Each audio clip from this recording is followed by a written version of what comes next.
opinion one. You were first. You get +1 to your reputation.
Hello, everybody. Welcome on in. I hope you guys are excited to continue Wanderstop. I know I am. I think we've set the mood perfectly well to get into it. So let's do that. How's everybody doing? You doing good? You better be, because we're about to be doing extra good, and I'm about to be doing a lot of reading to you guys. So get cozy. Maybe get like a hot cup of something. Tea probably would be ideal, but I'm not a tea person, so I can't go out here and tell you guys to go and get yourself some tea. Because I wouldn't have some tea. Anyway, Ivy Road. Annapurna Interactive. Gamepad recommended. I got my controller, don't worry. Why is Double Dog's clipping thing? I feel like Double Dogs always comes in the clip when I'm in the middle of streaming. I still love that the menu buttons are to the music. When you go between them, you know, you get what I'm saying.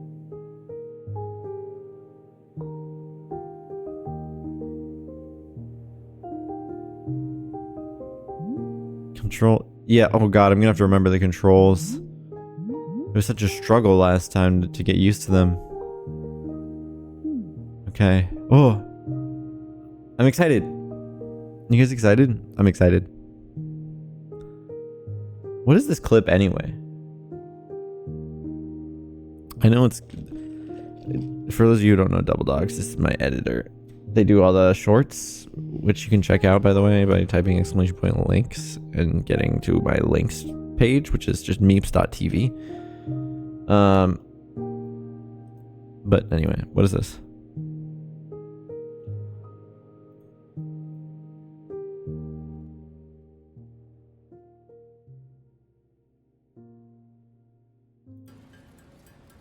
Oh.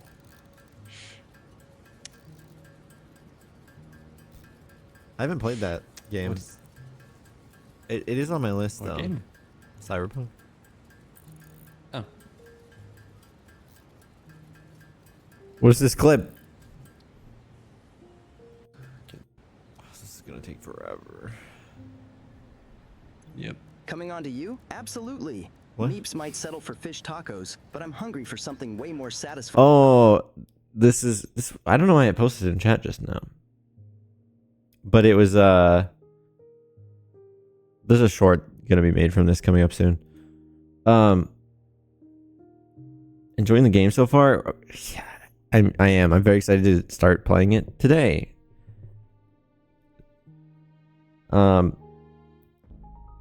It's just it's been a 10 out of 10 in my opinion so far. Previously, what was the most recent thing that went down? We some kind of like dream or something. Well, yeah, everything changed. Oh, yeah. There's this dude, there's this lady. Okay. Let's talk to, I guess, this guy. He had a voice like that. Miss Shopkeeper. Yes? How do I say this? I have a question for you that might sound quite peculiar. Does the name Alta have any meaning to you? That's my name. Yeah, that's me. You. Is it truly you? Yes. My heavens. My heavens. What a beautiful and surprising world we live in. The warrior Alta is before me, the strongest fighter of the modern era. You know me? He's fanboying. Also, I see that exclamation point way over there. What's that about? Let me adjust volume. Great. No, you. I've been to see you fight twice. I saw you at the Royal Arena 3 years ago. It was, how do you say, it changed my life, truly. In fact, because of that fight, I began using a false advance in combat. I had only ever been using a serpentine advance. Okay. We taught him some skills, some moves, some maneuvers. But the false advance gave me more flexibility when disarming opponents. I fought a guy once who used literally nothing but serpentine advance. The serpentine advance is still most effective at safely closing distance. I'll often follow up with a false advance with a quick weight shift. Oh, we're about to give more tips? I try to ease the opponent's offhand if they're armed. Interesting. What do you gain from shifting the weight? It gives me a way to muddle the opponent's weapon focus. If I don't have the reach advantage, it lets me approach easier. It just feels right, I guess. Well, there's no way that I can argue with the results. Oh, and the second time I saw you, it was just last fall. You fought Lady Ash in Spiria. Right, yes, I remember. That was a good match. Please do not ply me with your false modesty. You wiped the floor with her. She put up a fight. She actually would have been fine if she knew how to switch stances. Again, I have no need for this sort of humility. We both know of your strength. And now, I run into you purely by fate here, in the middle of nowhere. And you're running a tea shop, is that right? Yeah, yes, that's what I do now. Just briefly, I'll be back to fighting soon. I mean, that's the plan, right? Warrior Alta, I'm not astounded once again by you. Oh, sorry, I am. I am astounded by you. Fuck. I am astounded once again by you.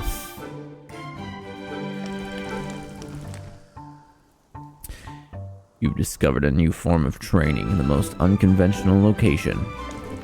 Making tea, I would have never thought to try it. What new abilities will this unlock for you in combat? Does it strengthen poise? Or is it mental training? No, wait. Do not tell me. I only wish to see the results. You surpass us all once again. I am stunned, but not surprised. Thank you. Oh, my apologies. I never introduced myself. My name is Ren. I have come to these woods seeking personal growth to find new strength. Meeting you has affirmed that I am walking an honorable path. I hope your journey goes well. It's really nice to talk to another person like me. Yeah, sure. I haven't talked to another fighter in a while. But of course, Warrior Alta, you and I are kin. We share a common destiny. We have incredible hair as well. It's fate that we met here. I believe this with all my heart. I guess they'll let me know if you want tea? Tea, of course. In all the excitement, I had nearly forgotten. Yes, let's have a cup. Sure, what would you like? I must say, meeting you here has reminded me of the passion I felt in my youth. Back then, the world felt spontaneous and alive. True gifts of surprise and delight feel rarer and rarer to come by as I get older. But seeing you here felt like a call to action, to be inspired and to chase what feels most alive. Please, won't you bring me a cup of tea that calls to mind passion and the pursuit of one's dreams? That is what I desire most right now. That's extremely specific for tea. Indeed it is. Perhaps my more poetic side has gotten the better of me today. But if anyone can deliver on lofty expectations, by goodness, surely you can. Please simply do not... wait. Please simply do as you feel. Any cup of tea you bring me will be perfect. Okay.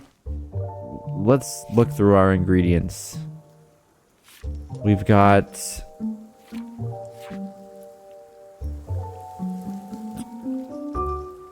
oh, Quawu bush. Oh, we have new plants now. Consuming it reminds you of those who have wronged you. Makes you nostalgic for something that never actually happened. No matter how... a taste that is impossible to quite place.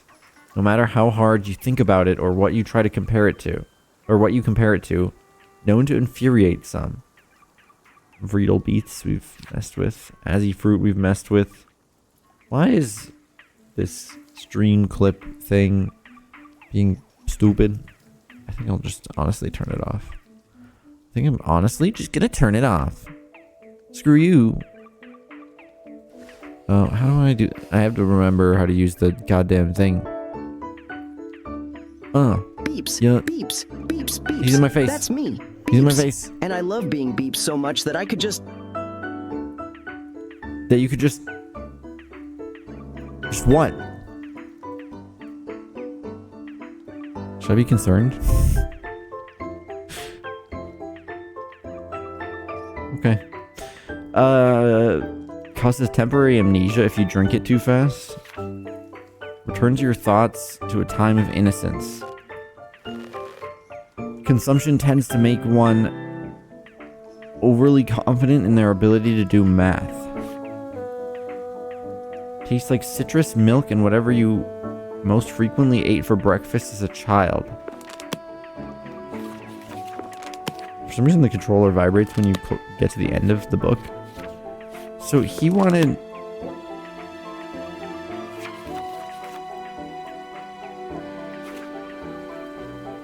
Find all the... Oh, fill all... Yeah, okay.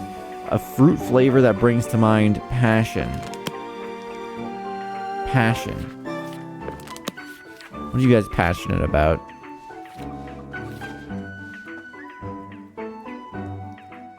Makes you nostalgic for something you never experienced.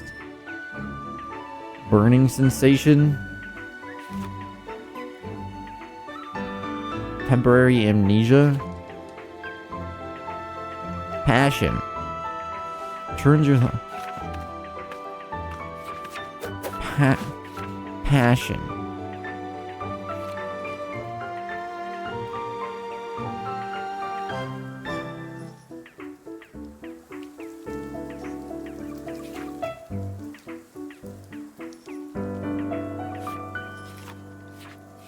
Makes you nostalgic for something you never act. Does he want a puff pod? Is that what you want? I actually don't know. And it's confusing me, and I have a solution to this. What do you want? I am very passionate about me. Beeps. And the fact that is exactly who I know you wish you could be. Beeps, but unfortunately, you are just Meeps, while I continue to be Beeps. There's no correct answer.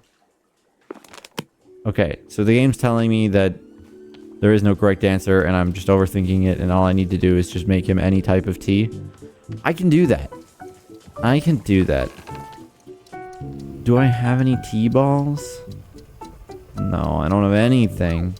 Give me this basket. Let's go make some tea. Also a cat. Devin Rexby. You have big ears.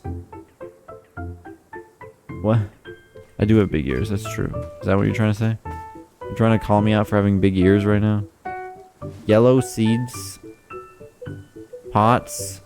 Clippers. Watering can. Leaf basket. What's this?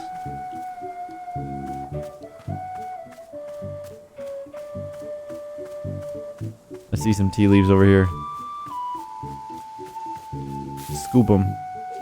That's the wrong button.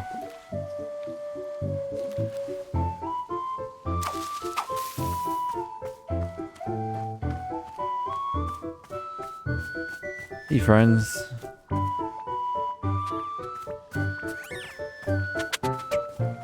There's more up here. Swamp. Swamp? Swipe. Thanks for the food.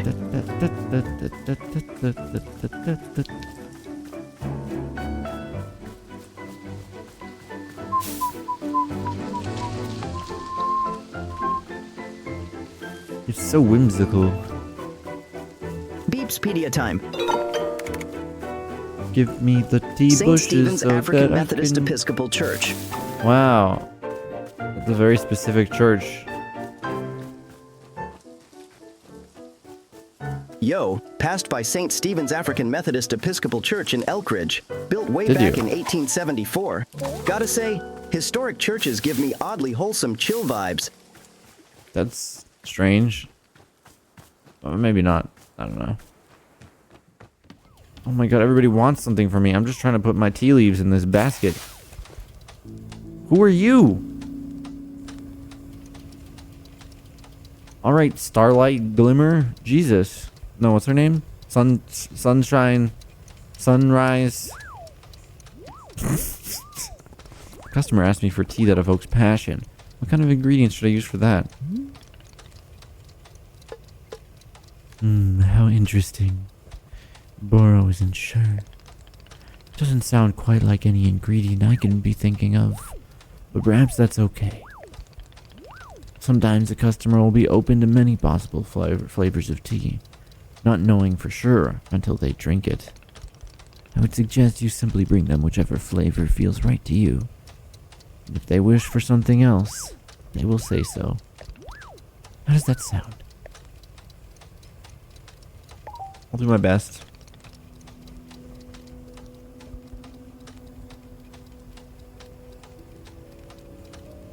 Nice daily question.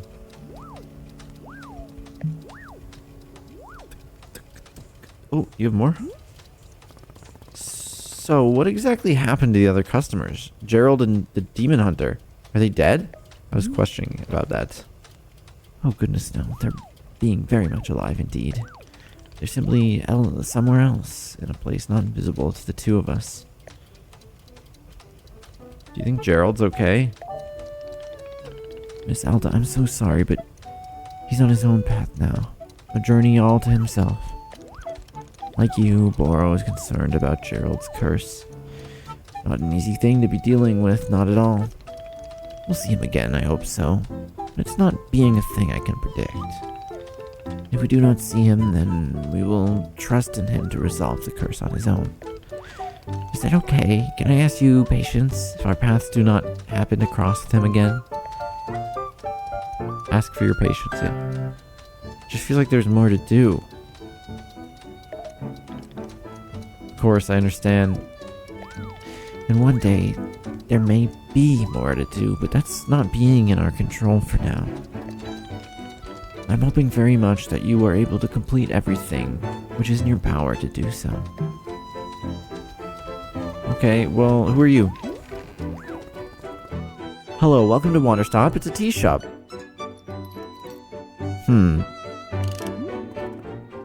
They'll have the, like... Do you want tea? Tea? No, not feeling very good. Just want to sit down. My throat is gonna die if I keep doing that. Okay, sure. They just want to sit. Okay. That's fair. I miss you, Gerald. Hope you're doing well. All that time that we've been talking, we've been getting our tea balls dried. So that's good. I'm gonna clip her, because... Clip, clip, clip, clip, clip, clip, clip, clip, clip, clip, clip, clip, clip, clip, clip. Yeah. Okay, what do you got going on? Here comes the sucker now. Sucker? I looked over the garbage you gave me, and guess what? I got a bargain. It's not trash at all. It's an Orinoco antique. answered the daily question. These babies sell for an unthinkable amount on the gray market. You know, I almost feel bad for you. Not quite, but almost. Can I have it back? Sure, but you also get its curse. You think I'll fall for give me back the trash? It's cursed again. Nice try, girl. A whole generation of necromancers already tried that on me. Gotta say, the whole thing has put me in a rare good mood. I had quite a it's had quite a horrifying effect on me. I'm feeling generous. So I'll tell you what. You can take one more thing off the counter, free of charge. Really? Hey, this is an olive branch. But this ain't an olive branch. It's about your stupidity and not seeing the value of your own property. Feel bad for you. I feel cold black pity. The way you look at a sick animal, pathetic. You also remind me of a sick animal.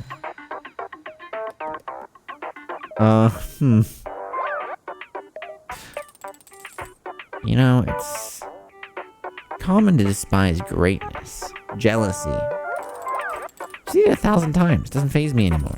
Like I said, no feelings for you, but pity. Go pick your freebie and get out of here.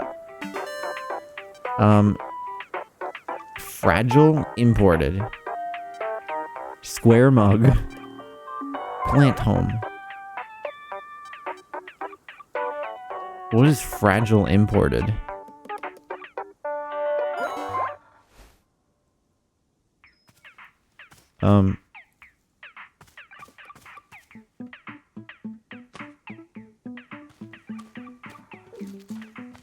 What? What is this? All right, and I have a little meow meow too. A package.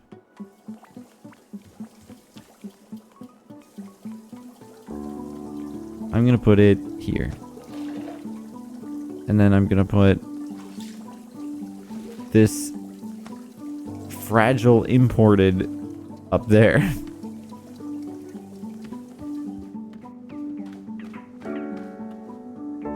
And let's make ourselves some tea. Let's make something that we've never tasted. I want to make the mess berry. So it's got a blue plant in the middle. Surrounded by, I would guess, since it's a new thing, it's gonna be yellow plants.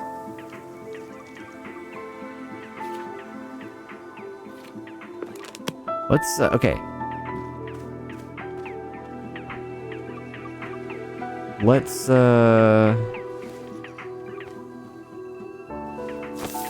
plant some yellow plants here. Like, in a line. And then that'll allow us to then water the thing in the center here. And we'll get this plant, which, when watered, gives us more yellow seeds.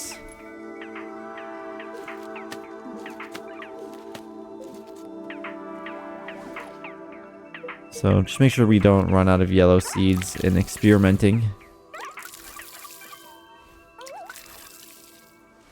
Does it throw another one? No. Meow meow. What kind of things can you make with the Beeps berry? Actually, I know. It lets you win the game automatically. How do I make a beeps berry? And then what we're gonna do is when the plants have run out of fruit, we put them in these hanger things here. Because Boro asked us to fill all of his hangers, so... Then I think I'm also... What is this a red seed plant here?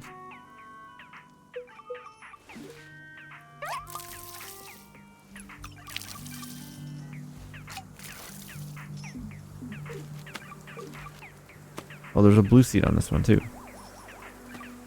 I didn't see those.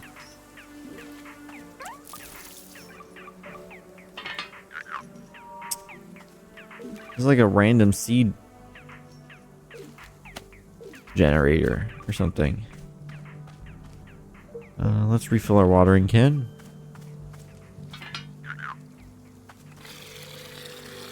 Our frog can.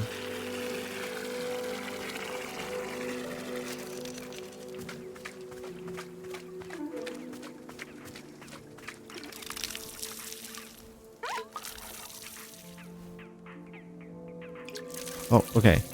It's out of juice. Bring it. Bring it to the hangers. There's a seed on the ground there. How'd that get there?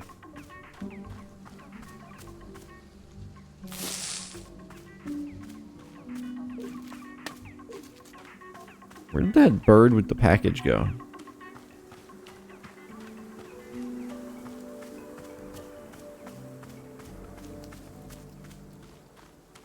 Huh.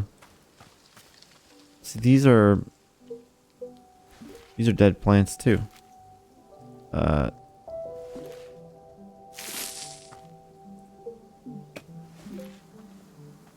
Oh, you can't stash the pots.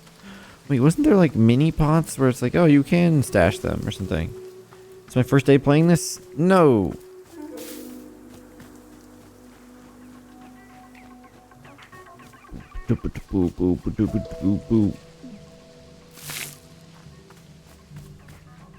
I guess we're doing one at a time.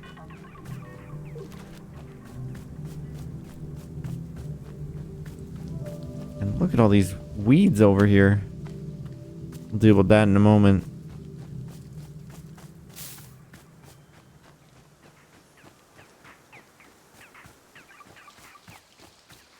Yeah, put this in here.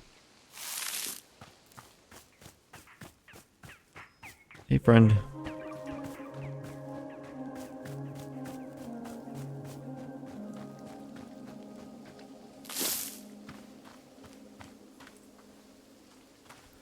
You know, I think I can use these still. For...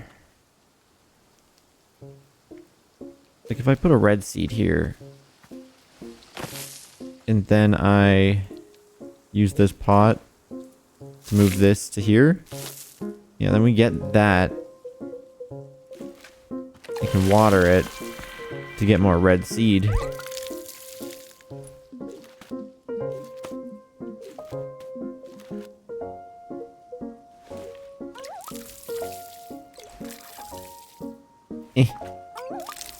There we go.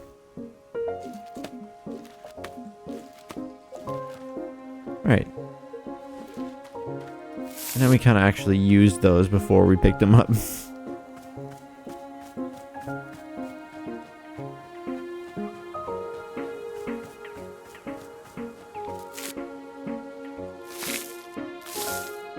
Cool. Okay. I'm gonna make some blue seeds. And then we should be good for a while.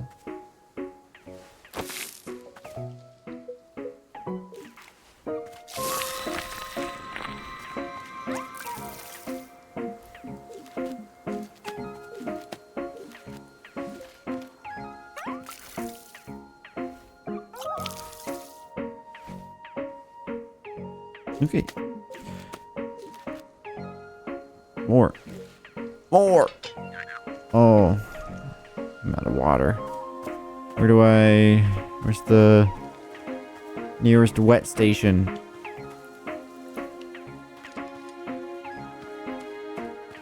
This way. No. There? Can I use that? What is this? I don't know what that is. Here.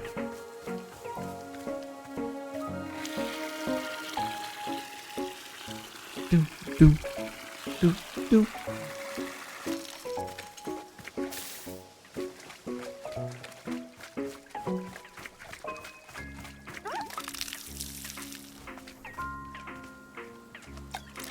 It's not glowing anymore. It's dead. Bonk. There. It's all going so well. Now I wanted to make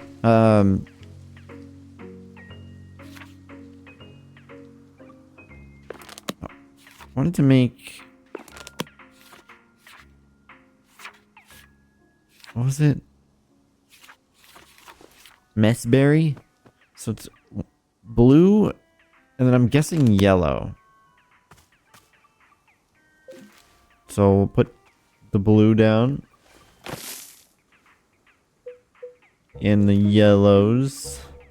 And we'll see if this is what we're looking for.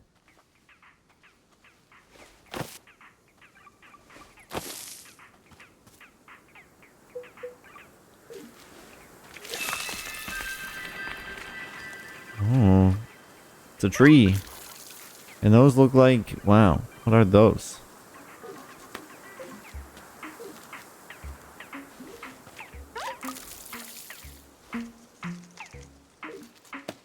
Okay, I only needed one. I don't know why I grabbed so many. Stockpiling for no reason. Let's... We don't have our T-ball. Let's get our T-ball. Oh, you're back. You said T. What's the voice for this lady? You said tea before. Yes, this is a tea shop. Do you need something? I am not feeling very good. For a long time now, a pain in my chest. Furf! Furf's here. Mal, Old Meeps, school there was a raid from RuneScape. Furfante. That's crazy. How was that?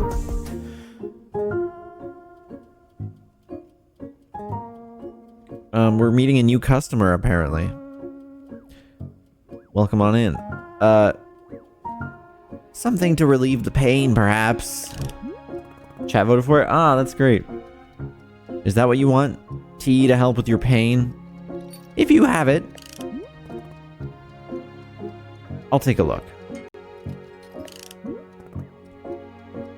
Something else?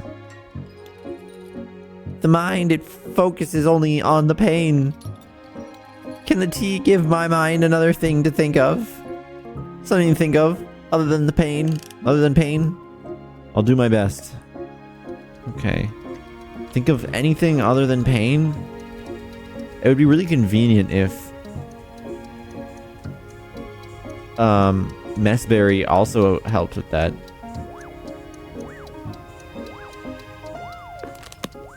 Maybe it will. Let's just make 3 cups of messberry tea.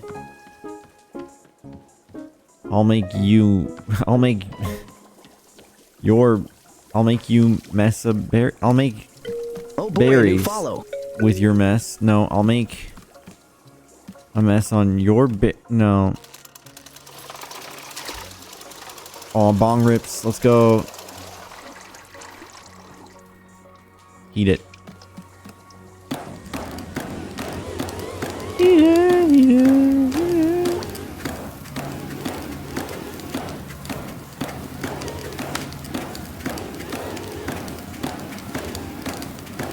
I'm excellent at mini games.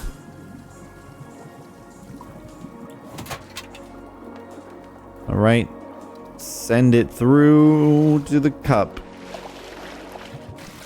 We're gonna toss in a messberry, and we're gonna toss in our tea ball that we didn't pick up. Frick. Did the ladder just like jump to here? Hey, purple. Give me my berry. Or might, not my berry, might. Give me my ball.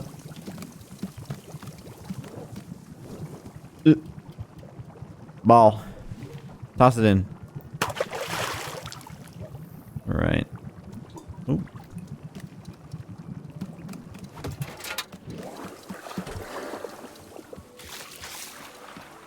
Okay.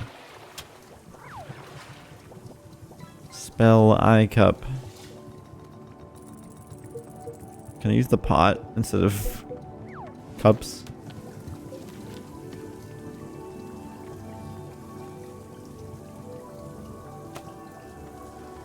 Alright, first things first, we have to try out the tea.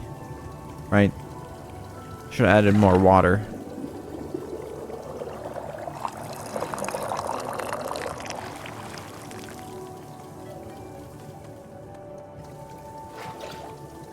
Let's go sit down with the tea upstairs. Reminisce in front of the fire. I have to sneeze though.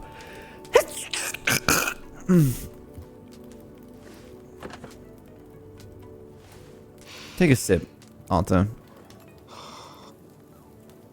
It might be a little confusing of a flavor, but...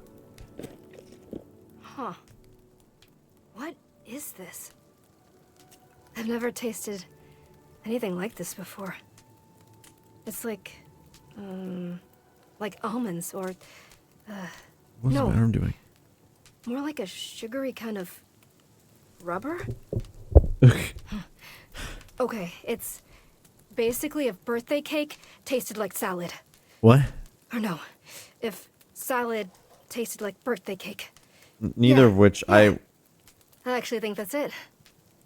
Wow, I did it. I figured it out. Okay, hang on. No. It's basically like a fried pastry, but you get these layers of icy metallic flavor, sorta. It's like... Oh no. No, this is gonna be a whole thing. No, okay. I have to stop. I'm not doing this anymore. I'm done. We're done here.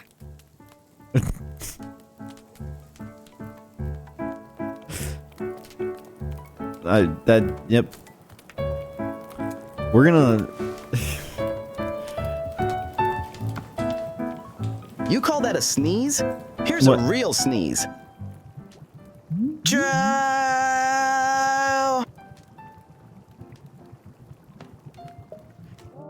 I think we have different definitions of what a sneeze is.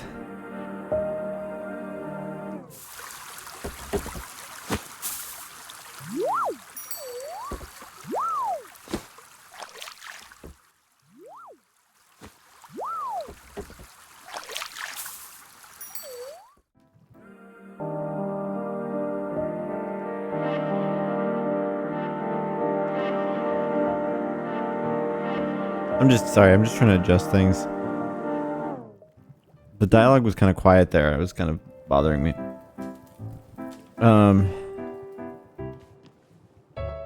Okay, let's confuse somebody with this tea flavor.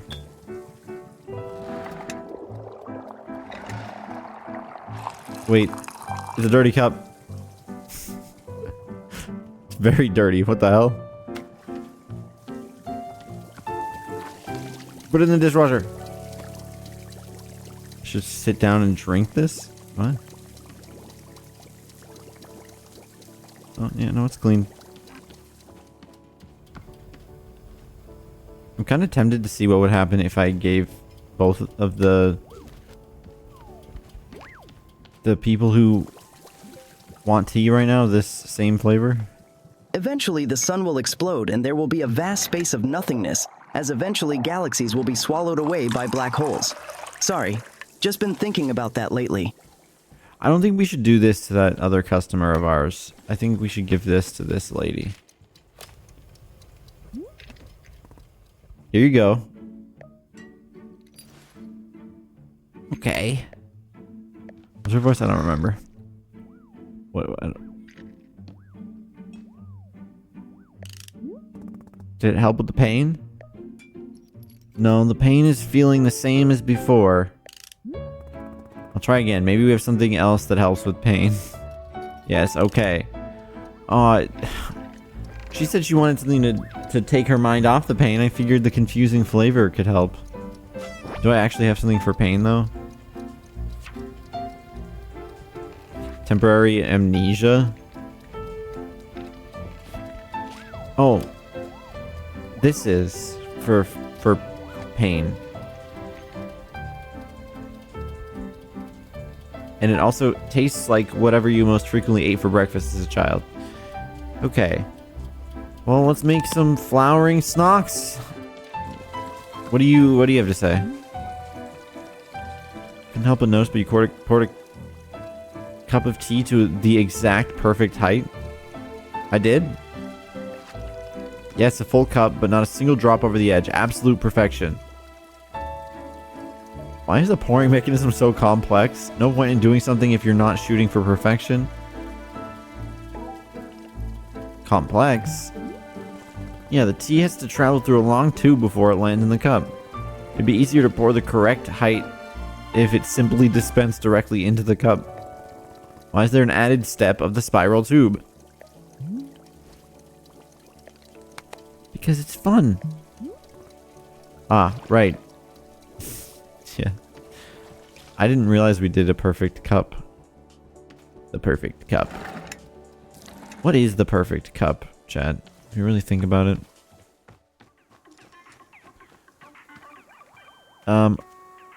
Okay, so we need to put a yellow bush and then some other color. I don't know which, but we'll find out, I guess. I'm feeling blue. Dubba-dee-dubba-die.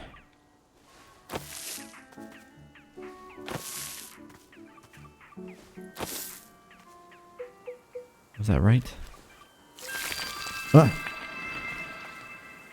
Look at that thing. It's unnatural, that's what it is. What is this? Bite berry. Returns your thoughts to a time of innocence. Okay, well, since we accidentally made that, let's make it into a tea, and then maybe we'll give it to that other person who didn't really care.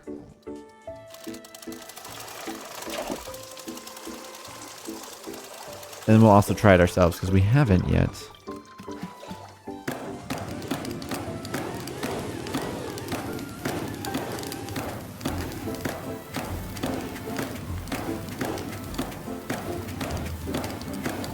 Focus. Drain it. Get out your tea ball. Toss it in. Get our bite berry. Toss it in. Drainer. And get ourselves a nice teacup.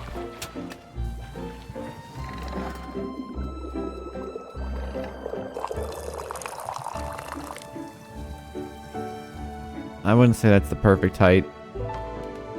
Maybe we can take a little bit more. No, it's fine, it's fine. Let's go enjoy this tea out by our new hanging garden over here. Right on this stump. Nope. I thought I could sit on it. Apparently not.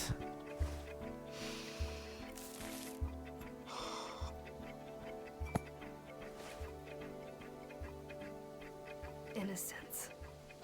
I hate that word. See, You know, how do I make her voice louder? Is it sound effects?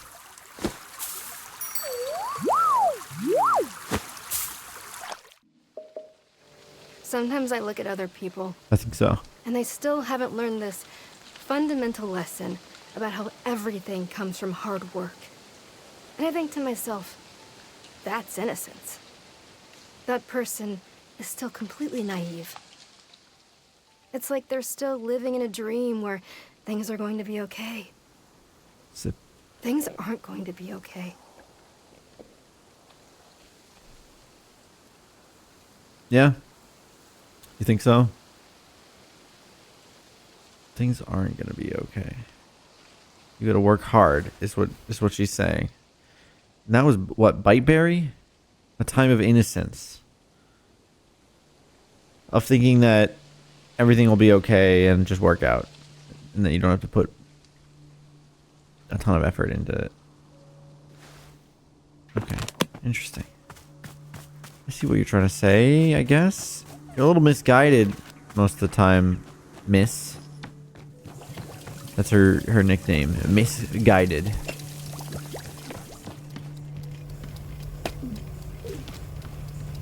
Oh, there's a T-ball right here. Mine. Yeah, I'm sorry you didn't like your tea, freeloader. I'm gonna go and kill your friends. Nope. That's not this kind of game. She was a fighter, but I don't think she killed people's friends. To be honest, I don't know. Do you think she killed the people that she fought ever? No, obviously not, right? Good? You just fall asleep? Oh, here he is. What do you think about innocence? Here you go. Passion tea. Excellent. Let's have a taste. Face reveal. My goodness. Are there bite berries in this? What a delightful selection, Warrior Alta. When I drink bite berry tea, I'm reminded of the farm and the plot of land where I was raised. My father, ambitions, and my father, ambitious and thoughtful. My mother, kind and emboldening. I was truly lucky. Those days held endless possibility. I cared for nothing but the wind and the wheat. I dreamed. Sigh. Will I ever again feel such joy for life, such unfettered belief in the goodness of the world? Passion, Warrior Alta, passion was never more alive for me than at this time. Yes, I'm very grateful for the tea you have brought me. It is exactly what I hoped for. Thank you. Say, as long as I have your ear a moment, I must ask you something. There's a story that I've heard about you, and I simply must inquire whether it's true or not. Ooh, you might not want to go there, Ren. Let me stop you right there. It's true. We'll just hear him out. Maybe it's not about it. You were trained in sword combat by the old master Earnhardt, were you not? You see, there's a tale I've heard told a number of times about your training with him. I've heard it said that at your graduation from his school, you boasted of your unparalleled skill. And apparently, Miss Earnhardt, widely regarded as the foremost expert in modern sword combat, was so disgruntled by your hubris that he contrived to humiliate you. He personally challenged you to the longsword duel, his own preferred weapon. on your very graduation day. And I'm told, Warrior Alta, that you, in fact, disarmed him right there in front of the student body. Of course, all who were in attendance would have been strictly ordered to never speak of it. But with you here in front of me, I must simply ask, is it true? I am ordered by oath to never speak of that situation. Oh! No. What can I say? He got arrogant and I taught him a lesson. So it is true. I'll admit, I was hard-pressed to believe it when I first heard it. But I look into your eyes now. I do not doubt that it is true. But as I look into your eyes now, I do not doubt that it is true. You speak with such conviction. Thank you for indulging me. I promise I will not speak a word of it outside this conversation. Wow. You better not. I'll be watching you. And you know what fury I hold now. Okay. You still want that other tea from that other plant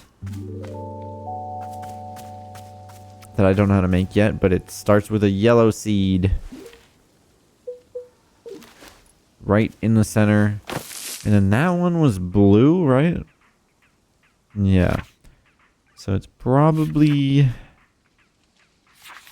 I guess it could be all yellow, but I think that's this wailing tree. I think it's going to be all... It's going to be yellow surrounded by red or pink.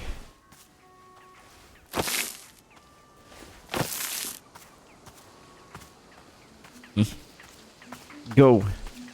Can I not put something there? Hello?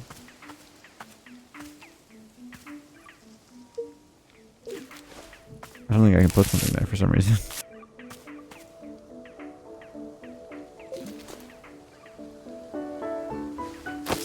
Alright, what do we got? Whoa.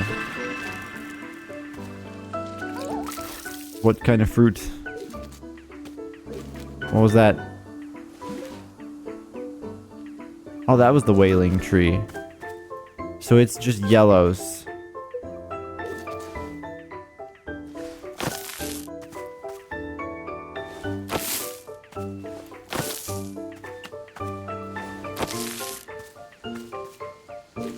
There's so much fruit now. What the hell was that? What kind of tea are we making? Snock cone tea. Oh, you have more to say? How are you doing? Quite well, thank you. In fact, I was just thinking I would make a request. Have you ever heard of silver moonlight tea?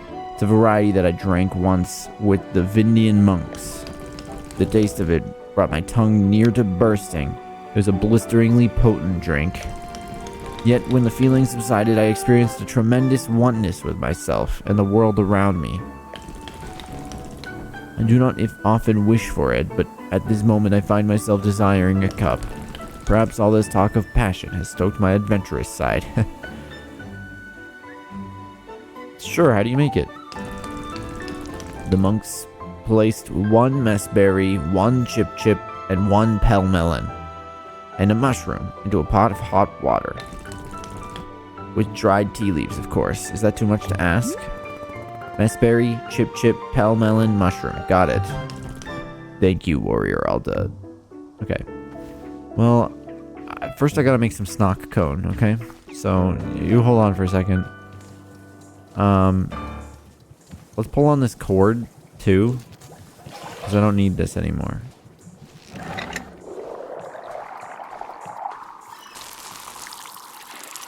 There's a new flower on the tree. Okay,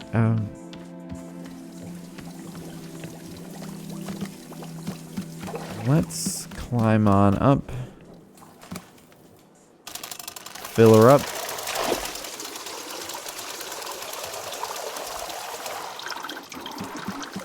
Heat it.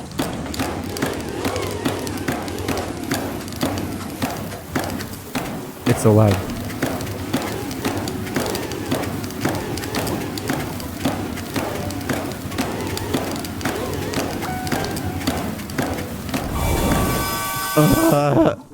Turn it down. Unyielding, yes. I just got an achievement. I don't understand. Yes to everything, to all of it. The unyielding, yes. I've gotten a bunch of achievements that I don't understand how I achieved. They used her gift against her. What is needed? He who is drawn simply to what is needed, to what is not realized. And unyielding, yes. Yes to everything, to all of it. The unyielding, yes. And so much time. You'll be okay. You have so much time. Do these just randomly trigger? Because I don't think I did anything that would warrant me earning an achievement just a second ago.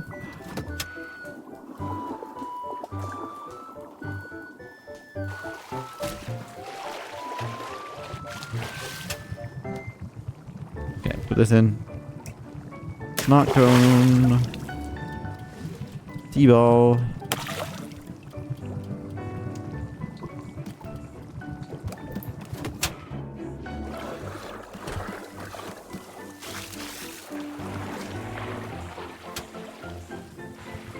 Okay.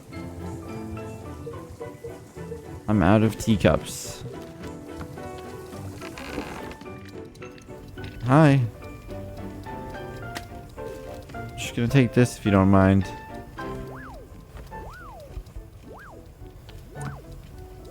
Where have all the tea gone? Where have all the teacups gone? And where is all the tea?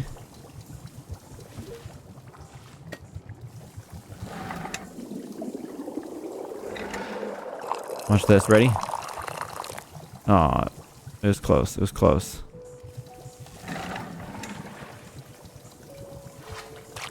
Oh.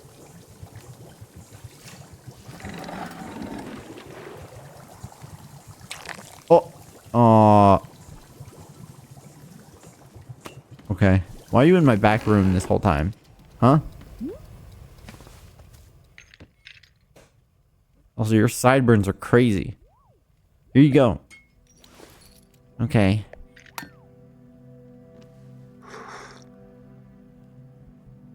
Shrug. Did that help with the pain?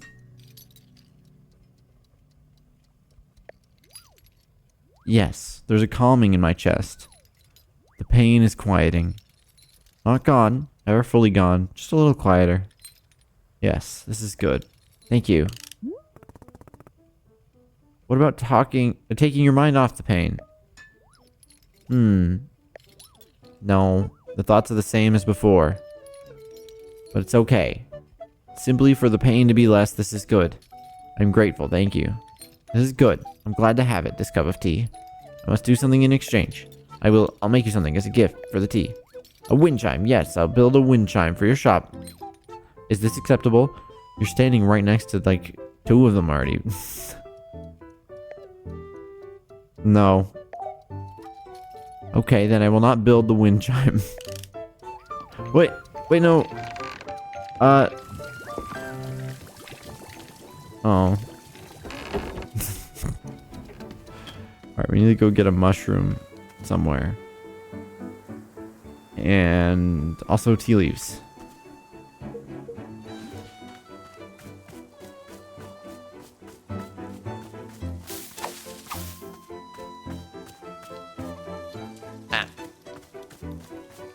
Here's a mushroom. What is this? Hue shroom? Okay. That doesn't sound bad at all. Oh. Give me the leaves.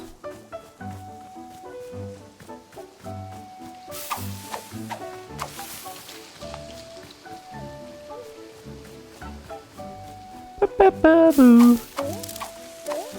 It's full, it's full. There's a lot of weeds around here.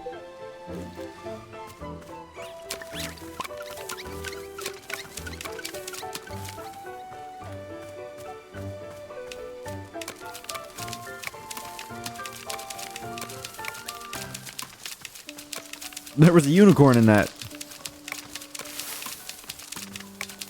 think I can sell the unicorn to the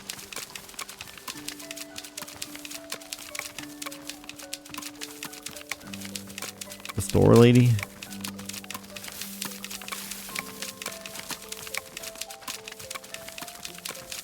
The robot.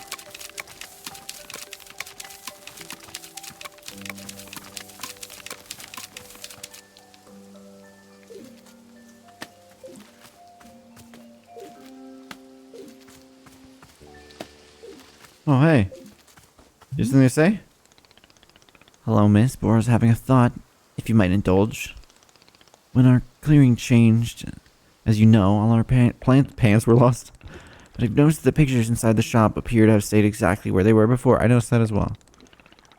Anything that was inside a picture frame is still here with us now. Therefore, I'm thinking that perhaps it would be good to use the camera to build up some photo memories. After all, if we're going to once again lose our work, it would be nice to have something to remember it by. So what if you're filling up our picture frames with some photographs? These might be photographs of anything. Bora's not meaning to suggest a particular subject. Is this something of interest to you? Sorry, I'm busy.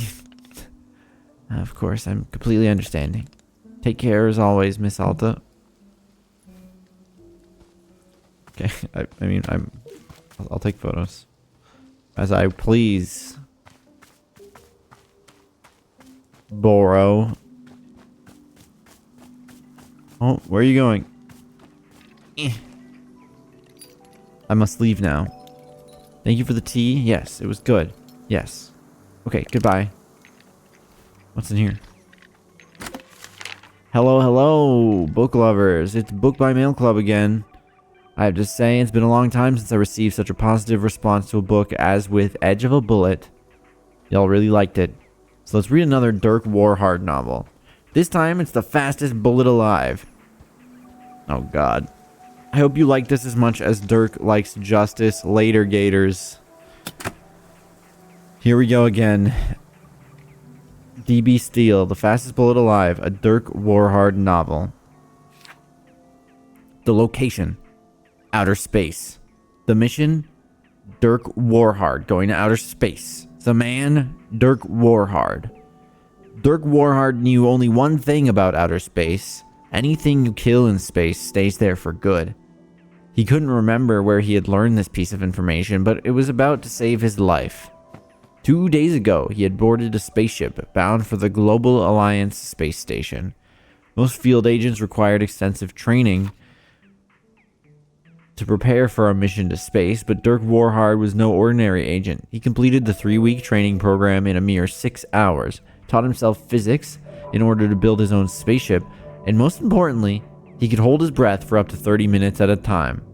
Dude, alright, Guybrush. This last point was important because Dirk Warhard didn't trust the government issue spacesuit he'd been given. It was common knowledge that the government filled their spacesuits with government air, a type of air subsidized by the government for public use, and so it had inevitably been breathed by all manner of degenerates such as actors and theater performers and improv comedians. Dirk Warhard trusted air that only he had ever breathed, and so throughout the mission he had only allowed himself to breathe once every 30 minutes so as to consume as little of the degenerate air as possible. At this very moment, he had just taken one such breath. He was floating in space, just outside the Global Alliance space station, fitted in his government-issue spacesuit. Not 100 feet away, a vicious man named Commander Huntington was waiting, also floating in space. However, Commander Huntington was wearing perhaps the most elite spacesuit ever constructed, a fusion-powered nanoparticle exoskeleton made from steel and magma, and designed by a man who didn't know how to love. Dirk Warhard grimaced at the relative puniness of his own suit as the government air rushed into his lungs, and he screamed as the horrific thoughts of mediocre community improv assaulted his mind. Commander Huntington smirked, aware of his obvious advantage. I see you, Dirk Warhard, he yelled. I see you and the pitiful equipment you've lugged up here. How could you ever consider yourself a match for my superior exoskeleton? As he said this, the exoskeleton blinked in a pattern of glowing green lights that looked like a snake, which Dirk Warhard thought was super cool. Face it, chuckled Commander Huntington. You've lost. Outer space belongs to me now, and with my unstoppable technology, I will rule over it like a king. Dirk Warhard wanted to yell back. Well, if you can't do all of that stuff... Well, you can't do all that stuff if you're dead. But he knew that doing so would easily shave 10 minutes off his breath holding time. So he instead turned to someone who could do all the talking for him. His trusty handgun. Dirk Warhard pulled the handgun from its holster, pointed it at Commander Huntington, and squeezed the trigger. The bullet exploded out of his gun, raced towards Commander Huntington, and slowed to a complete halt, inches from Huntington's face. Commander Huntington burst into laughter. Well, it seems even the famous Dirk Warhard is fallible. My exoskeleton emits a gravitational field that will slow your bullets to a complete halt. Do you see now how useless it is to oppose me? I'm invincible. And the lights on his suit showed the cool snake eating toxic waste and surviving. It was a terrible moment for Dirk Warhard. His gun had never failed him before. And he fired it at Shoo over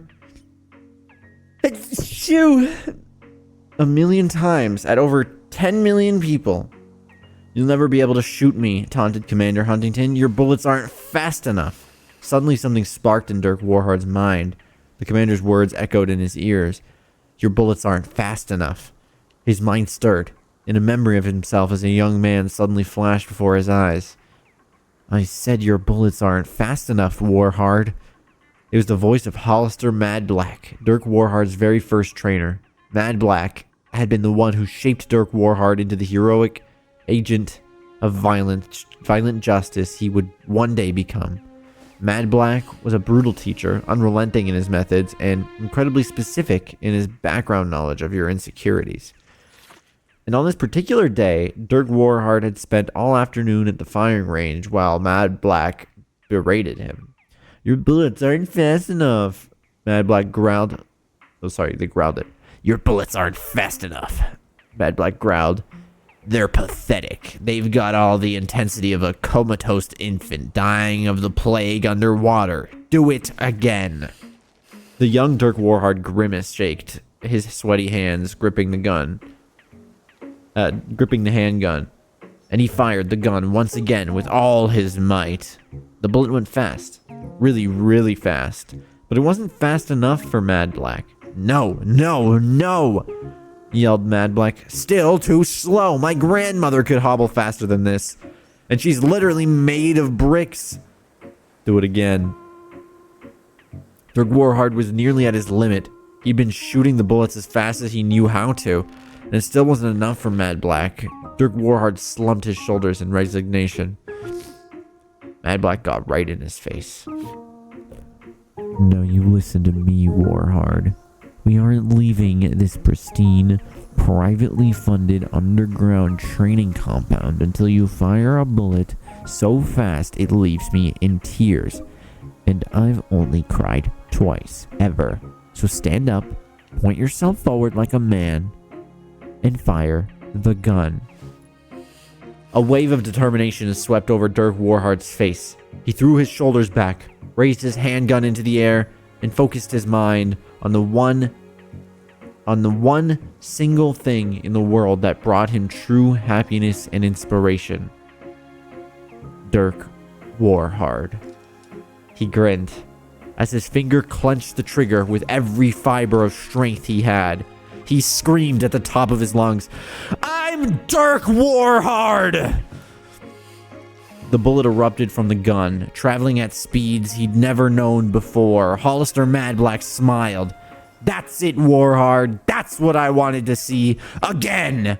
Dirk Dirk Warhard fired the gun again, this time with even more strength than before. His finger moved with the velocity he had never known in his life, slamming down onto the trigger. My name is Dirk Warhard, and I am Dirk Warhard. The bullet erupted from the gun at blazing pace. Again and again he fired, each bullet faster than the one before. After nearly 9 hours of uninterrupted gunfire, Dirk Warhard at last paused and lowered his handgun. He turned to see Hollister Madblack with a single tear rolling down his cheek. Number 3, Warhard. Not bad. These words echoed in Dirk Warhard's memory as his mind raced back to the present moment, where Commander Huntington continued to taunt him using the exact same words he'd already repeated like 5 or 6 times by now.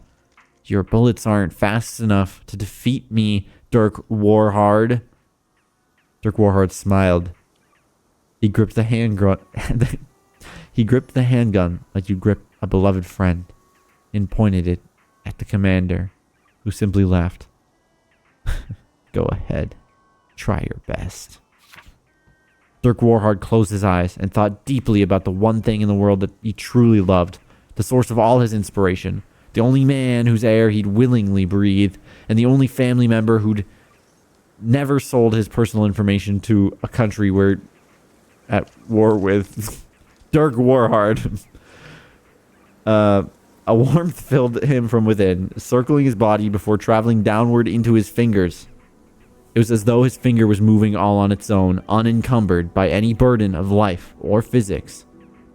Like a being of pure light traveling in an imperfect world, his fingers squeezed the trigger with more strength, more velocity, more momentum than any man alive knew was possible.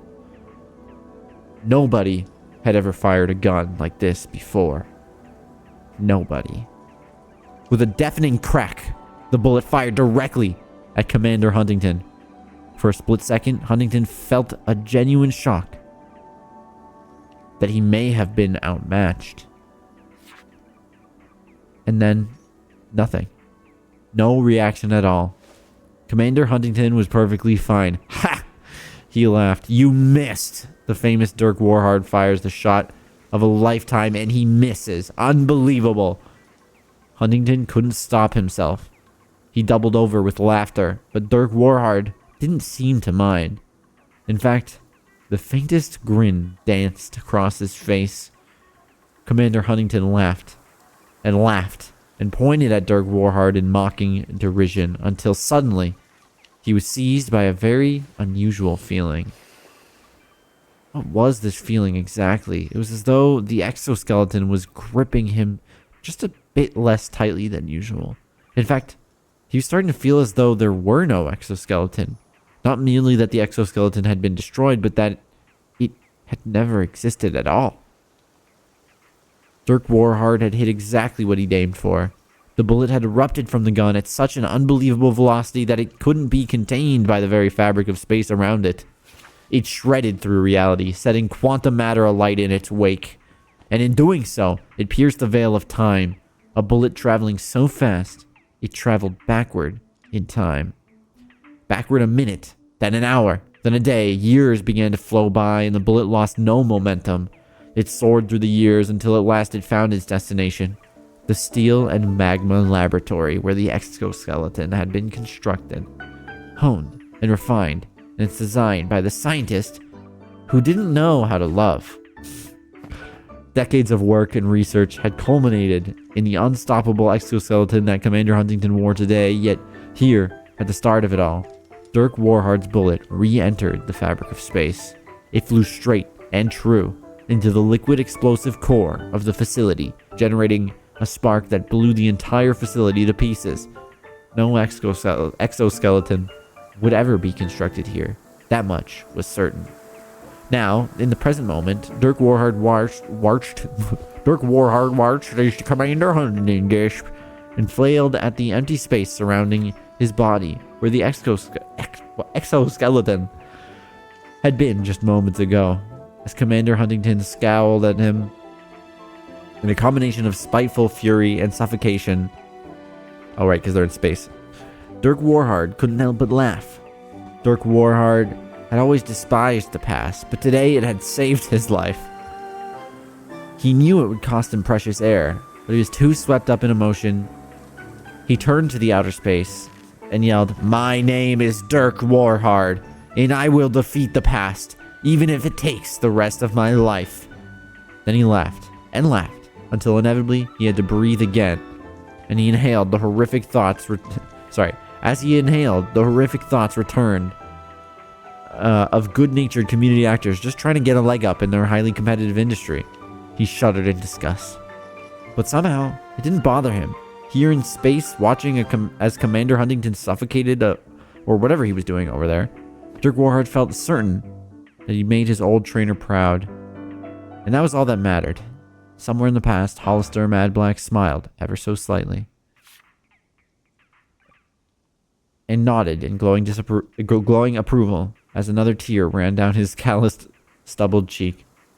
Number 4. Not bad, Warhard. Not bad.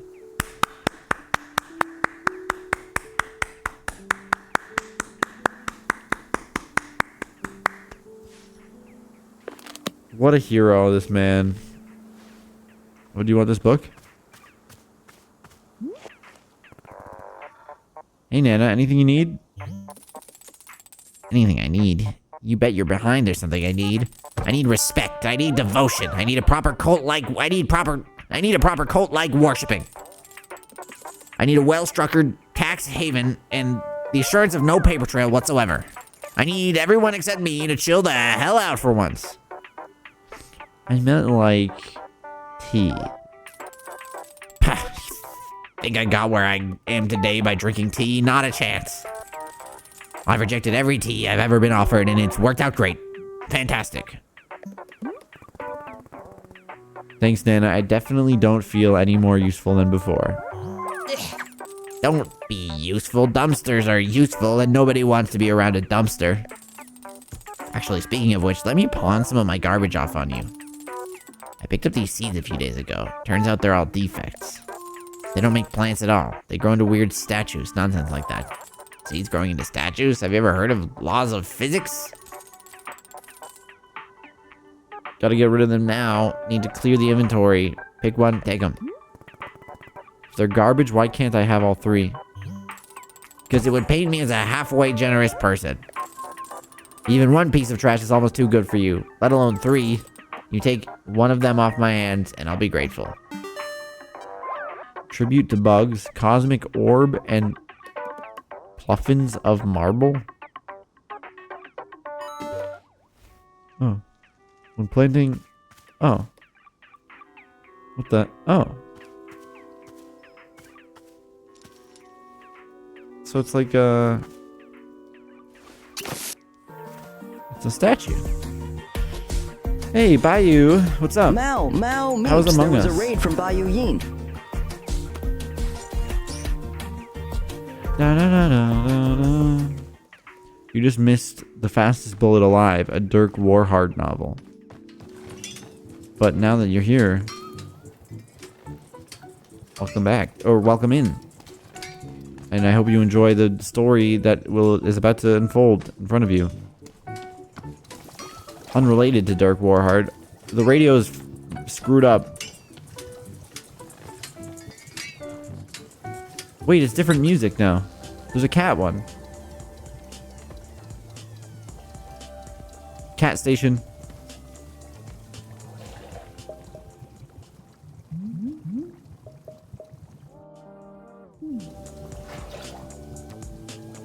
Okay. What was this tea that is in here?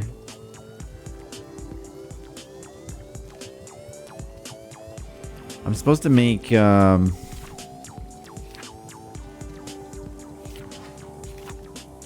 don't remember what I'm supposed to make, actually. What is this one? Who wants tea? Satisfactory numbers, but we are going to have to let you go. See, I got another achievement randomly. I don't understand. You wanted... Oh yeah, you wanted something very specific. Massberry, chip, pelmelon, and mushroom. Alright, we got the... Do we have the massberry? I don't know, let's find out.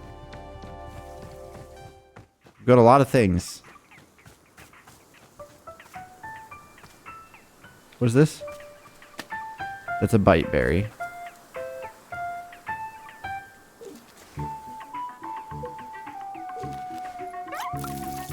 What is this?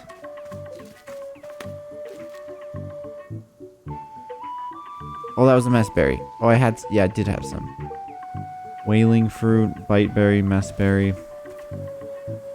We need a pelmelon? I don't think I know how to make pelmelon, do I?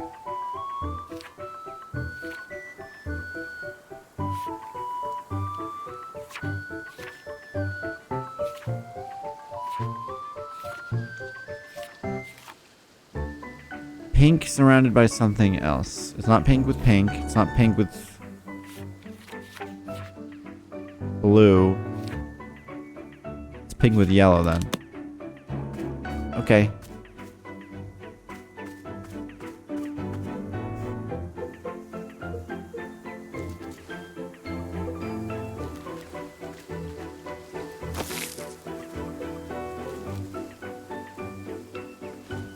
Let's breed some plants, I guess.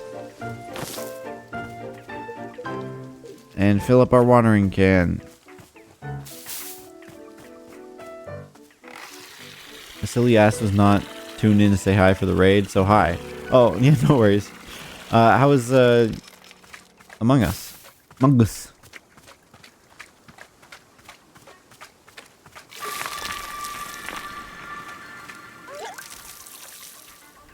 Oh. Okay, so now we have most of the things, right? We need a chip. Oh boy, a new follow. I don't think I have any of those. Might be some around somewhere. Thanks for the follow. I know I put some on some shelves before, but all the stuff I put on shelves got sent away. Okay.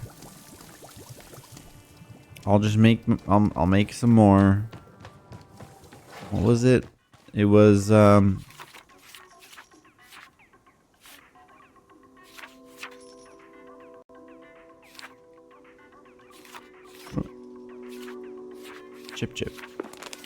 chip. There. Blue. WD.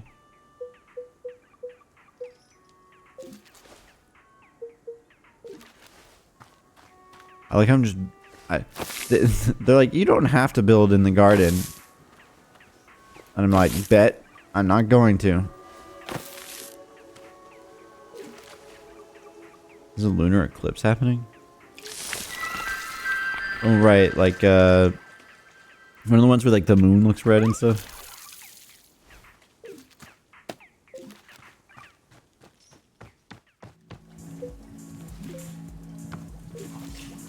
Oh, I should have been drying leaves this whole time.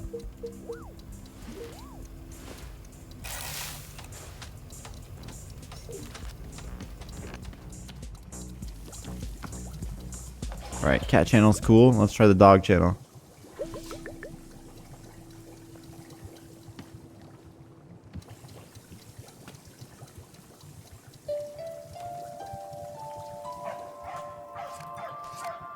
Why are there dogs barking? Oh right, it's the dog channel.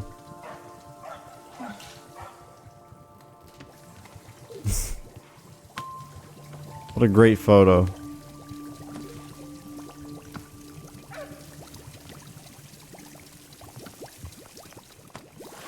Oh. You could have put it in the damn dishwasher. You're right next to it.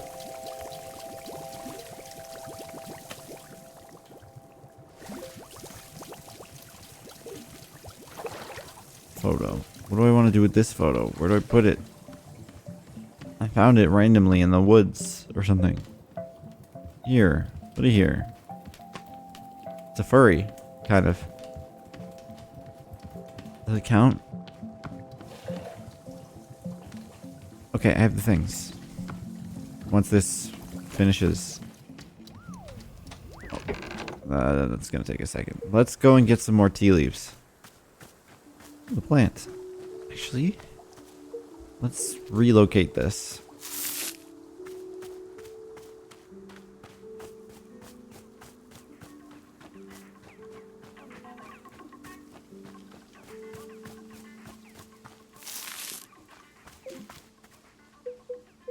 And cut this all down.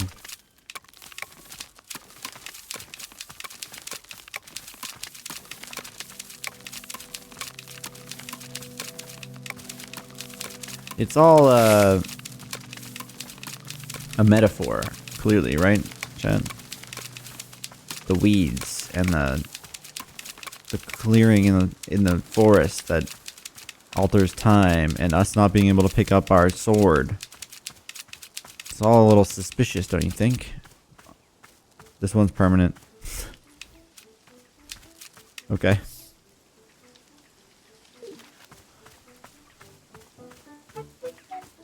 Has our tea leaves dried?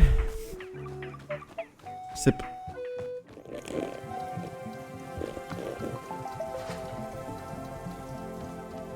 Cow station.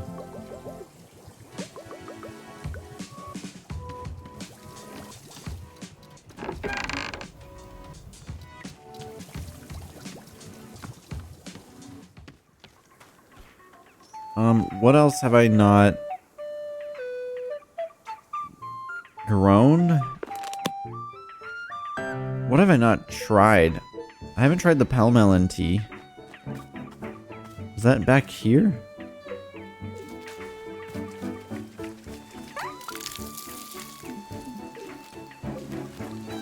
I can try different teas without having to use a tea ball. Apparently.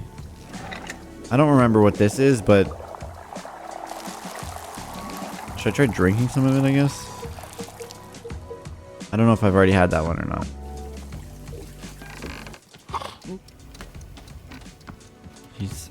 Why is he always sleeping?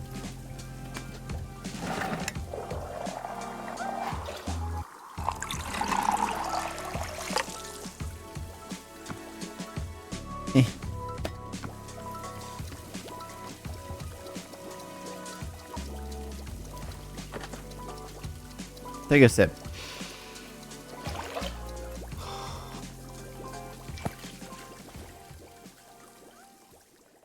When I was a kid, I ate jerky for breakfast every morning.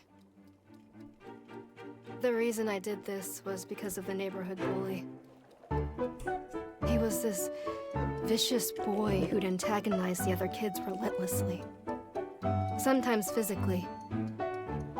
But he'd also talk us down and make us feel worthless. One time, he beat on another kid so badly he went to the hospital. And all of us knew who'd done it, but we were too afraid to speak. The fear he inspired subtitle's in me wrong. was like nothing I'd ever known. The bully was always eating jerky for some reason. And pretty soon, without my even realizing, That's the side of a psychopath. I began to eat jerky for breakfast every single day.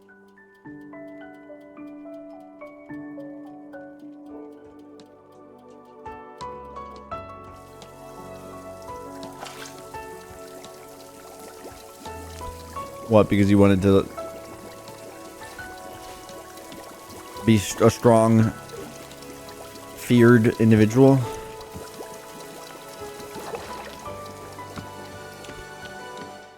That sounds about right for you. Yeah, okay.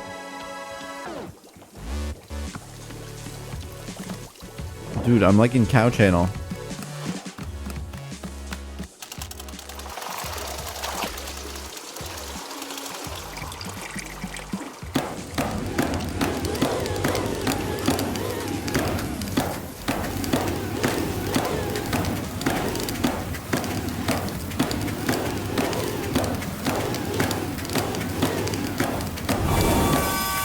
Why do I feel like I'm not getting any better at doing that?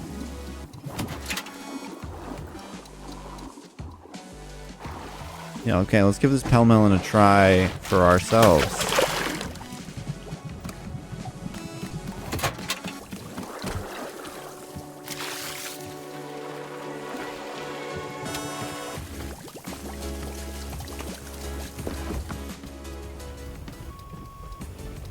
Dude, okay.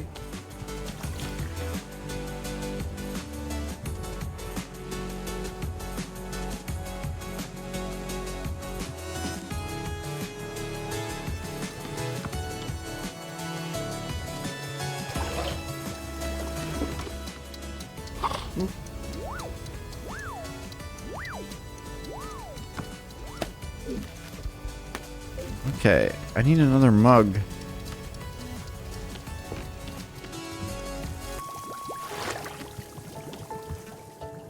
Mug me. Is there a mug up here?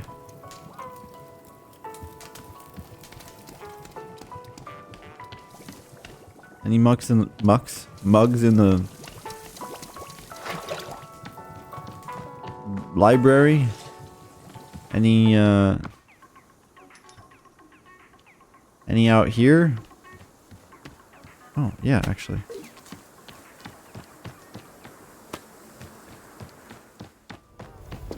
That's great.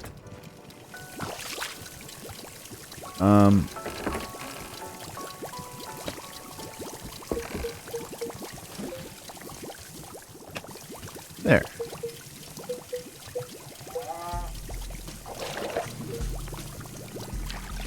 Okay, we want to try this one out. We need a clean cup.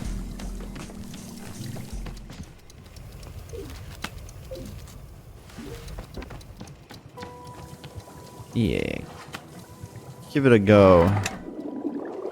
Hello, sir. I'll have your tea for you soon.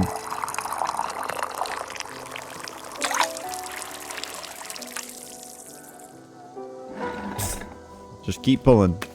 Alright, I'm just gonna try out this fruit. I've never tasted it before, and I want to see what kind of effects it has on me. So I'm gonna sit at this window.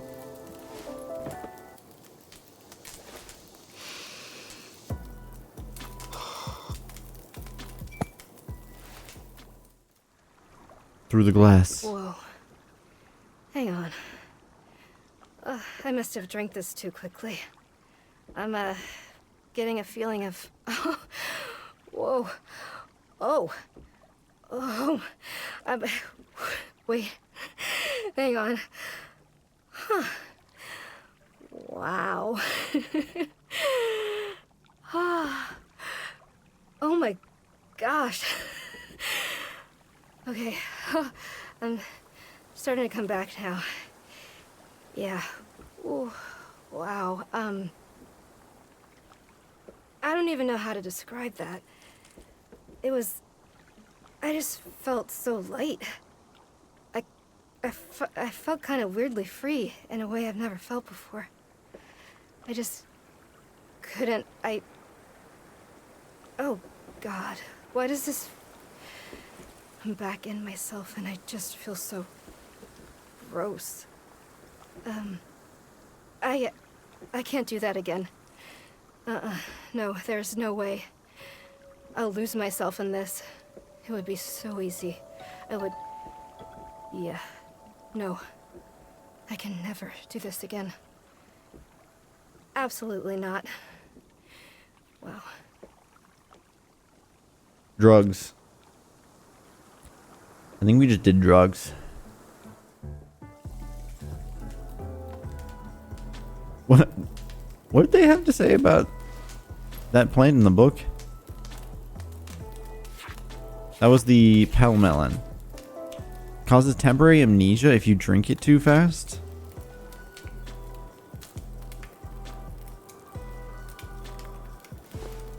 Oh. I understand. She's like, oh wow, it felt so free and light because I didn't remember my past. Interesting. Alright, let's make the actual thing now that we have our tea leaves.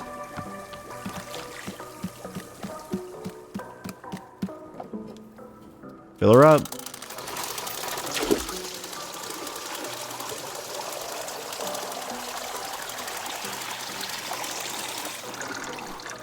Let's make more drugs.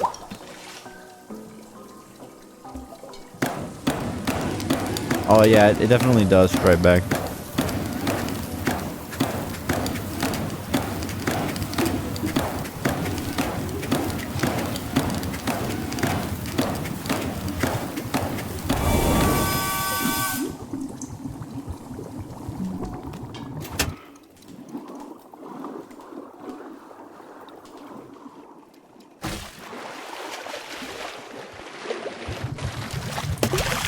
Alright, we got a T-ball. We've got a chip. We got a mess berry. And we got a pell melon. That's right? Mess berry, chip, pell melon, mushroom. Yeah.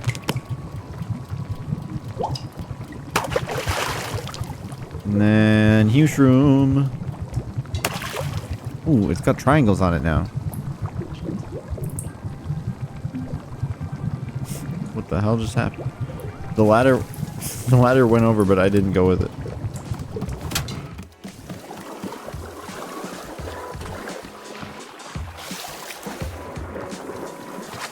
Get in there. I would love a continuous, like, looping dishwashing mechanism like this in real life, instead of it being like you have to fill a load and then you have to let the load go and then you have to swap things out after you've done the load, you know. Dude, whatever this is, I also want a cup of it.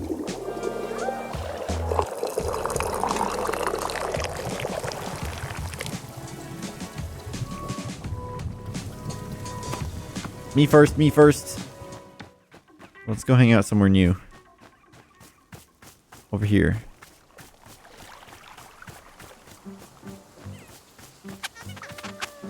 There's a package here.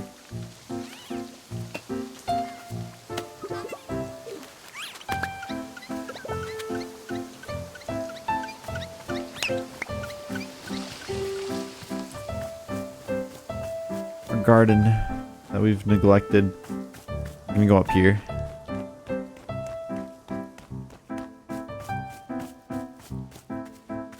Here.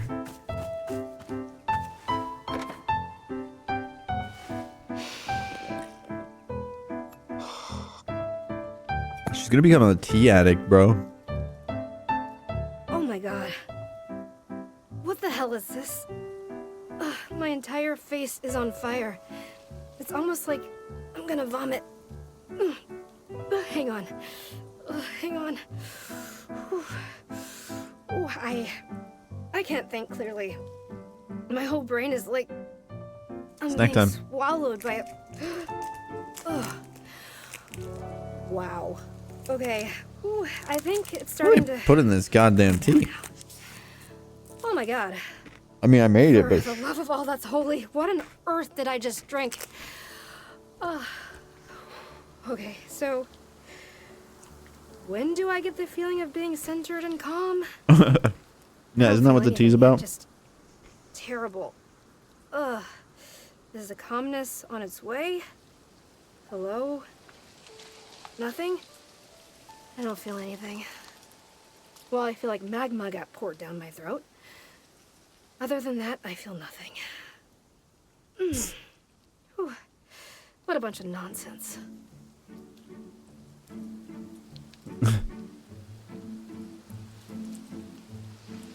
Well,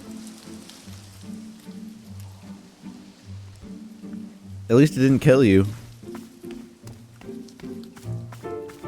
My sword.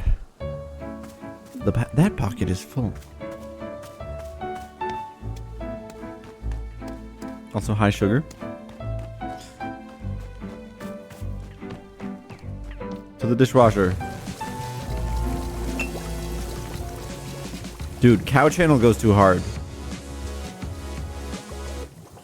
Let's go back to cat station.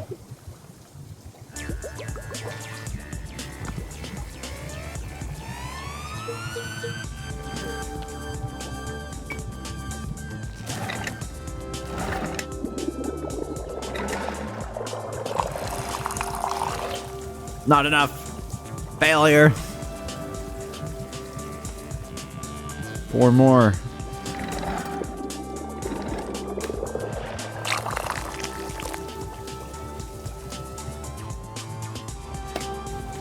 All right, where's the man that... Yep, there you are. Hello, I've made the tea you requested. Here it is, Silver Moonlight Tea. Very good. Let's have a taste.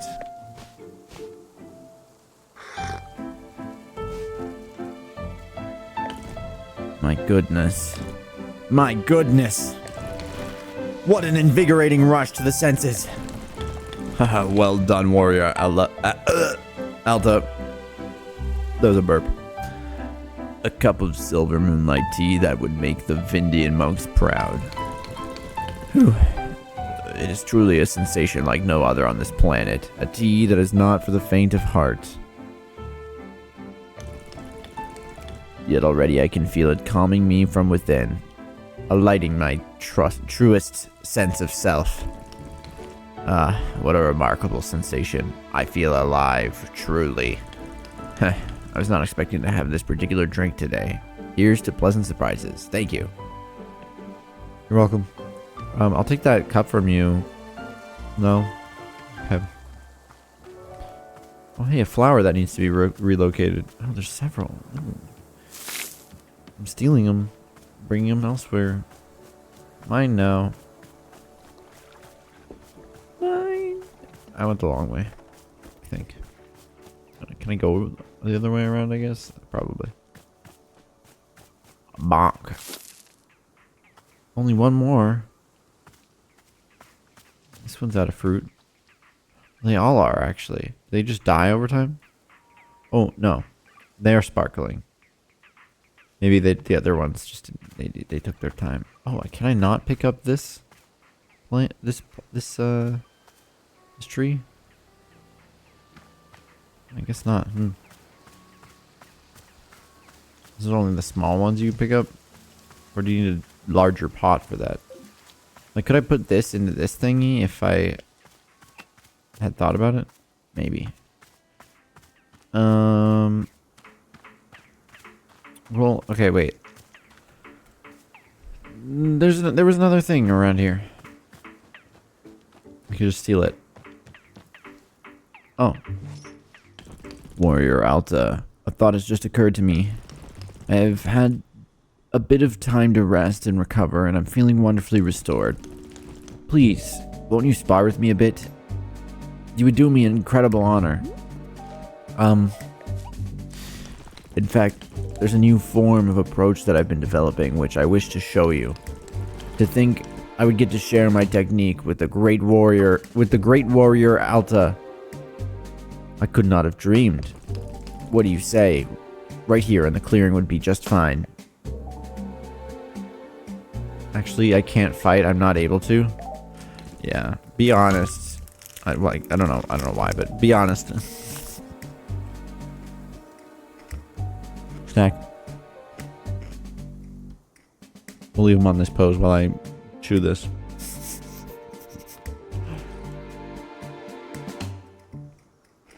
Stretch, big stretch, chat.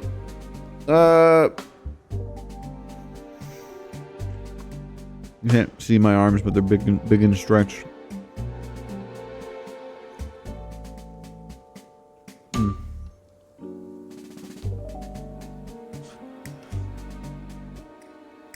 I need to take a moment. I've been talking and making a lot of loud noises for this entire about hour and 46 minutes. Sip. A lot of reading. Can't fight, how do you mean? Oh god, how do I explain this? I came to these woods looking for training with Master Winters. But you're telling me this is the very forest where great Master Winters retired? Is it, like, I don't know, would it be too obvious of a twist for it to be like, hey, Boro is Master Winters? I don't know. Yep, it is. Incredible. It seems fate truly has steered me along a blessed path. Oh, but please do continue your story. We shall speak of your training later. So anyway, for some reason while I was looking for her, my body started to fail me. It's my sword. I can't carry my sword at all. That's why it's over there on the tree stump. I tried, but I don't know. I feel totally fine otherwise. I just can't lift the sword. It's, yeah, I don't know what's going on. So I'm really sorry, but I don't think I can spar with you. Oh, sorry, wrong voice. So I'm very sorry, but I don't think I can spar with you right now. ... Warrior Alta, please, I admire your modesty, but with all due respect, surely you are mistaken. I've observed you tending to the shop, and you are the very picture of health. No, I'm very certain that it's somehow a mistake.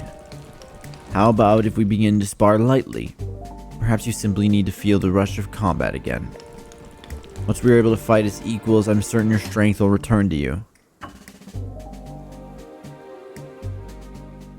No, I'm supposed to be resting. Resting, but you don't understand. The two of us were fated to meet here. Are you to tell me that this is not destiny, that I would happen upon the world's greatest fighter here? Hi, Boro. At this exact moment when I myself am seeking to better myself and my combat abilities. There's no doubt in my mind I was brought here to learn from you. Please, I beg of you, can you summon any strength that we might test each other in sparring? No, I can't. I'm sorry. I hate it. I hate how weak I feel right now. I can't. Warrior Alta, you're too modest. You say that you're weak, yet I can see an undeniable passion in your eyes.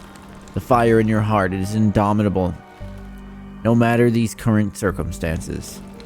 No, there is simply a misunderstanding. Your heart is testing you, and you must be brave. My heart has nothing to do with it, Ren.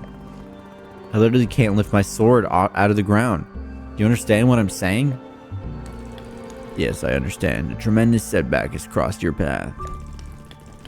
But our setbacks define us. We are our truest selves when we are being tested. Only when weak. Strength. This is a test of your determination, of your will. You must not give up, no matter the cost. Please do not give up the warrior spirit. But I've already tried so many times. It's possible I'll seriously hurt myself if I keep going. Ren, what if I'll never be able to fight again? Ooh, hard hitting. I like it. Never be able to fight again? Warrior Alta, that is absurd. No person I've ever known is as fit to be a fighter as you. It's in your blood. If you succumb to such unfounded fears, it will be a great disservice to yourself and the world. No. Please cast these thoughts from your mind. Send them as far away as possible. But then I need to figure out what's wrong with me first. I'm in no condition for combat right now. Warrior Alta, you and I are as brethren to one another. We are in this together. I promise I'll fight by your side until we have cured whatever ails you. Allow me to meditate on this. I will come back to you when I have a proposal. Thanks. I have a feeling that he's not going to be very helpful. Well, she has more to talk about now. Interesting. Are there any fruits we have that we haven't tried?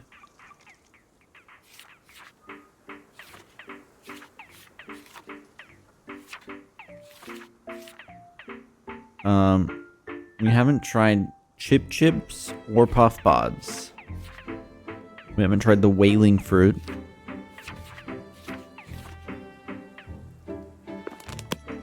Okay, well, these are puff pods, so let's try some puff pods. And then we have one of these already in our inventory, but might as well have an extra.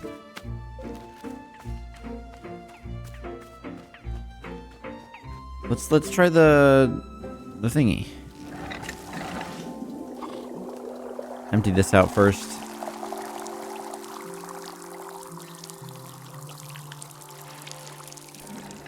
Nice.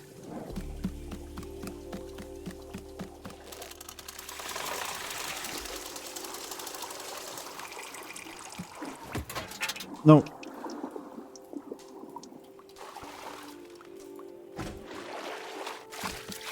I screwed up.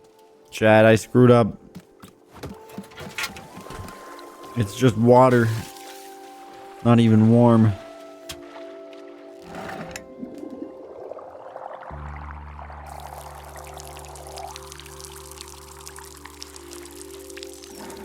We gotta heat it.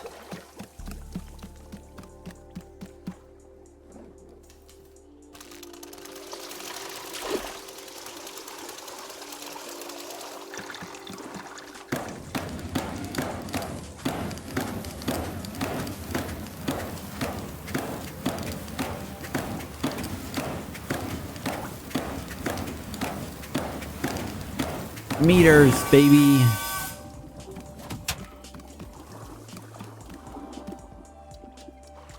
I want to put one of these whaling fruit in there. Bonk. I was gonna put the, what is it? The carrot looking thing. Oh, I missed a step. Ooh. There. Alright. Sick beats from the cat channel, but let's keep the ambient music going.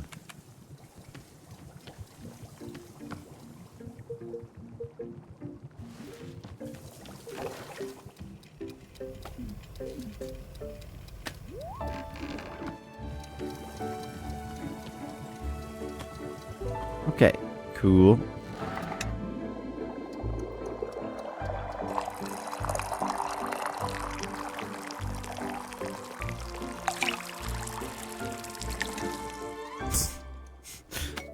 I just want to drink it myself. I didn't need to make that much.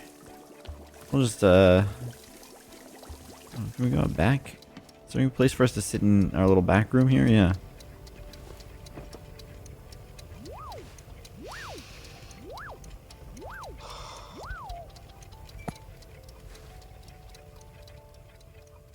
Does this taste like leather?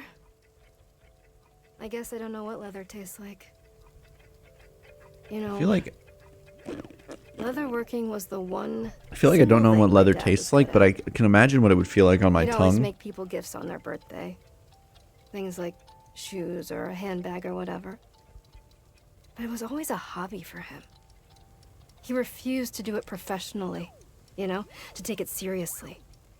And that killed me. Because, come on, this is something you're good at. Or you could be good at, really good. So it was such a waste in my mind. I told him that. Told him it was a waste. And I remember, God, the look he gave me when I said that, of like it said the most demeaning thing to him. I'd never seen him get mad like that before. I wish he'd been like that more often. Mad.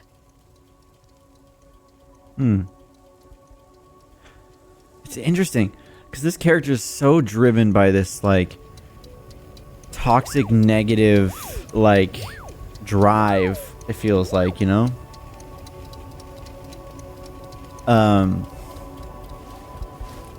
Where she like thinks that everybody should be bettering themselves constantly and trying to achieve their like try to push their limits and achieve the greatness that they could possibly attain. But now she's kind of realizing that that's not sustainable. Or at least she's not realizing it, but I think Boro wants her to realize it. But she's here. I know I've licked leather before, though. I have a question. But I'll reserve it.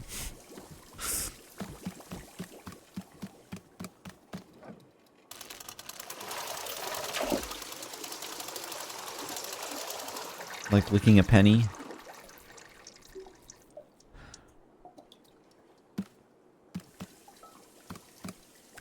I always think about how like people can, you can like, anything that you've touched with your fingers, you can imagine exactly how it would feel with your tongue.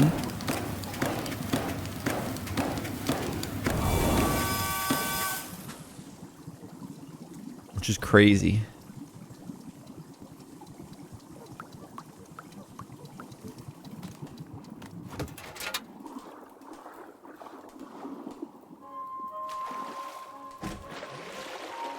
You just know, you know? What am I making? Tea. No, actually, I didn't need to use that tea ball because I was just gonna make my own thing. But I guess I'll look to see if anybody wants tea and then make their tea.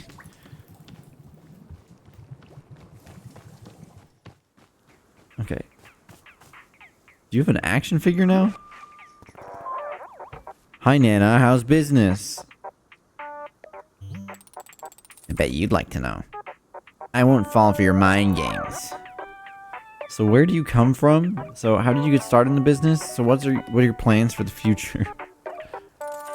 Plans for the future? What is this, a community college? Listen up, Missy, I'm here on... I'm a here and now kind of gal. I got no use for your future. I'm living in the present moment so freaking hard it would make your head spin. The future? Ha! I spit on the future. Come get me, future. Come do your dirty work on me if you dare.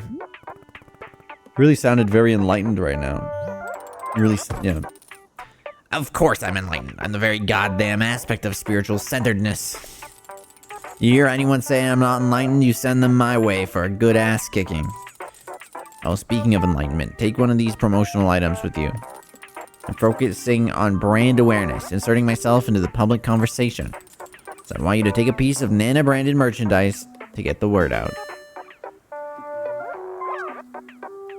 Oh, that's cute. Cute. I'm gonna get this. Put that baby somewhere all your friends will see and be influenced by it. Oh. You know, I bet you these pictures I could have saved and put on the wall, and they would have survived in case things reset again. Then again, I'm not certain that things even will reset again. You know? Here, Nana, I'll put it right there, looking at this seed. Beautiful. Yeah, you didn't want tea. So, do you want tea? Hello, warrior Alta. I've meditated on your predicament and I have a perfect solution. Oh? Surely you know by now that these woods are not ordinary. They have a deep power within them. The forest changes people. It pushes them. It shows them what they are meant to see. I came here for my own betterment, to be shown the next level in my training. Yet I cannot see now what I truly... Yet I can see now that what I truly need is to help someone else. To help you on your own journey. Tell me, have you ever heard of the sacred spring located within this very forest? No. The sacred spring is a glade where holy water runs in abundance. It can only be found through diligent mapping of all parts of the forest. It's notoriously easy to miss. But I believe that if we find it, your wounds can be healed and you'll return to yourself. I'll personally go with you to ensure we find it no matter what. What do you say? Is this plan acceptable? It doesn't sound plausible to me. What, are we gonna like map the entire forest? Also, the forest changes like time. The dude spent like 5 minutes away from away in the forest, and it was multiple days for him. Ah, but it is. The stories have traveled through the decades. It's impossible to deny them. I am certain beyond a doubt that this place exists and that it can help you. But I wanted to train with Master Winters. It's how I'm supposed to get better. Doesn't it feel weird to you to drink some water and then get strong again? To me, it feels like the wrong way to get better. Warrior Alta, there is no right or wrong. It's a matter of health, whether you are well or not. If you are not well, then you must do whatever is necessary, especially you, of all people. What matters is only that we get you back to full strength. Okay, let's find this magic water. Excellent, I'm glad you agree. How will we look for the sacred spring? Here, come with me to the workbench around back. I'll draw a map to show you my plan. Okay. 30 cup. Get in the dishwasher.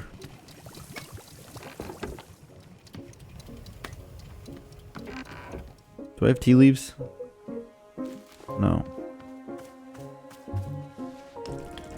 Alright, let me illustrate my plan for you. We'll be thorough and diligent. The first thing that needs to be done is to chart all navigable parts of the forest. I first propose a 5-day period of survey to map the forest as best as we are capable. From there, we will select hotspot locations with the greatest likelihood of springs nearby. For example, regions where moisture appears to be greater or where running water is more prevalent. For each such location, we will spend 3 days navigating the area, traveling in greater and greater circles. Should this method not produce results, we will measure the elevation level at each spot we've investigated. Using these measurements, we'll track the downhill movement of any bodies of water we've found. This should lead us to... Warrior Alta, what is the matter? My head, oh my god, my head hurts. Stop talking, stop talking. What happened? What did I say? Ren, I can't do this. It hurts. This is hurting me. This plan, everything you want to do, it's hurting. Why does it hurt you? Please. Sorry, why does it hurt you? Please tell me what the issue is. Boro says he thinks I'm exhausted.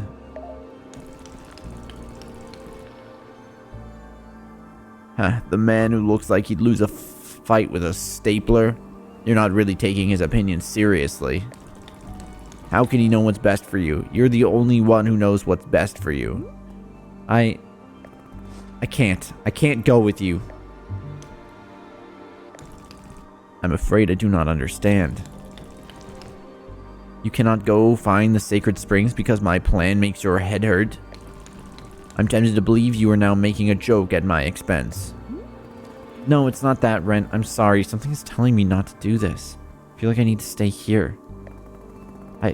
I don't understand why. I just have a really strong feeling. If I even think about doing your plan, it hurts until I can't breathe. I need to stay here. For right now. Just for a bit. Maybe later I can go with you. Warrior Alta. It is as though I do not know you at all. You, the strongest, fiercest, most fearless human I've ever witnessed in my lifetime. You, who could be intimidated by none, who trained yourself into near immortality. When confronted with adversity, you've reduced yourself to an invalid, sitting here doing nothing. To say I'm disappointed is an incredible understatement. You think I want this? You think I want to be here right now? I don't need to think it, because you've told me so yourself. I want to go and fight, but something is stopping me. As I said, you've resigned yourself to complacency. Ren, please. Ren, don't be so mean. Please, I need you to understand. I'm trying my hardest. I'm trying. Warrior Alta, I do not believe that you are. And I'm sorry if this sounds uncompassionate, but I feel it's my responsibility to tell you. I have a responsibility as a warrior to speak to what is true and honest. I can only tell you that this person in front of me is not the Alta I grew to admire. That person, she was unwavering in her conviction. I hope to meet her one day. I'll be leaving now. Take care.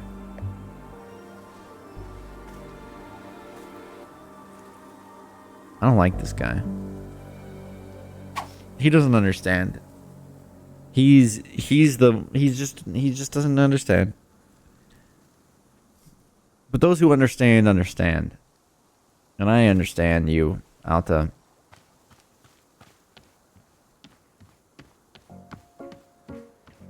I understand you.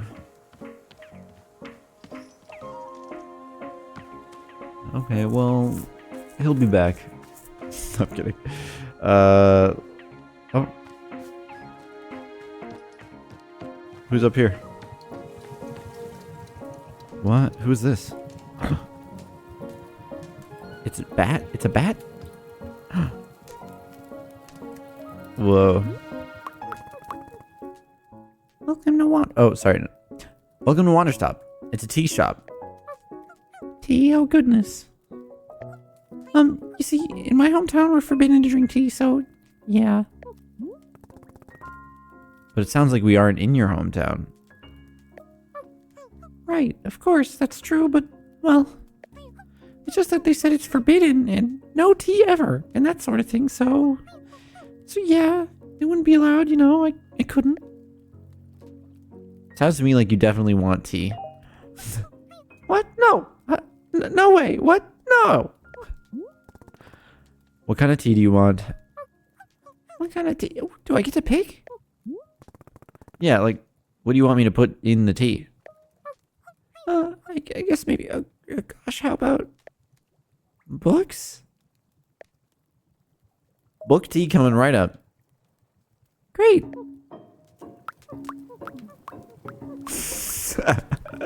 Okay. I know exactly what book. The Fastest Bullet Alive, a Dirk Warhard novel.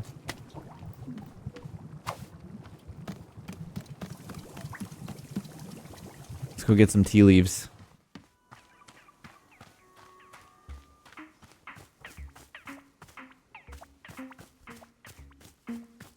Ah, here's some.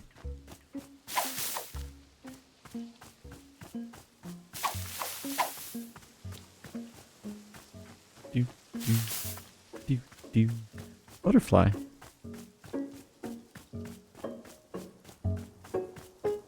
Give me tea leaves. Let the waves of tea and space surround me.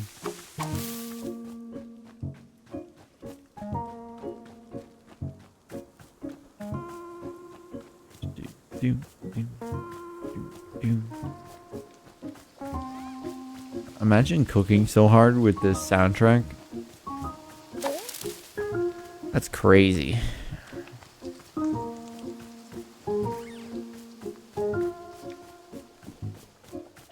Doo-doo. Oh. What's up, Boro? Ugh. You see that guy in the mask, Ren? Yes, of course. Boro noticed you talking with him at great length. Has something happened? He, I wasn't the person he wanted me to be. I see. Are you the person you want to be? No? But I don't know, it's weird. This is a weird time. I don't want to talk about it. Of course, please forgive me. I am sometimes getting too personal with questions. Well, Boro will simply say that he very much enjoys the person that Miss Alta is. Our masked friend is welcome to his opinion, but now you're having my opinion as well. I'd rather be able to fight. Yes. But Boro does in fact care for Miss Alta regardless of whether she can fight. Anyway, it's all for the Boro opinion hour. I will leave you to it, and I hope you're feeling okay. I'm too mean to Boro. I should be less mean to Boro. I'm trying to like say things that I feel like would be more her character. It's just like, oh, I'd rather be able to fight than have your opinion. But at the same time, maybe I'm being too mean. It feels so bad. Let's go out and get some more tea leaves while that dries. Oh wait, I have a package in my inventory, don't I?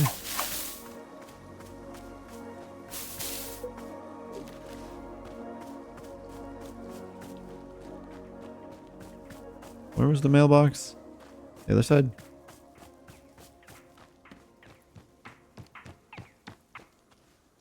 Yeah. Okay. Leaf me some time to get some leaves. Oh, I could also do the tea that I haven't tried yet, or one of them. There's a few, I think. But I just need to not be stupid and put a tea ball in when I am making tea for myself. Because they take forever.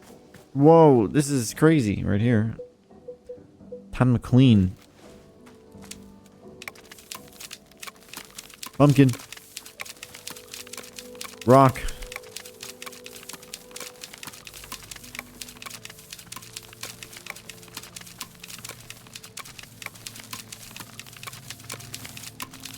I've really neglected this area of...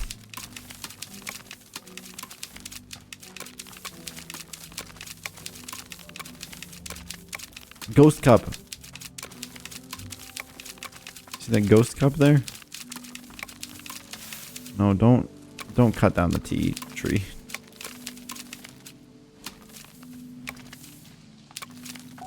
Or the tea bush. Why does it feel like the tea bushes are where the weeds are spreading from? That's the conspiracy. What is that cup? It's got like a design on it.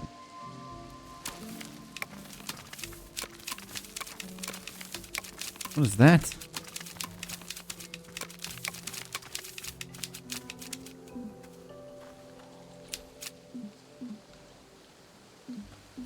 This pocket's full? How's my equipment pocket full? Drop the pot. That pocket's full?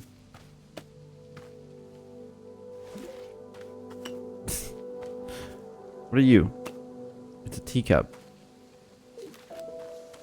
What are you? Looks like a cat. No, it's like a bear or something.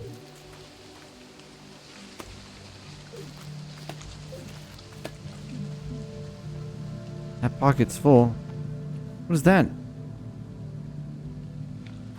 Okay, let's put my dirty teacup to the way.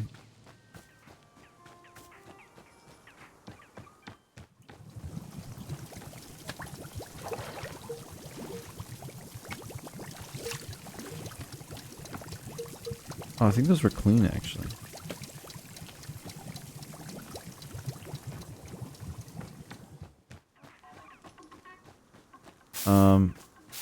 Where was all that stuff?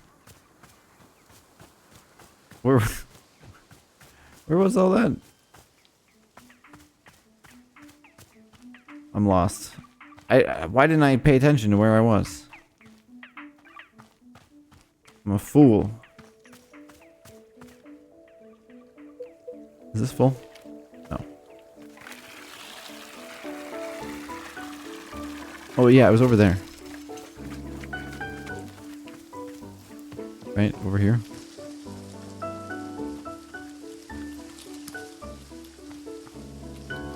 Maybe not.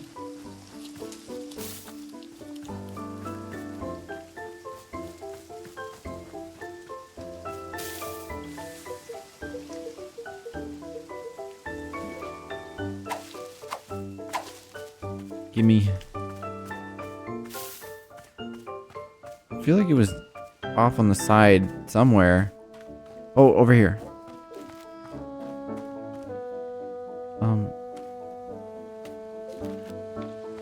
A lot of random trinkets.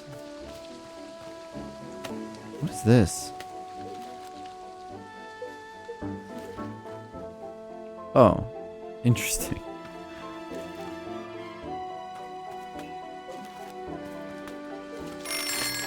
What the hell was that?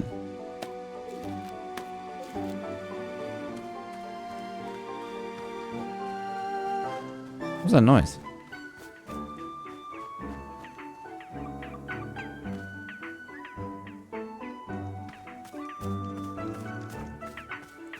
Is that like, it's nighttime now? Alarm? No, I don't know. Is there nighttime in this game? Oh, I know what it was. It was probably the tea leaves drying. Yeah. What was that sound? Was that new? Somebody new coming to the store? No.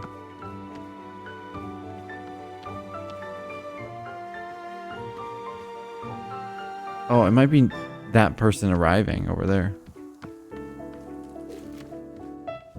I don't know. Sounds.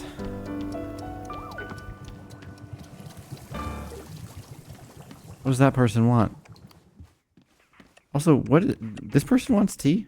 Oh yeah, they wanted book tea. Right.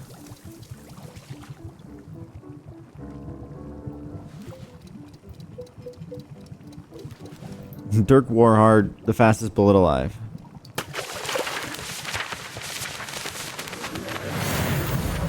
Okay, I paused at a really, really strange time, but I just had to...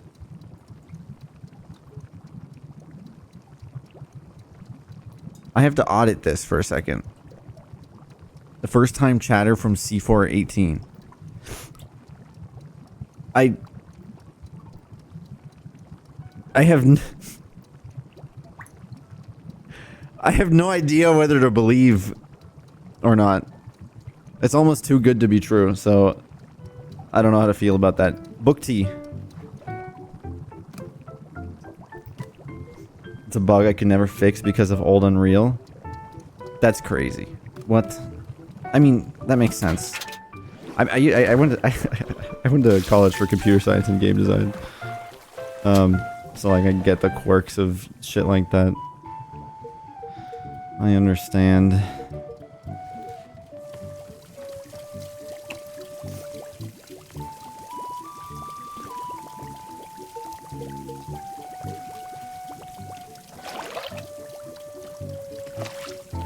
Cut me.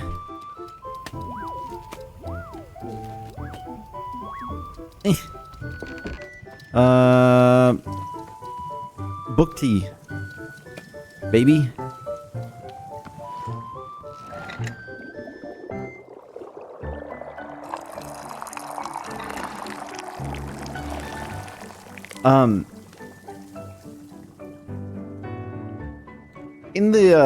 In the chance that this is the actual C418 in my chat right now, I just want to say that I made sure that when I purchased Wanderstop, I also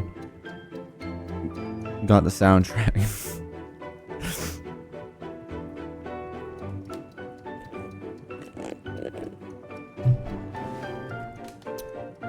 Just wanted to put that out there. Okay, book tea for Bat Lady. Oh.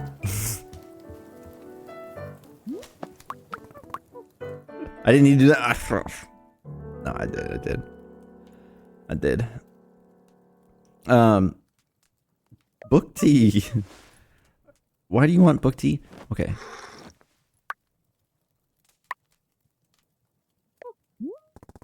How does it taste? This is her first time having tea, presumably. I think it's good. Or maybe, gosh, well, I don't know what book tea is supposed to taste like, but I think it's probably good. Kind of makes me want to go out and fight crime. Like I could beat up a criminal or something. So why, yeah, that's a good question. Why aren't you allowed to drink tea? Oh, we have all sorts of rules. There's like a million things we can't do. But it's not that bad, honestly, other than all the rules. Yeah, it's great. We have lots of rules. It's not that bad, but... Except for the rules, you know? No, that's funny. What a strange character. What other weird things are... Ooh. What's this? To the person who's been sending me packages, Detective Greyline here. I got your second package, and lo and behold, it contained the exact evidence I needed in the case of Mrs. Oxford and the haunted clock that appeared in her window every evening. I'm sending you the clock in question. It's fairly likely not haunted. I'll be honest, this one was vexing me for years. And the fact that you solved it by sending me the answer is quite troubling for a detective. as accomplished and capable as I. In fact, it's the second time you've solved a case for me in this fashion. When will it stop? When will I, Detective Greyline, solve another case purely for my own intellect? I didn't get to be a celebrity sleuth by being handed the answer. Mark my words, I will solve the next case before you're able to solve it for me. The race is on. Oh yeah? You want a race? I'm putting this clock down. Where should I put it? I'm gonna put it on the desk over here. Yeah. Cat channel. No, actually, we're gonna go back to I was fucking with the cow channel, actually.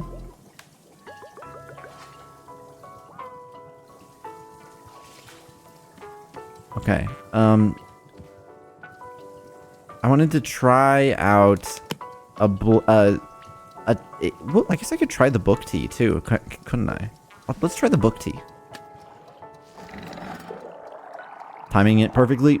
No, it's too much. It's too much. It's gonna overflow. Oh, never mind. I'm perfect. I'm perfect. I got it. Okay.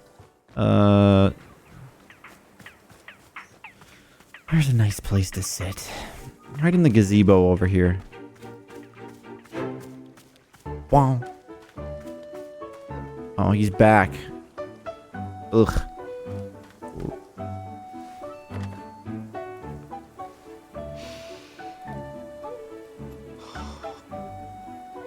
What do you think about book tea, Alta? It's just tea with books in it. This tastes like nothing. There's no flavor whatsoever. Yeah, definitely not a secret recipe. That customer has just never had tea before. Hey, you never know until you try. So, I'm proud of you, Alta, for giving it a try. You've been trying so many different teas lately. I'm so proud. You know what's really ironic? I actually don't like tea. At all.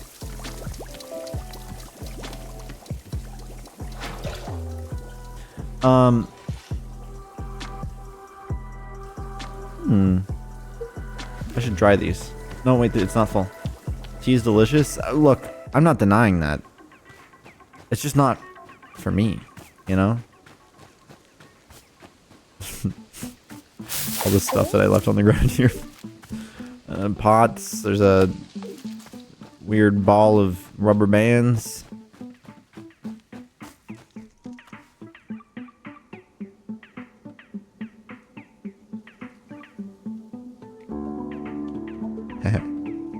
Sick.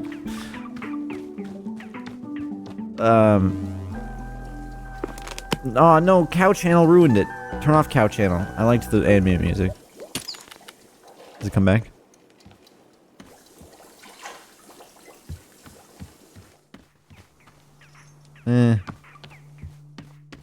Okay, fine. Turn Cow Station back on. It has a mind of its own. Yeah. I mean, I like that you can turn off the I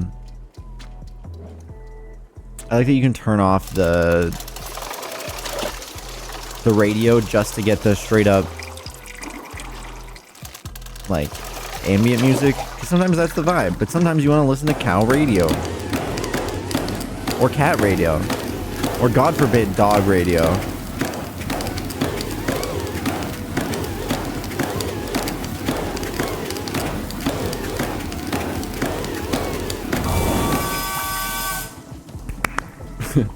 We made it hot. I keep accidentally pressing the button where that makes you go into The Last of Us listen mode.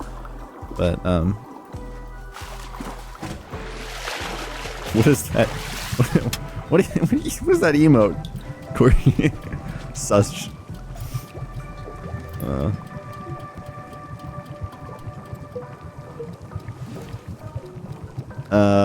Okay. No, wait, no T-ball. No T-ball.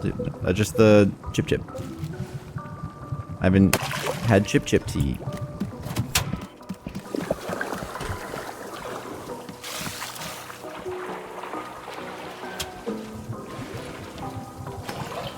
That is a crazy mug. What the hell is that? What emote? The one that's on the top left of my screen now because of, well, that's another one, I guess. All right, perfect pour. Ready? There it is. Wasn't even close. Never mind. Perfect pour. There it is. Okay. Okay. Okay. It was close apparently. It was close apparently the first time. Okay. Let's drink our tea. I don't know. What's a nice place we haven't enjoyed tea yet? We're gonna have our chip tea. Can I go up here? Oh, I can, but from the other side. Ooh, I don't think I've had tea here before. Or actually, maybe I have.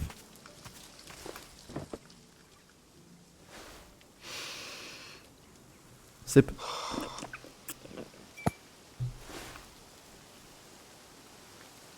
Who would I say has wronged me? I mean, it's weird because obviously I've fought all of these rivals. People who've tried to tear me down in all sorts of ways. And I do resent a lot of them. But bizarrely, my most vivid memory of being wronged was when I was 14 years old.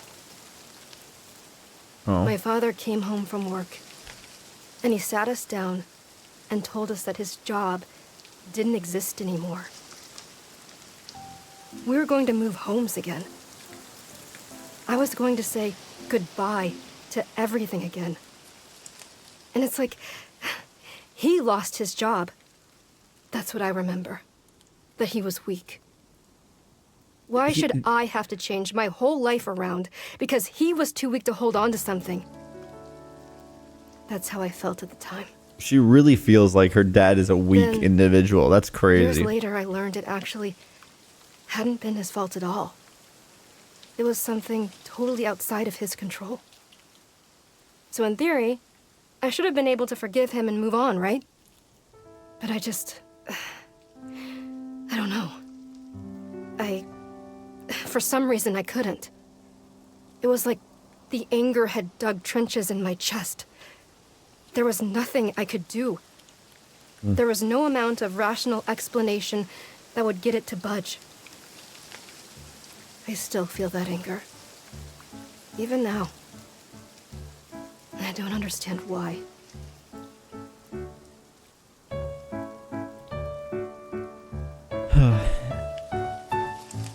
Oh, and then this guy shows up. Mother. Oh, God. Last time we talked to him, he was being an asshole to me. Hello. Oh my gosh, Ren, your arm, what happened to it? Oh, what the hell? Yeah, it's like he's missing an arm. It was the hash-slinging slasher. I was caught off guard. Uncommon for me. Not like myself. Go take a seat, okay? I guess I'll bring you some tea. Yes. Tea.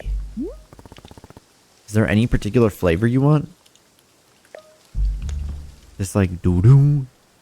No. Okay. What if I give you this empty cup?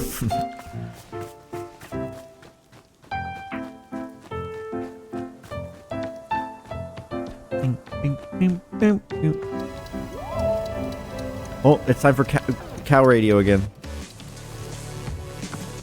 Actually, I think we're gonna go to dog radio. Yeah.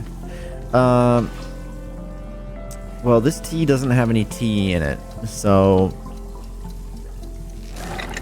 yank it.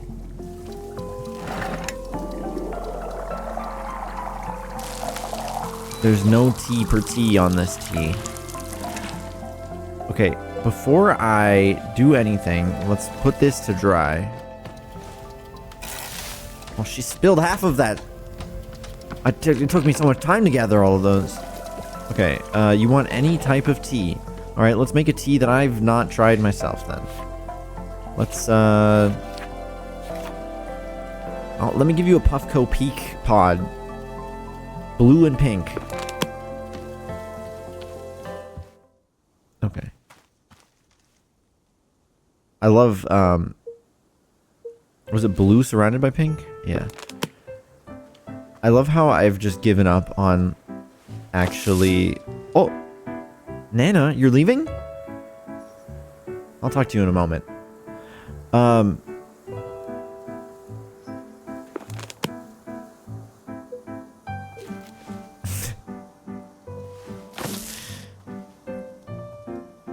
Yeah, I've given up on, like, actually putting things in the garden. It's just going anywhere I want now. Look, it's so close to everything else here. It's all about, you know, clearly this game is about efficiency in your production of tea and nothing else.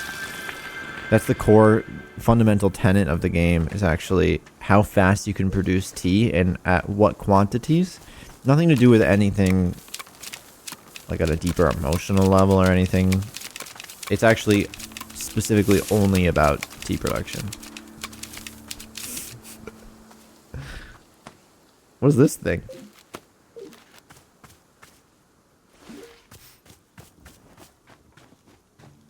I don't know, but it's going on my shelf.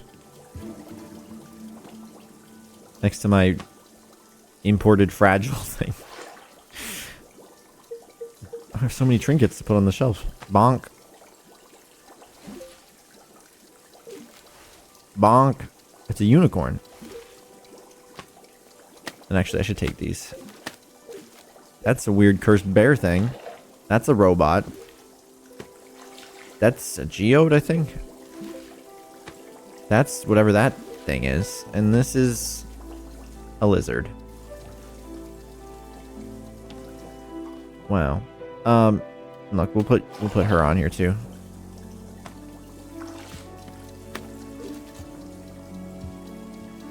Anyway, let's make some tea. Yeah, here I grew this thing and I didn't take any fruit from it. Okay, there we go. Puffco. What's going on here, Nana? You're packed up? You betcha. We've reached what we call market saturation. The customer pool here is tapped. I can read the writing. It's time for me to pack up and move on. Did you achieve all the business you wanted to achieve? Sales were, shall we say, unimpressive. But it's not all about sales. You know what it's about? Bad presence. These people know me now. I'm a fixture in their lives.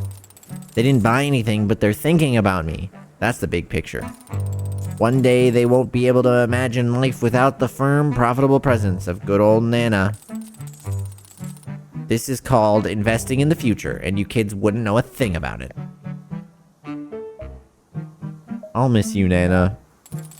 No, you won't. You're just confusing me for the fabulous services I offer. I've already left this place in my mind. You're just a husk to me now. Okay, thanks. Bye, Nana. Good luck. Have a safe trip. And don't dump your trite platitudes on me. Nana does have some sick tattoos. Actually, each of those skulls is for the people that she's killed. I'll miss you. Come back soon. No! Okay. Bye, Nana. I'm gonna make my... What was it that I made? Something berry. Is there a Papa Nana? I feel bad for Papa if there's a Nana. I mean, sorry, other way.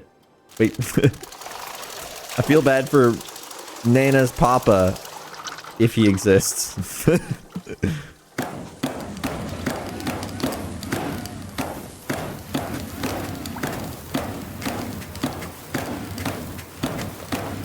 This reminds me of a documentary I was watching earlier. Actually, I just finished it earlier.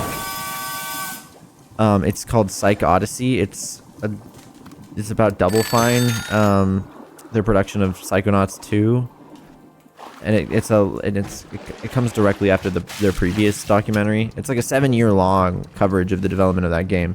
Pretty crazy, but oh fuck, why was I talking about this? Oh, man. I had a reason that I was talking about it. Fuck! Oh. Was it about the papa? Papa? The mama's papa? The papa's mama. Man, I had a whole bit in mind. The whole reason I was bringing up that documentary. Because there was like something in that documentary that I was going to be like... That this game reminded me of. Frick, I don't remember. That's sad. Puff Pod. Oh, yeah. I remember. In the documentary, they... Throughout the, like, development of that game, they had this project lead that they hired in, that Tim Schafer hired in for Double Fine. And then people really didn't like him after some, like, years, I think, on the project. And they ended up, like, firing him. But they always, like, make jokes and reference about how at one point they were, like, spending time making a fishing mini game. And, like, Tim kept making jokes like, I'm so glad that we had time for that fishing mini game.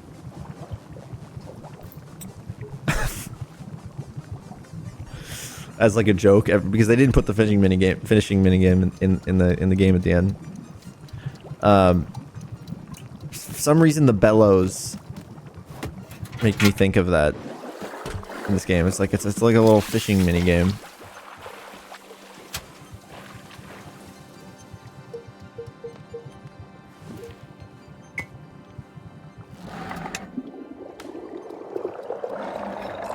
No, that was too little. Nope. Spot on. In fact, I think this might be the best cup of tea that's ever been made.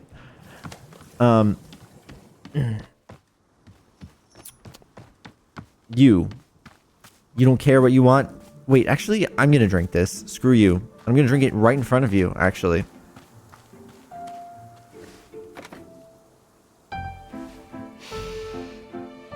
That's true. This game does have the... I was tempted to turn it on earlier. I'm not gonna lie. Actually, I might. I'm gonna turn it on.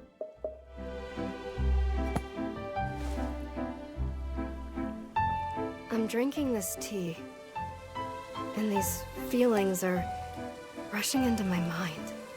I forgot to read what it was supposed to be reminding her of. Oh well. Like, it's as though I've won a tournament. And rather than immediately going back to training like I usually do, That lady's back. all I want right now is to relax and celebrate a success. Just do nothing. Go back home. Take it easy. Do nothing. I've never wanted that before. That's crazy, because I feel that constantly. That's why I never get any of the things that I want to develop. What's the value of living that way? I mean, what do you get out of it? How do you know when it's enough? Because there's no indicator. Oh yeah, I understand. She keeps fighting, and she uses that as like as an indicator of her life being a success. She's accomplishing her goals, but like what? I don't understand it. I don't see what it's worth. You don't see the point in taking time, doing nothing. Yeah. And neither does this dude. But maybe he will. That was the Puff Pod. Makes you nostalgic for something you never actually experienced. Oh, and she was nostalgic for that sense of rest of doing nothing. Huh. Okay.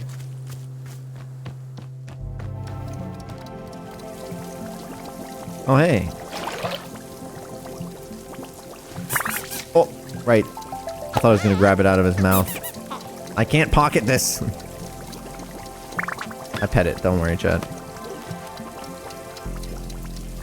Don't worry. It has been pet. Okay. There.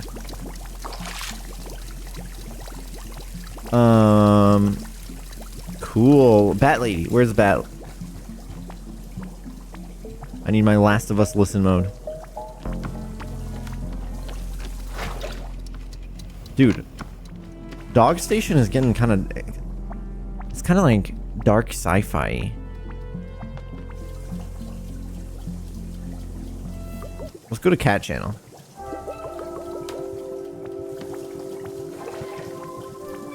Maybe not, maybe dark's not the right word, but you know what I mean. It's got those deep spacey sounds. Alright, what do you got? Or what do I got for you? Or what do you have to say? Say there, I have a question. Is tea just water with an ingredient in it? That's all it is.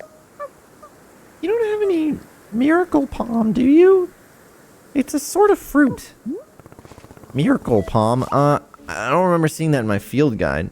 Is that a bat? Yeah. It is.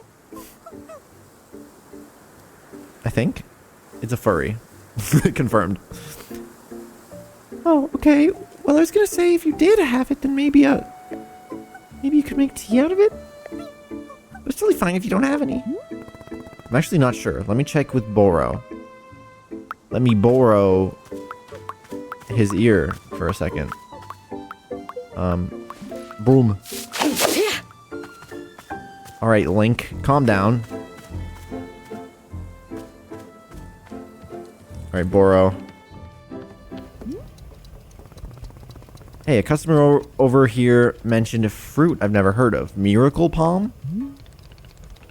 My heavens, Boro has not received a request for Miracle Palm in many ages.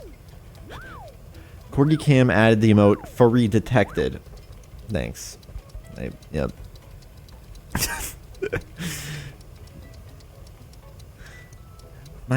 Yeah.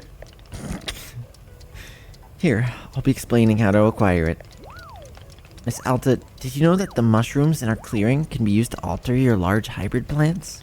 I didn't. Take a look at this cute little mushroom, for instance. If you're putting these in the same... if you're putting 3 of this same mushroom around a large hybrid, it will change the plant's color.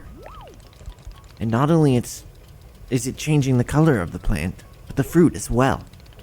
If you were to make a whaling tree and alter it using these mushrooms, the fruit it produces will be a different color. This is a miracle palm. In fact, it's exactly the same as normal whaling fruit, just simply looking different. If it's the same fruit, why did the customer refer to this one as miracle palm? Regional differences.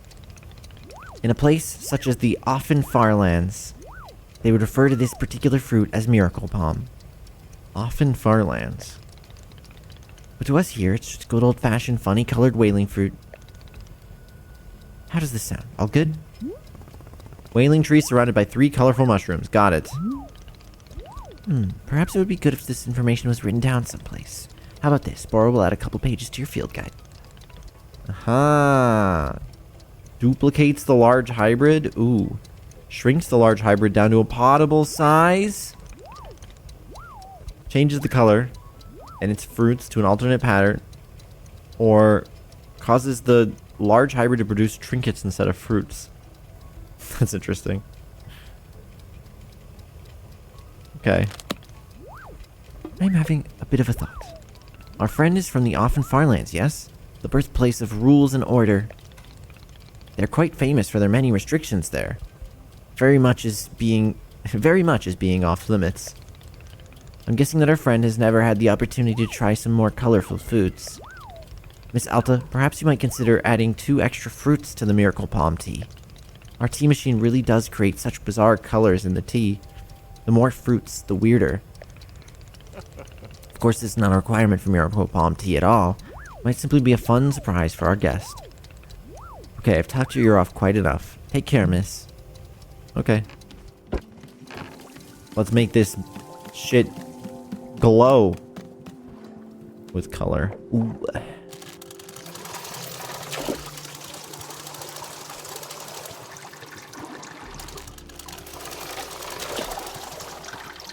Okay.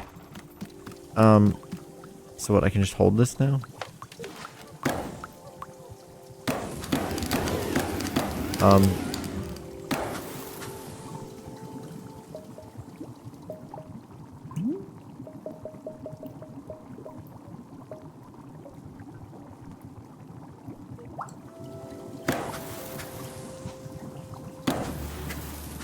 Maybe I have to reload.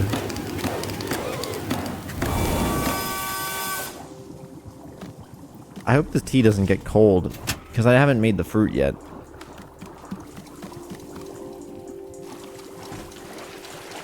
Can I manually save? Save and quit. I'm gonna see if just continuing will get the bellows to work the way I want them to. Oh, every time you load, you're at this bench. That's kind of interesting.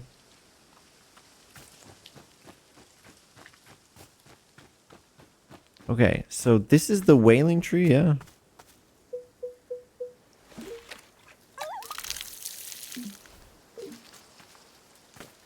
Yeah. Okay. So then I have to surround it with 3 hue shrooms. Let's look for those.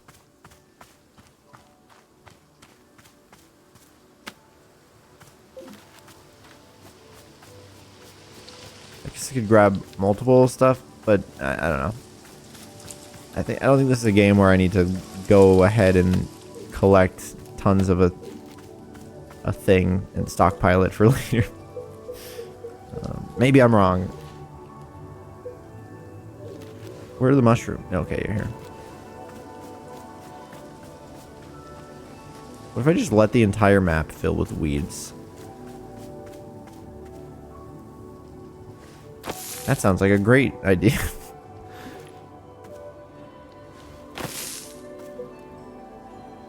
Oh, I forgot about Professor Currency's Guide to Economics. What a great read.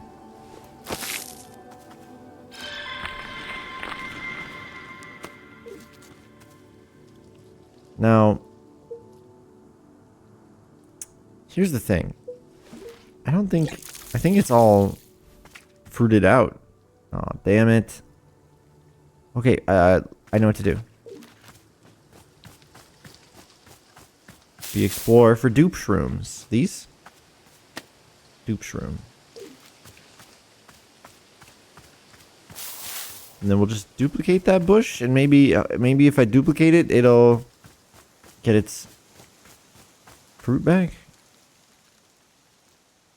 I don't know. I'll get hue shrooms as well, just in case. I have to make another one. Ooh. Definitely grab some leaves while I'm out here. Eek.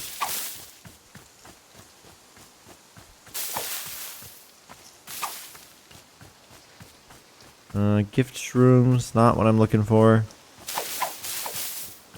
Ooh. Okay, basket's full. Where are my dupe shrooms?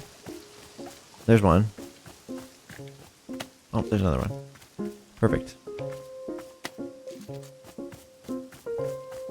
Doo-doo.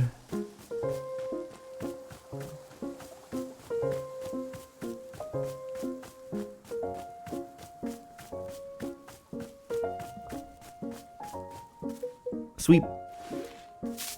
Yeah. Okay. Now let's see if these dupe shrooms. Wait. Oh no. Okay. Yeah. I was gonna say. Wait. Do I not have enough? But it's just the inventory is sorted by when I pick them up. My nose is itching. Ah. Okay. Dupe.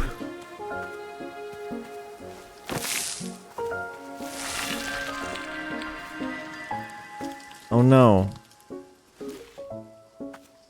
Do they? No. You can take pictures of the eclipse? Or...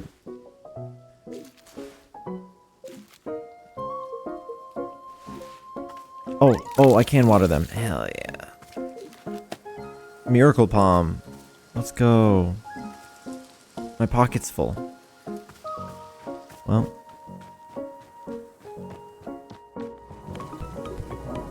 Why is there a pink? Oh, there's still pink in there.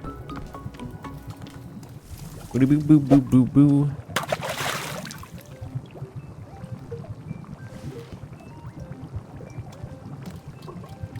T-ball. And then it said to toss some other fruit in there. Let's put a mess berry in there. Just got back from that word. Okay. We have to clear the thing first. I think. Is that a pumpkin that dude's got?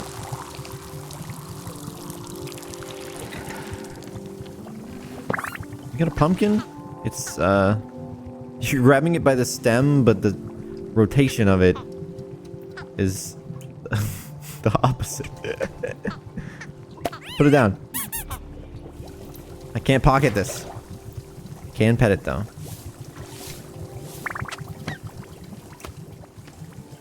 Pumpkin.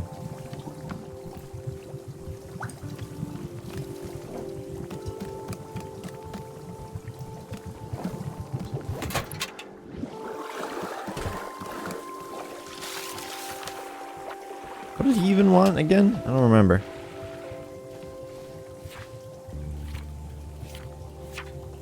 Anything. Well. Okay then, sir. I'll get you that anything that you so desire.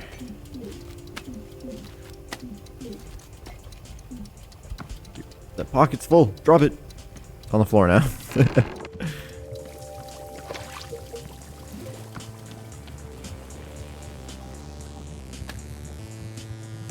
Alright. The cat channel, bumping.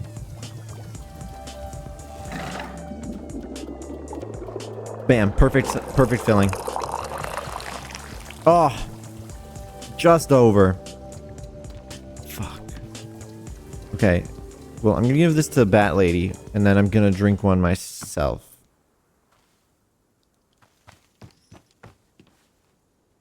Oh, they're up there. I have your tea.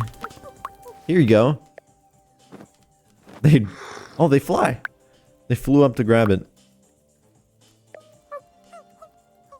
Whoa, this has to be the actual most colorful drink I've had in my life. What did you put in this? And I can taste Miracle Palm too. You found Miracle Palm around here? Boy, oh boy, this stuff is a delicacy back home. My absolute favorite meal, no question. Dang, it tastes just like home. Where are you from exactly? Have you ever heard of the Austin Firelands? Way, way on the other side of the mountains. Maybe you've heard about the legendarily strict set of rules. You got a lot of rules. Never heard of it. Yep, totally never heard of it. Oh, well, I guess I thought a lot of people had heard of us. Maybe not. I've got things to do. Oh, sometimes I pick the wrong ones and then think, oh wait, the other one probably would have had more dialogue. I should have gone with that. Okay, well, thank you for the tea. They can probably still talk to you, right? No? You're leaving. Okay, goodbye. I'm gonna drink one of these now. Where are you gonna put that mug? Can you put it in the dishwasher, please? That'd be great. And I don't mean inside of me when I say in the dishwasher.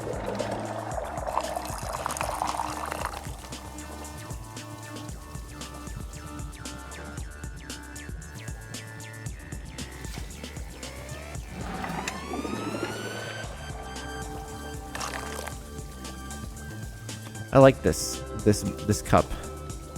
Let's find a nice place to drink it. How about up here?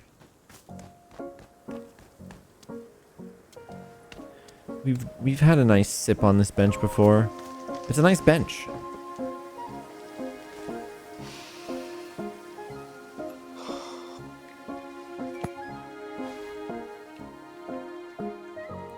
Huh. What is this? I've never tasted anything like this before. It's like... Oh, like it's just almond. this. Okay. Was that because, yeah, I suppose it's just the same fruit, so that would make sense. Okay. Well, let's put our dirty teacups away. Actually, really quick. Oh. Thank you.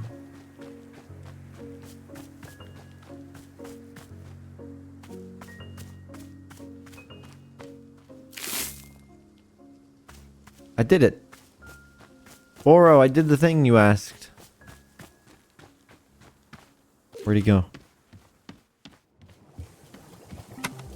Hit me with the cat music. Hello, miss. Is there something I could be assisting you with? I filled the hanging pots with plants. So you did, Miss Alta. The pots are looking absolutely delightful. You have done a wonderful job. Can I say, is a merry spark in Boro's soul to see them once again. Truly, it is warming me from within. Please, I must be thanking you for the time you spent on this task. Here, I will give you a poster that has been sitting in the back of the shop. What was that sound? Oh, it's the radio. How many eggs am I thinking of?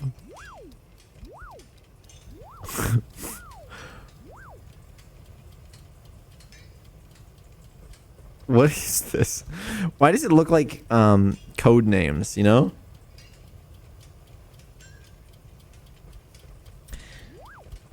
It's a little flyer for Boro's favorite TV game show. How many eggs am I thinking of? What's the premise of the show?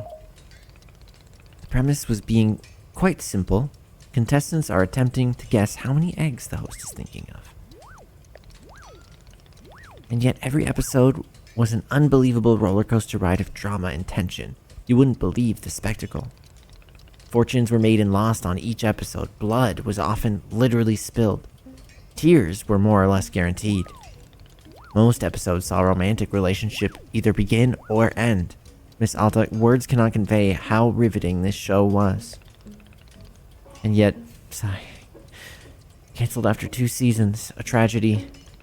Apparently there were too many complaints about the amount of nudity on the show, even though all of it was blurred. Nevertheless, how many eggs am I thinking of will always be a fixture in Boro's heart. I think you'd have done well on the show. How are you supposed to guess the number of eggs a person is thinking of? Spoken like someone who's never watched. How many eggs am I thinking of? Every contestant was having their own methods, their own schemes. No two approaches were the same. Just when you thought you'd seen every possible way of just guessing a number of eggs, bam, something brand new. I can assure you, the most forward-thinking innovations in history took place on that stage. But the show is in the past, and now all we have is this lovely poster. Please, won't you take it? I'm sure you'll find home for it here in the shop in no time. And thank you again for your help with the pots. Dude. The radio really didn't like Cat Station for very long. It's always breaking. There we go. Boro's favorite. What are you doing?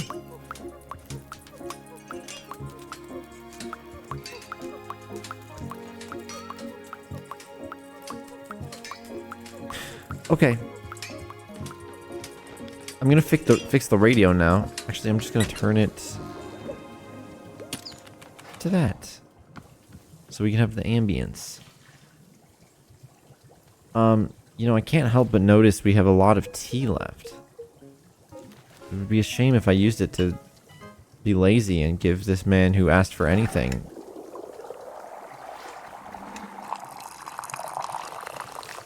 Oh my, I'm insanely good at filling teacups. Okay, where's that guy? Over there. He lost an arm. Somehow. So, I guess we'll just give him this tea. Oh, look at that pose, man. He had his leg up on the bench and everything. Here you go. I know tea won't really help much, but hopefully it feels good to drink. Now that I'm looking at it, I do not feel very thirsty. Do you need help with the wound? Does it need to be looked at? Adjusting in my chair, posture check, shrimp check.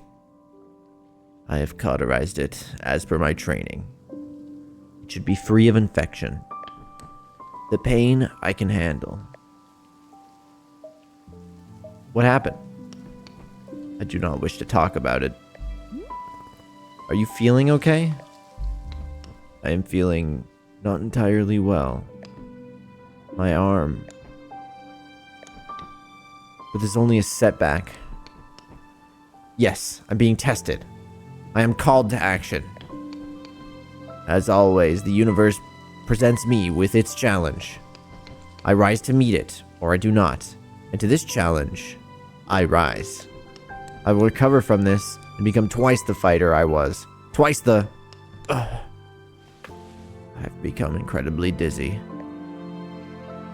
Should probably rest. Yes, I will do that. Warrior Alta. Yes? Would you permit me to give you something? A decoration for your shop.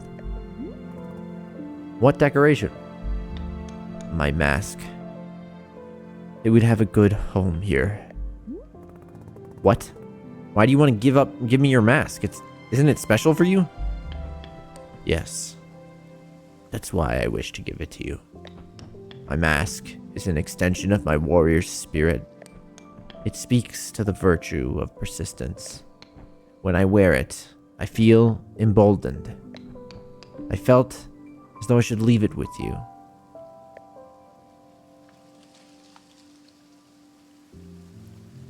Alright, I'll take it. Very good. I'll place it by your sword. That way you can be reminded, always, of the warrior spirit that is still in you, waiting to re-emerge. Fine. I will do that now. Okay. I can't put a cup full of liquid in my pocket.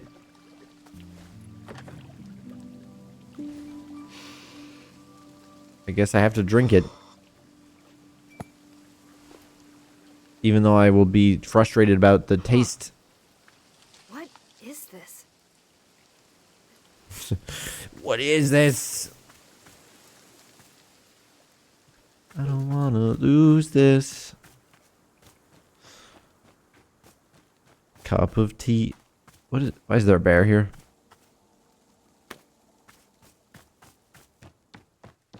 What's going on this shelf? Oh, with the... Oh, no, he put it... Yeah. He put the... Oh. No. No. I should wash these cups.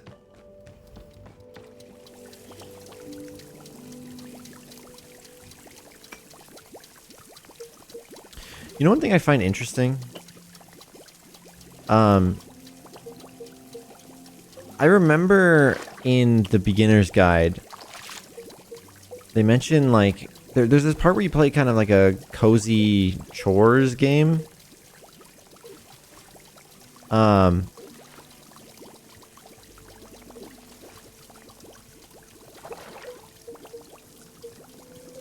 Like very briefly in the beginner's guide. And I have to go back and to that level to really remember exactly what he was talking about, like emotionally there. But that game was like, you know, there's a lot of themes. So I'm like thinking to myself, like, I wonder if that's what he was thinking when making this game a cozy game. If he was thinking like, oh, I need my moment to make a, you know, a cozy game and feel better about myself and just focus on a task other than the stuff that's been burnt that I'm burnt out on.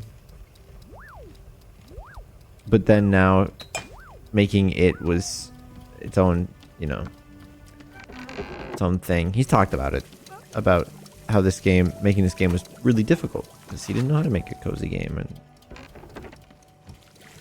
stuff. So I don't know. I can't claim to know what he was thinking, but it does remind me of that level. You're going around doing chores. I don't liking that. Okay, what was I up to? I didn't have any requests at the moment. I guess he was gonna go put my helmet down. Did he do that? Or not my helmet, his helmet. His mask. Way too many fighting games is a breath of fresh air. I mean, have there been this week I've been playing Split Fiction and Wanderstop. It's been a good week in gaming.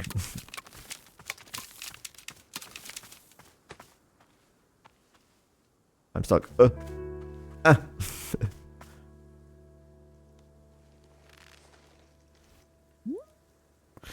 I still haven't rested enough? It's been forever.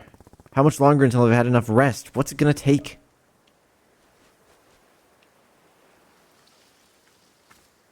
We're gonna collect a whole bunch of trinkets from friends, aren't we? It's gonna be cool. Maybe, if it happens. Ah, Bat Lady's back. Though it looks like there's somebody over there that wants some tea or something. Who are you? Oh, it's you without your mask. Right, okay. Hi. Need anything?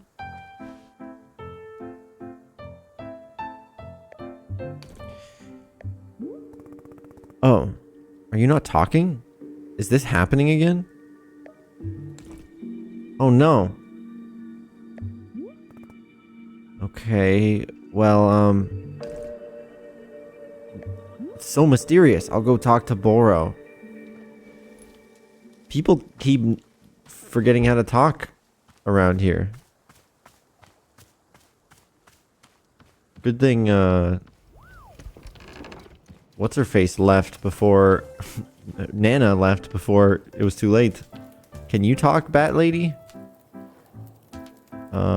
I can't interact with you.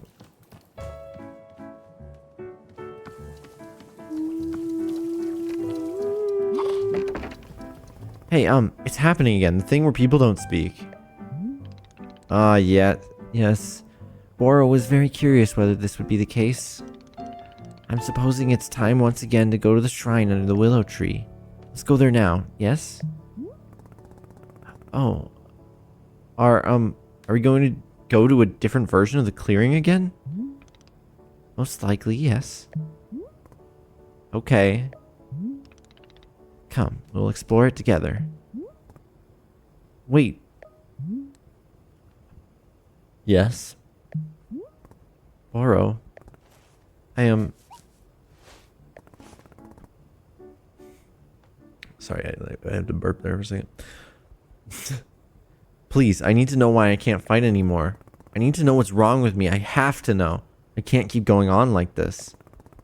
Please, can't you help me? Can't you do something? Can't you fix me? Miss Alta, may I make a suggestion? The next time you're sitting down at the shrine, I suggest you're holding this question firmly in your mind. Thanks for the headbands. There's a state of transition at the forest as the forest takes us from one place to the next. This transition place is quite powerful and may respond to your inquiries. But you must be holding the question clear in your mind, yes? Shall we go there now? Yes, I think that would be good. Let us go, like, the shrine. I mean, goodbye trinkets, I guess.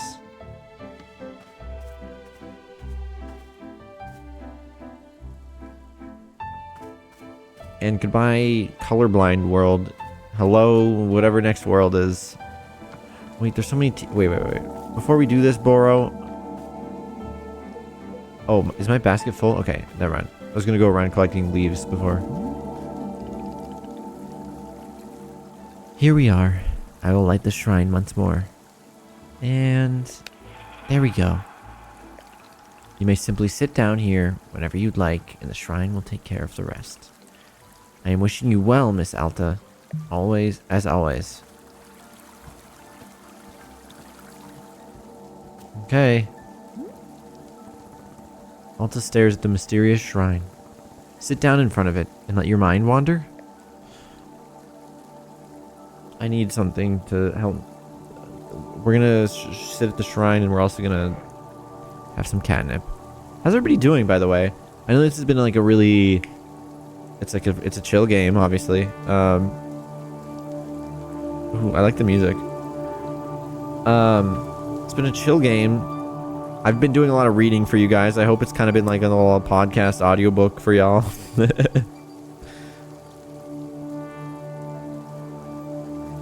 I do like the, I was talking about this last night after the Survivor watch party. Imanex was asking me what I was thinking of this game so far and like what I felt about it.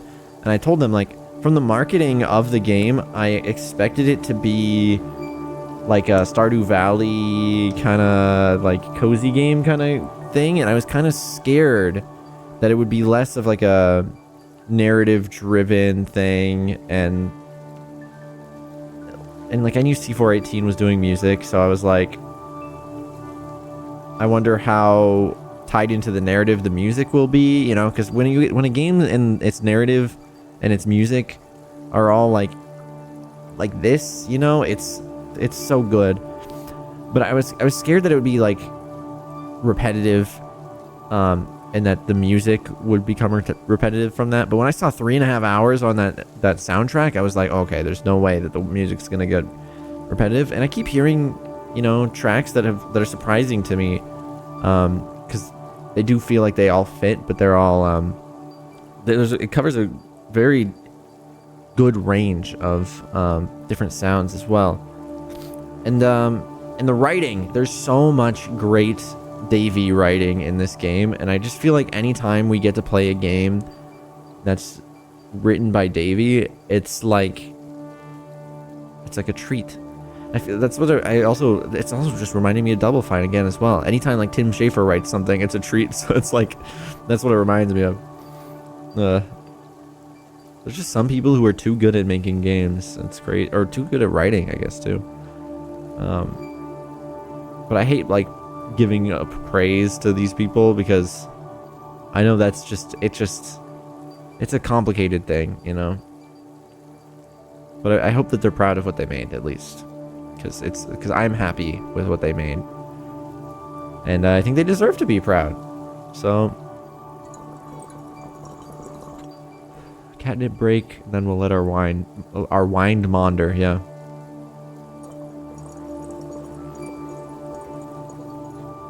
And yeah, Chrome, you mentioned, looks like a cool game, very creative. It is very creative. As I mentioned, I expected it to be like kind of Stardew cozy game simmy, but it's not, and I mean that in a positive way. What they've designed here is a lot more refreshing than I think a conventional cozy game could ever be, because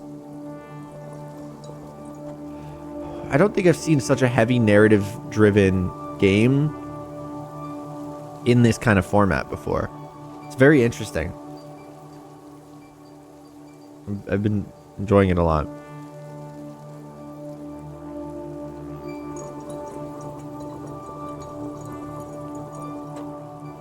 All right. It's time. Okay, now it's actually time. Okay, I lied. It's not actually time yet. I have to... First off, I just realized I have 10 whispers on Twitch.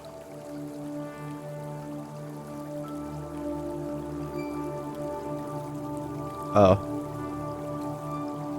I see. Okay, sorry. I don't know why that distracted me all of a sudden. I have to grab a Q-tip really quick. Here.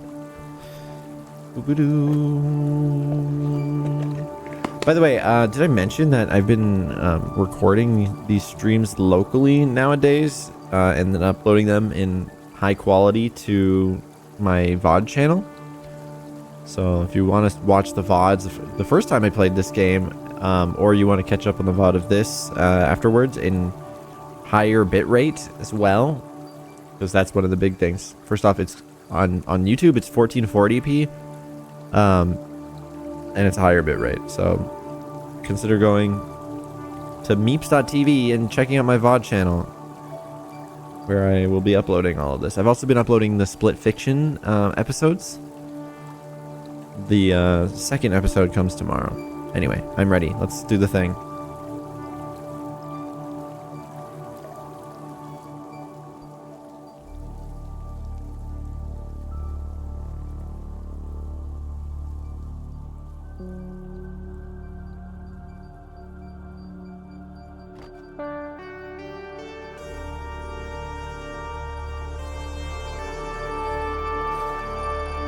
Breathe, Alta.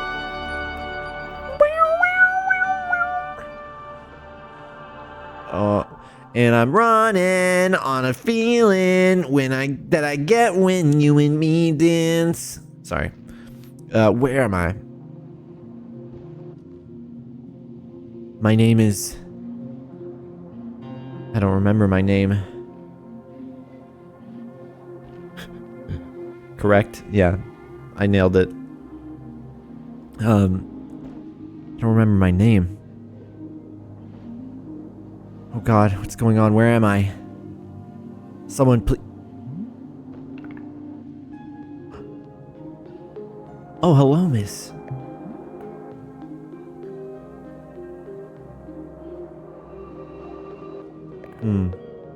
Boro? What pleasant fortune to pass by you in these woods. This is strange. Would you care to take a seat with me?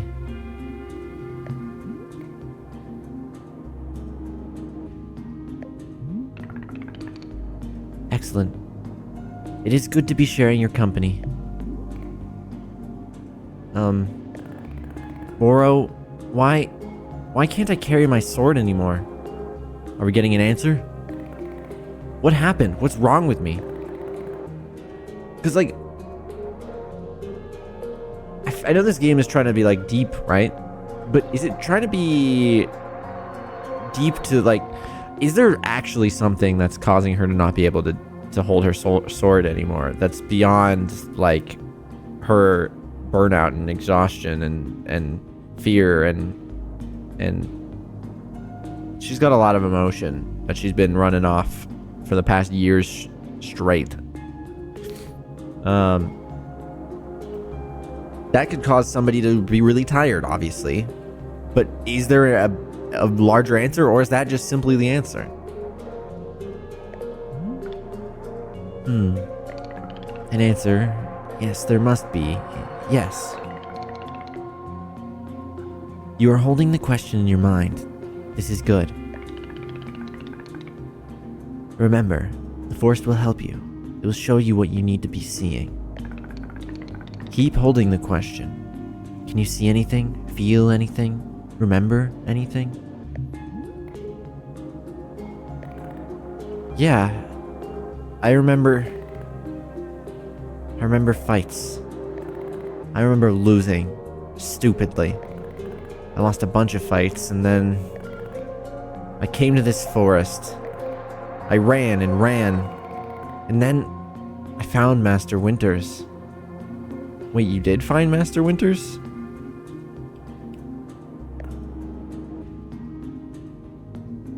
Huh. I found Master Winters. Wait, I did? Boro, did I already find Master Winters? Please, Miss Alta, you really should focus on the memory. Best not to lose it now. Okay. Cutscene? Okay. Okay. I remember. I made it to her house. I found... It's the Sword Master Winters. from Monkey Island. I did it. Then what? She welcomed me into her home. She was polite. We talked. I told her who I was, all the things I'd done. I was so excited. Did she... Why did I... Did she, like... Is she like a witch? Did she curse Alta because she didn't want her to be better? That'd be so sad. I showed her my capabilities, my speed, my power, and I explained the problem. My losses, my stupid losses. She watched me the whole time. She listened. And then... what happened then? Then we sat down in her kitchen. I told her that I wanted her to train me, to restore me to my full self. With her training, I would be as strong as ever. I had no doubts. Help me to become complete again, I said. She's the only one who could help. Please, I asked her, please help me. Then we took some hallucinogenic tea, and that's what this whole she just game sat is. in silence. And I didn't know what to say. I remember this now. She looks up at me finally after all this, and she says, "No. I cannot do this. You are missing something. You are lacking in self-control. I cannot be the one to teach you this, for it takes a very long time to master, and I only have so many years left." Is that why we're making tea? Self-control? You must be very disappointed. You've come such a long way and worked yourself so hard just to make it here. Please feel free to stay What's the track title? here for some time, if you wish. We can walk in the garden, discuss our pasts, and what we aspire to. These The house? topics are rich soil for the mind. Of course, if you I should have wish to leave, expected I would be that you glad knew to who. escort you. Okay. It is entirely up This- to you. I sat there, just listening to her say all of this, telling me that I could not be trained. I couldn't think. I couldn't feel. And then, something happened. You ran. Like you always do. Trying to fight against something you can't fight against. Yourself. Hey, it's all right. You're going to be okay. I know how to help you.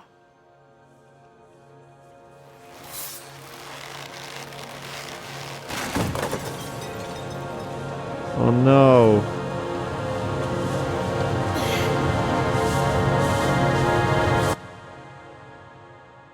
What the hell is wrong with you? What did I do? Why did I do that? I wasn't trying to do that. It wasn't me. I didn't do it. No, please. You have to believe me. Get the hell away from me! No. Stay away! No, please. I need this. I need your help. Are you insane? Get out of my house! She out! fought. I am in control. I am in control. Please. This isn't me. Please don't let this be me. God, no, please. I don't want to be this person. I don't want to be this person. It was the worst thing I had ever felt in my life. And I didn't want to feel it anymore. So I just blocked it out. The whole thing. I pushed it all down. As deep down as I could. Like it never happened.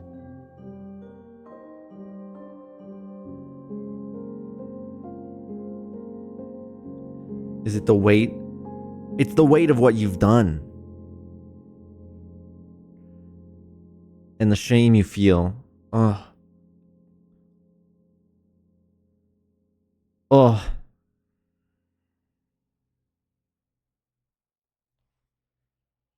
Well, that was enlightening.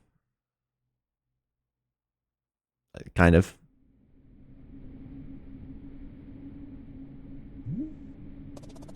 Okay, we're having our life is strange moment right now. I remember it now.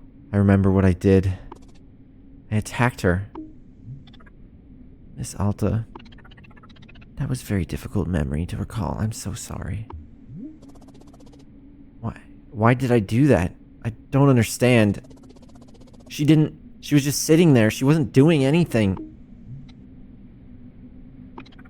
Is there anything Oro can be doing to help? Say nothing. We don't want to be mean to Boro. We've been mean enough. No more meanness to Boro. Ooh. Miss Alta, I'll be close by if you are needing anything at all.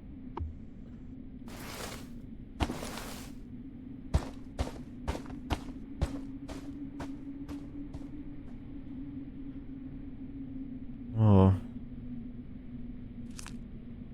It's almost like winter. Like the last one was like autumn, maybe? This is like wintry. It's very dead. Feeling, you know, very gray. And cold and quiet. Very notably quiet. I mean, other than the sound of the wind.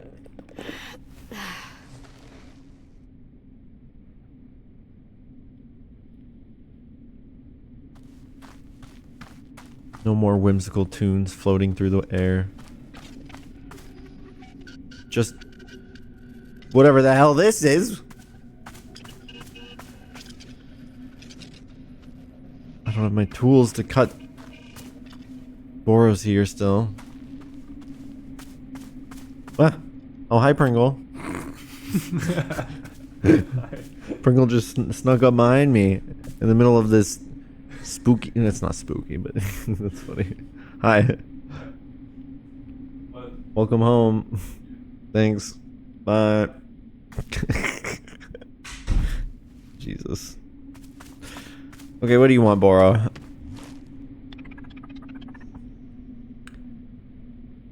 Hello, Miss. Boro has made you a cup of tea. Won't you have a sip? Here, I am hoping this helps. Oh, hoping it helps. How are you feeling? Any better than before? Did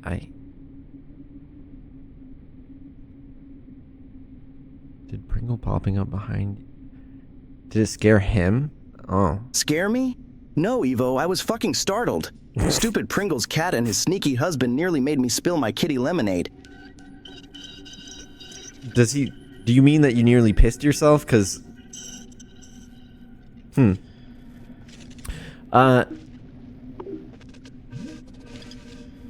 I'm trying to, but... Oh god, why? Why would I can't... Miss Alta, it sounds like trying to describe it is perhaps not the best thing for now. Please, simply take a bit of time to rest. Have some tea. William, what's up? You know, we're just playing Wanderstop. Game of tea-year. What's happening?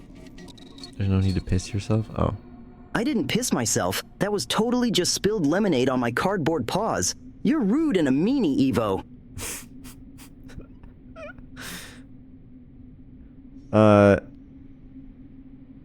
Just to be letting yourself return to neutral, yes? That is all. I'm wishing you very well, as always.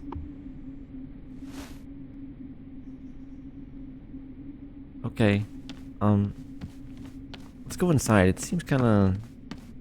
I don't know.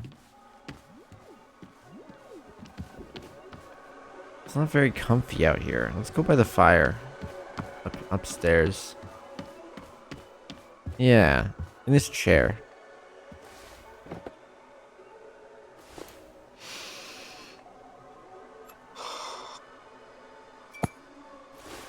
She takes a sip. There's an explosion. She starts tripping. I'm awful. I'm not a good person. I was doing so good. Everything was so good. And then oh my god, I'm pathetic. I had everything. And I threw all of it away. All I had to do... She was right there. Hey, I'm way too dignified for diapers, Twilliam. It was lemonade, I swear. Why won't anyone believe me? I believe you, Beeps. Yeah. Yeah. The one person who could help me. She was right there and I just... like I was an animal. I don't know. I don't know what I deserve anymore. Maybe I'm nothing. Okay, okay. Yeah. Nothing. I don't think you're on to something I'll never there. deserve anything good like that. Ever again. Okay, so now we're in the Depression era. I understand. You know who I miss? These two. What's his name? Harold? Or something? Is the radio... Oh.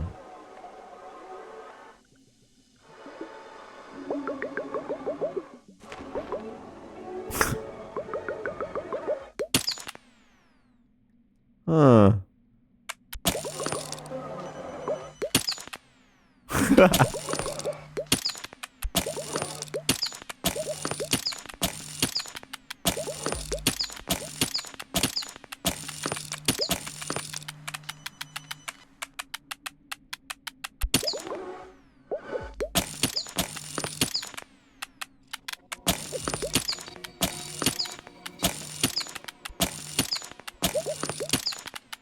I love spamming sounds in video games. I don't know what it is.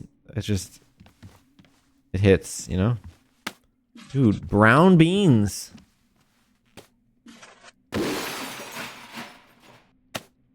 Ow. Good stress test. Dude, it just reminds me of when I was playing the Deck 9 Life is Strange games. The Life is Strange Before the Storm, I found a critical bug in it where if you interact with something that has a voice line associated with interacting with it, and then you leave, and then you keep spamming that like leave and interact over and over again, you can eventually get it to be playing the voice line over itself so many times that the game breaks, and then no other voice lines can be played for the rest of the time until you restart the game. It's pretty great. I should be a QA tester. It started playing again? No, it's just... Oh. Okay, it's just weird ambience, I guess.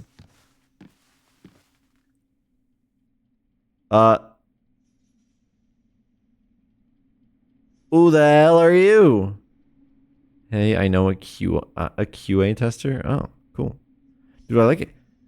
Okay, does the fact that the bubble, the floating clouds have like appearance in this thing when I, you know, in this view, does that mean that those clouds themselves are also sentient? Hey, Rapscallion. Oi there. Well now, ain't this a welcome sight? Some kind of shop you got here. Sure looks that way now. Tea. Serve tea. She said I'm not in control. Say nothing. Well, I don't know what accent to go with for this guy. It's swamp gas. are you okay, friend? You seem a little, off. I don't know what... I feel like I'm trying to mix accents and it's not working. I'm gonna break the radio, yep. Yeah, you know, just... Tell you what. Don't you worry about me, all's good. I'll just be around, yeah? Just be right over here, yep.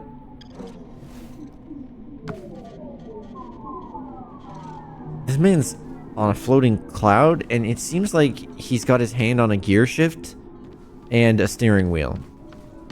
Which is ridiculous, but also kind of awesome. So...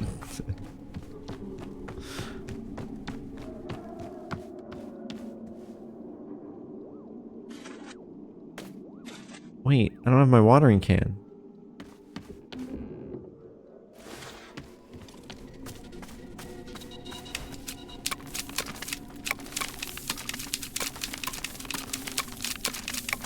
Do I have to drop all this? This is yeah, I definitely have to chop all of this to progress in the game, obviously. It's really spreading.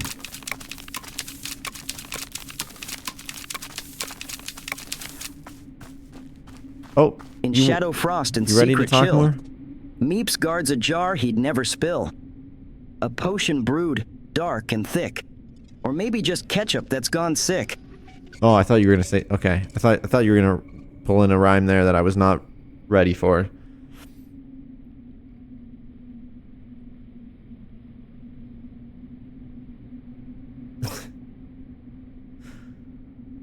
Interesting. I'm glad he didn't spill my actual secrets.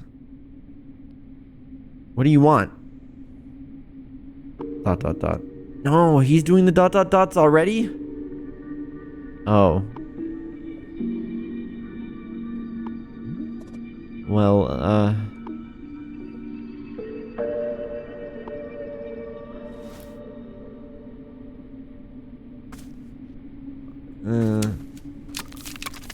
time to go to the altar again, Boro. It's totally been working.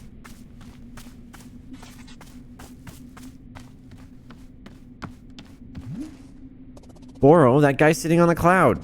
He's already gone totally silent. Really? But he only just arrived a moment ago. Scary sound. I don't know, Human Bear 4. Hey, Maze. Meeps'll skin my cardboard paws if I talk. Let's just say not all hairballs are innocent.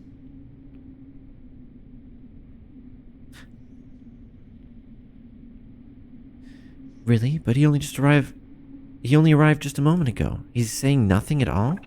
How very fascinating. Miss Alta, it's quite unusual. Up until now, our customers have only gone silent after a long period. Boro was wondering if it was something to do with the shop itself. But now I'm having a new hypothesis as to what's happening. Please, won't you join me at the shrine under the willow tree? I'll tell you more. This is getting sketchy, Boro. I don't know if I want to be part of this.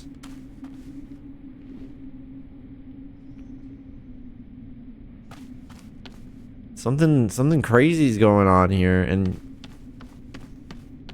I don't know. Is it this altar? Or this thing here? It's gotta be, right?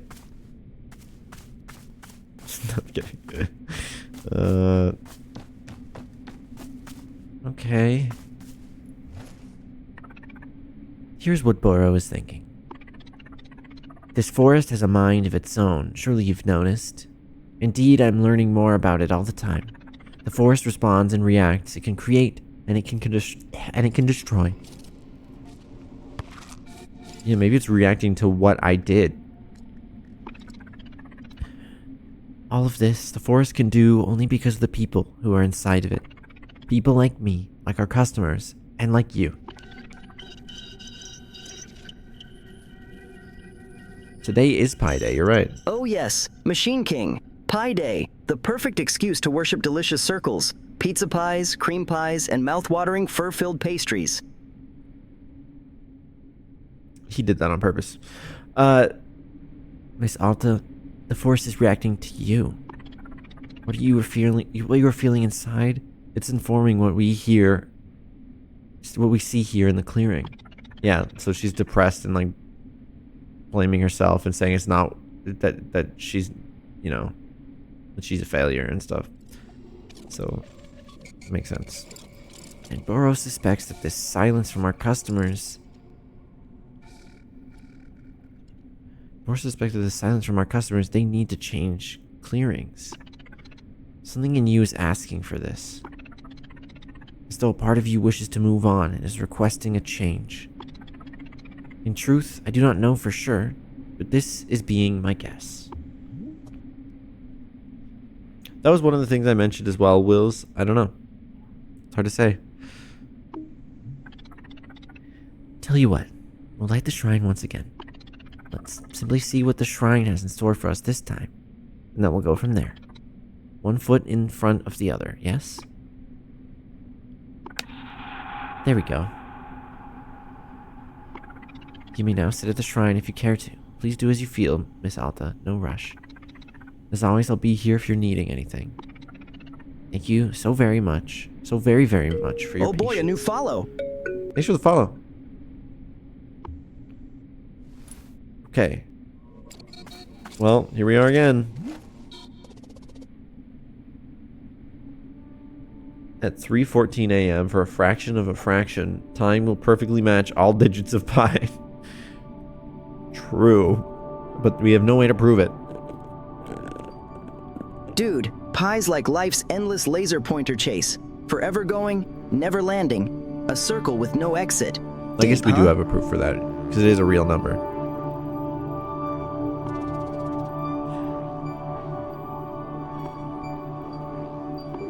We are at the Wanderstop. Let's make our mind wander. At the Wanderstop, where tea is only part of the menu, and satisfaction is not a guarantee.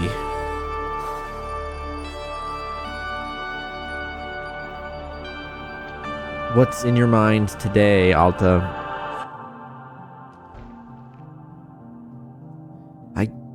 I don't remember. My name, what I'm doing here, it's a blur, it's fog. Please, someone. Hey, I'm here. I've got you. You do? Do you remember who you are? You. Oh, this track? What the? It's got the like, what's the word for it? Oh, words are hard. It's got the, motif in it. It's got the bleep bloops. It does have the bleep bloop. It has the motif in it for the Wanderstop theme. What I'm saying.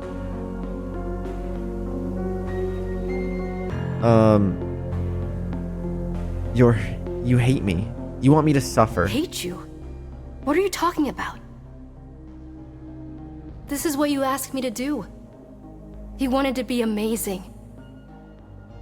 That's what we're doing. Together. We're achieving the impossible. Okay. There isn't a person alive who wants you to succeed as much as I do. I don't know. Have you ever considered me? Me? I know, I believe you. But you don't let me rest ever. I need to rest at some point. Her drive. Oh, it's her drive. It's her drive. Her passion. But it doesn't let her ever rest. Oh, I love this. How about after I've rematched everyone who defeated me? How about after I find and apologize to Master Winters? I like that option, chat. No, no, no. You have to let go of that. It's in the past. I mean, yes and no. Don't you remember the bigger goal? Undefeated for the rest of your life.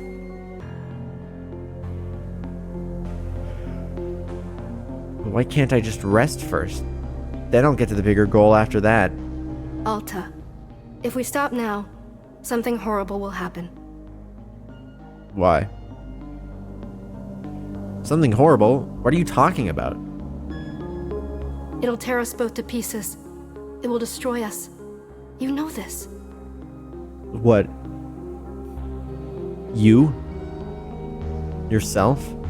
No, I don't know. Explain this. What horrible thing is going to happen if we rest?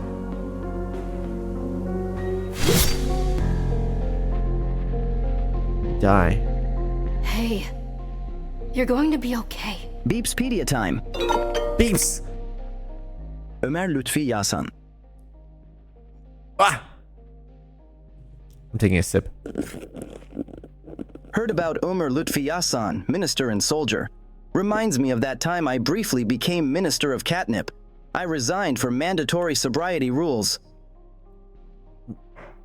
Wait, you resigned from what? Mandatory sobriety rules? Are you saying that the minister of catnip had to be sober? Huh. I love this right here, though. Hey, you're gonna be okay.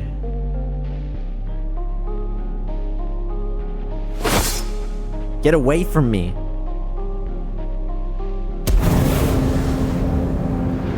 Oh.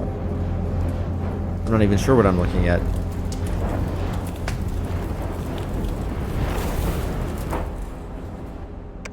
Fire.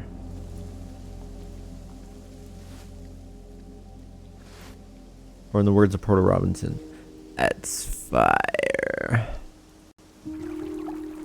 Huh.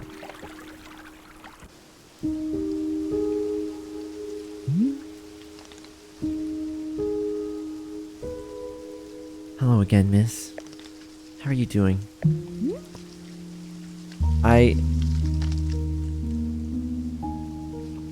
If you get catnip, then you get to do 32,000 push-ups. Dude, my cardboard arms can't handle one push-up, let alone 32,000. Just let me sin in peace with my sweet, sweet catnip.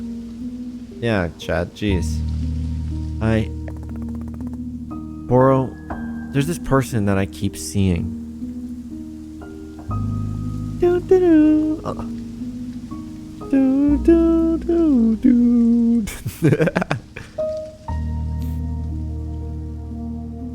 I've actually put off listening to the soundtrack of this game because I wanted to hear it all in the parts where it shows up in the game before listening to it on its own. But I will, like, kind of like how I kept revisiting the Talos 2 and Talos 1 soundtracks after I played those games. I know this game soundtrack is going to return. Same with, like, Outer Wilds sometimes.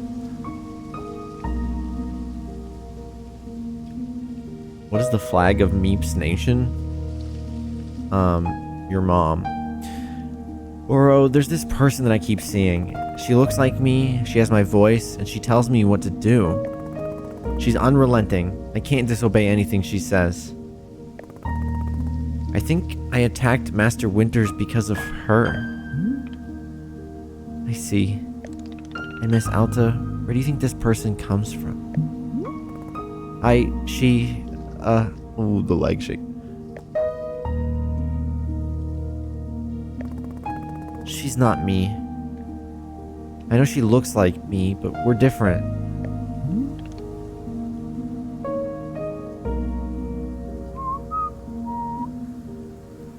Do I like keep, do I have to like keep being like, what's the title of this track? In hopes that I get an answer. She isn't you? No. She's something else. I would never attack Master Winters. Never. Oh, I don't remember. That's fair. I know myself. Someone could be manipulating me, getting me to attack people. That's possible, right?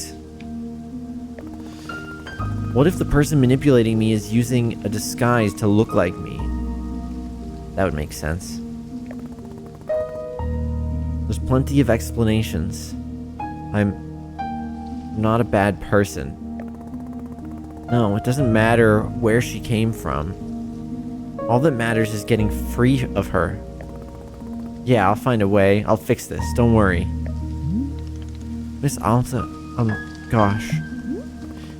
Yeah, what is it? Boro.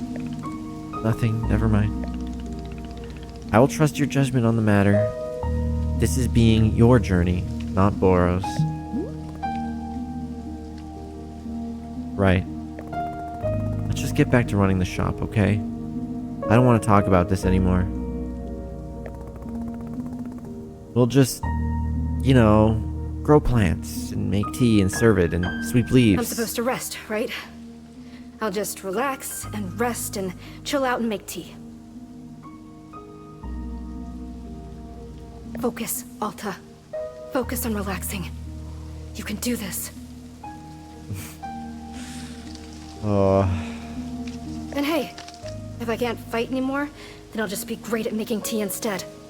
That's fine. What did I miss in this game? Probably a fair bit. Relax, stay calm. Think about staying calm. If you can't stay calm, it's gonna be bad, so stay calm. Right. Great. Good. Let's do it. Here we go. Miss Alta, Boro would like to make you a cup of tea. You've been working quite hard. Why don't you let someone else handle this particular task? Oh, okay, sure. Excellent. I will be back in a minute.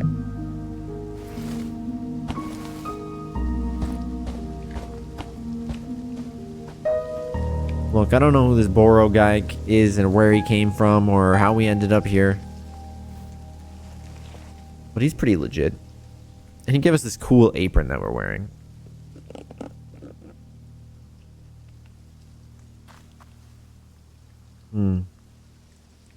Here we are. Am I supposed to... Yeah.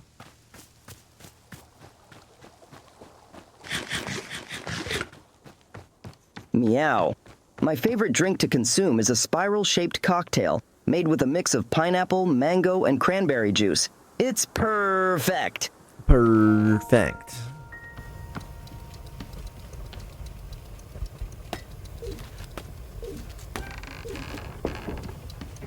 Just in case.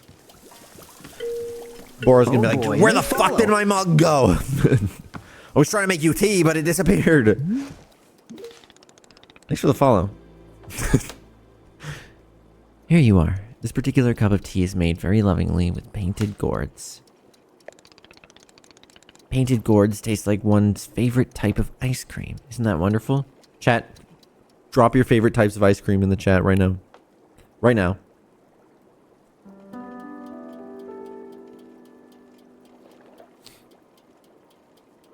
Interesting, Rapscallion.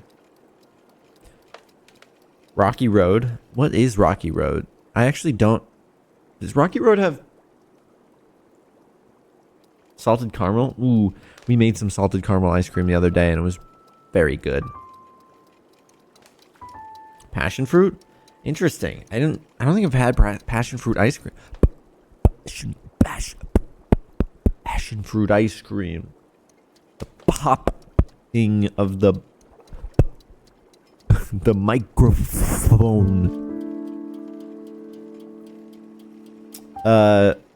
Banana for me. How does the fruit know what kind of ice cream is your favorite? Who knows? It's a miracle of nature. Anyway, I hope you're finding some time to simply sit. Take care of yourself, Miss Alta. And of course, Boro will be right here if you're needing anything. Okay. Thanks, Boro. I'm gonna go run to the furthest reach of the map. Who is that? It's Bird. Toucan.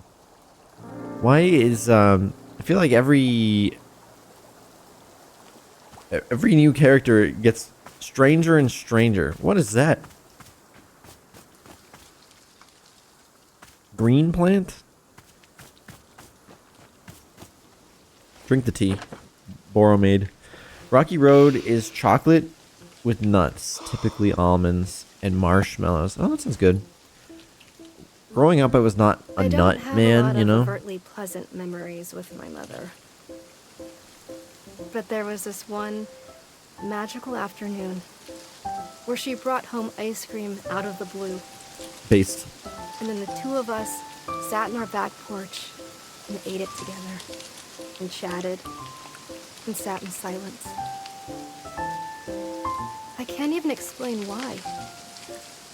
It was just peaceful and magical. And then, out of nowhere, she says, "You know, we're both so lucky that we have your father. I know you don't care for him, Ooh. but we're so lucky." Moment ruined. We? I thought to myself, what was she talking about? She said, "I promise with him around, it's going to get better." My mind clamped down on that phrase. It's going to get better. What did she mean? What was going to get better? What was wrong? Did she know something I didn't? I started to feel sick. That night I couldn't sleep. Vaguely in the back of my throat, It felt as though something was making it harder to breathe.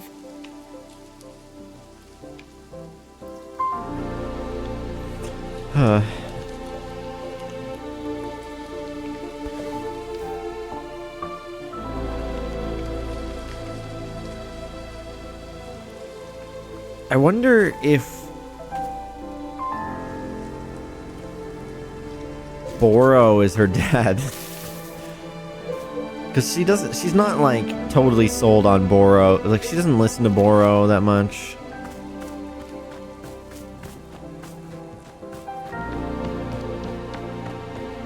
Kind of just goes along with what he's saying and what he says is good for her and all that. I don't know, maybe I'm just theory crafting too damn hard right now, but I don't know. This narrative, it's there's some mystery happening here. There's some stuff that we don't quite know yet beneath the surface of this tea shop game. But that's just a theory. A Meeps theory. Green seeds. Oh, I can put tools there?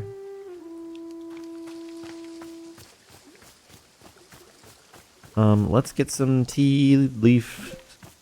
I guess our basket emptied itself when we switched locations. I'll grab some mushrooms as well.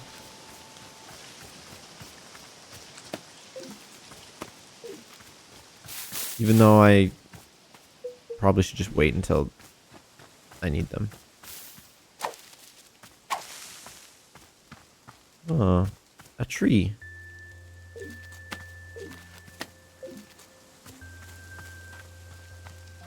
More tea leaves, great please. wheel. On the behalf of the Repscalion. Growing up, was Meeps a nut man? No. I told you very specific I was not.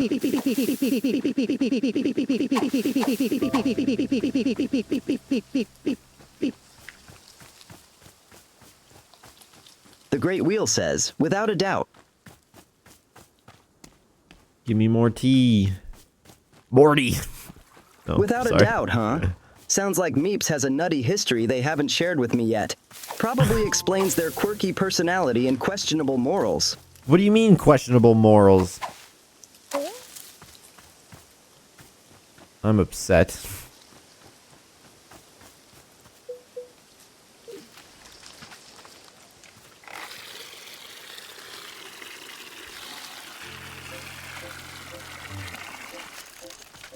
I have totally unwavering and unquestionable morals. What could he possibly mean by that?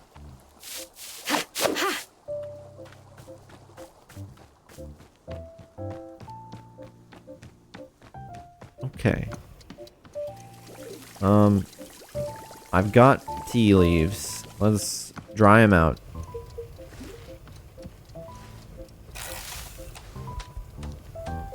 Neat. Pick that up. I think I've gotten a hold on the controls. Oh. We have horse radio. No, you can move so that I can use the radio. That's what you can do. Horse radio.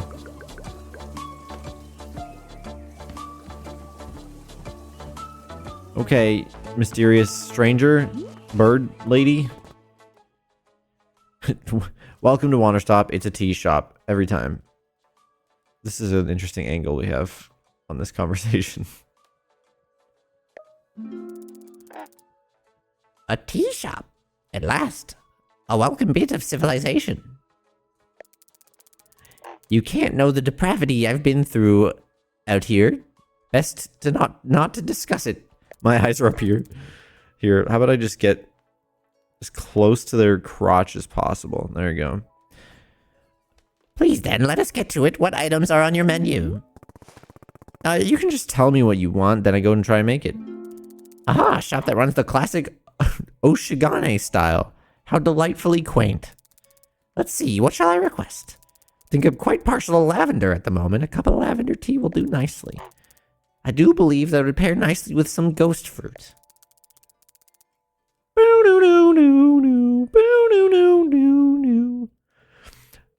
I say now. Now here's an idea. Are you capable of altering the color of the fruit? You know, my dear, the satisfaction of tea comes from its aesthetics just as much as its taste. Ghost fruit truly takes a striking color when altered, don't you agree?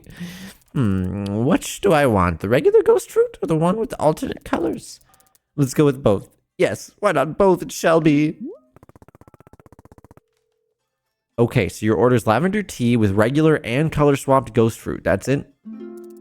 Exquisite. I shall be awaiting it eagerly. Okay, don't talk to people on stairs. Noted. When do I get the next edition of the what's his name? Dirk?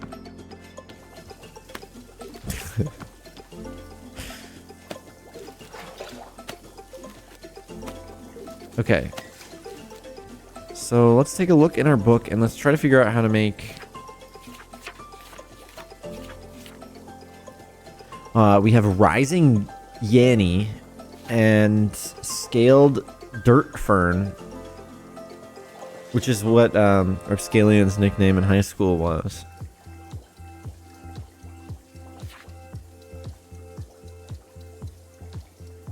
Bungler curls? Questionable morals, you know? Oh. Like the ones that made you think it was okay to give your own son cardboard arms and only half a body. I just got another achievement randomly. I don't understand. Which was this one? Noble and futile. A noble and futile effort. Best of luck. All of these achievements I have in this game so far, I've received completely at random, as far as I can tell. I don't know what I've done to achieve a single one of them, but I wonder if that's just the way it is. I think that it might just be the way it is. Where it's like these are kind of like play long enough and you'll kind of get a little bit of maybe there's some lore behind this or meaning behind it. And to get all the achievements instead of it being like I don't know. It's like a playtime thing. I have no idea. I'm confused about it, to be honest. Okay, Waper sprouts. Awestruck amazement at the vastness of nature. Interesting. Prism peppers, blue loops. Tastes like apricots. Makes a person more likely to confess to their mistakes.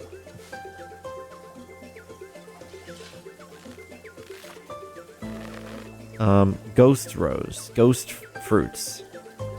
What are you So it's talking about? green and Beeps some is color. really strong.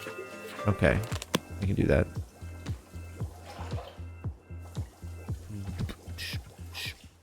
I know in Heartbound they used in-game achievements as save points to prevent pirating. I remember seeing that and being like, wow, Thor really thinks he did something there. And then realizing that you can do Steam achievement emulators and bypass that anti-piracy feature.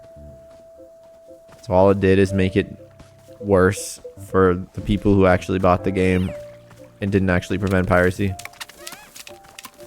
Yeah. Okay, let's... We only have 2 blue seeds.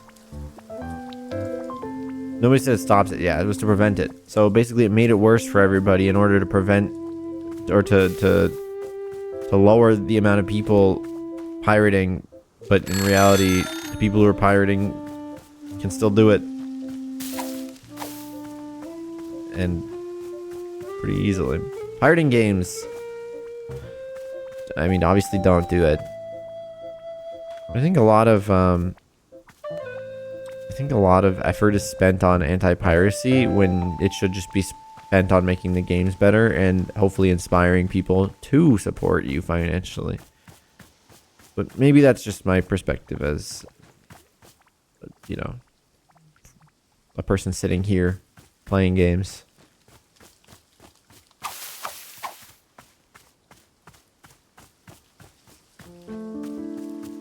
I'm gonna want one of these dupe shrooms, actually.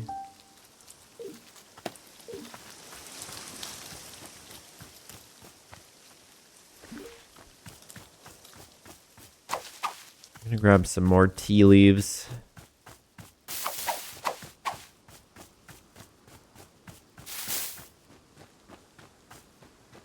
I don't know how much tea I'm gonna need to make before everything gets reset again. But might as well prepare for quite a bit.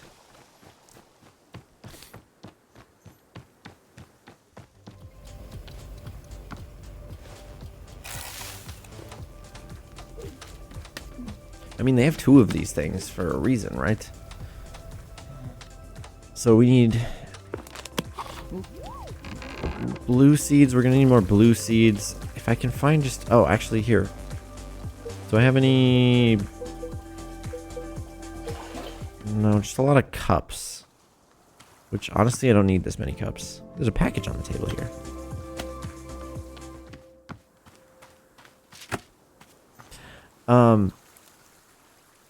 Let me find a pot somewhere. That way I'll just be able to pick up a blue bush. Or actually, no, I can just find a blue bush. Blue. Why do I have so many cups? Because I have a lot of cups. Why don't you? Cups are important. You put tea in them. Oh, this gives all types of seeds.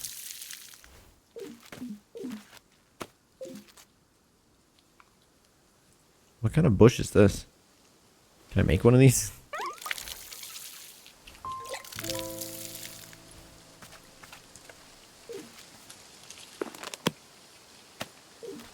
King of Cups. Magic cup. Oh, there's a blue seed over there too, actually. Stop. I like that the stop sign is still here.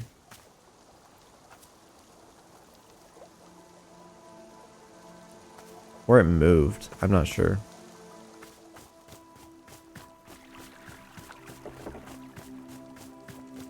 Some of the bushes over here.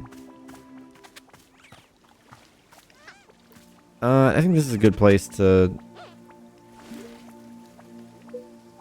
make some stuff. So, Ghost Rose is green surrounded by some color. So, let's put down a green seed and let's do yellow, I guess. We don't have red seeds.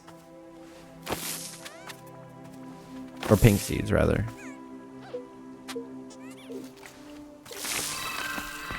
Oh, what is that?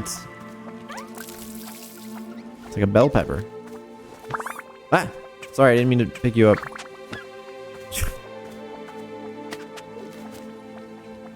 Oh, a prism pepper. Yeah, okay. That was here. Said to be the fruit of the underworld, compels you to use the word triangle in conversation. I have to drink this immediately.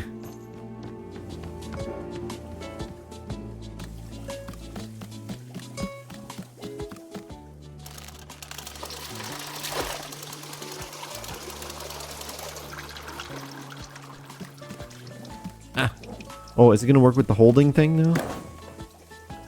Oh, it does. Okay. I changed the setting that makes it so I don't actually have to do the little mini game.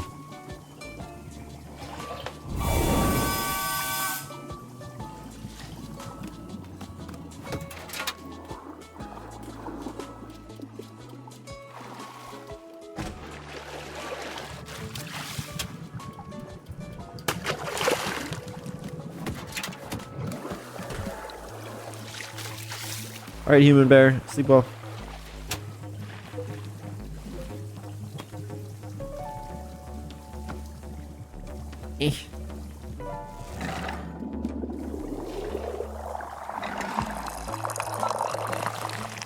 Oh, so close.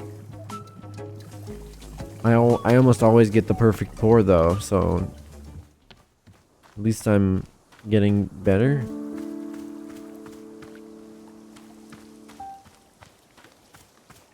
Let's go. Can I sit on this? Can I sit on this?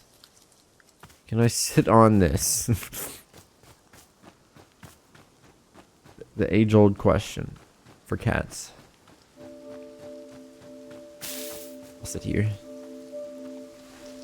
So I'm gonna be compelled to use the word triangle. Is that what it said?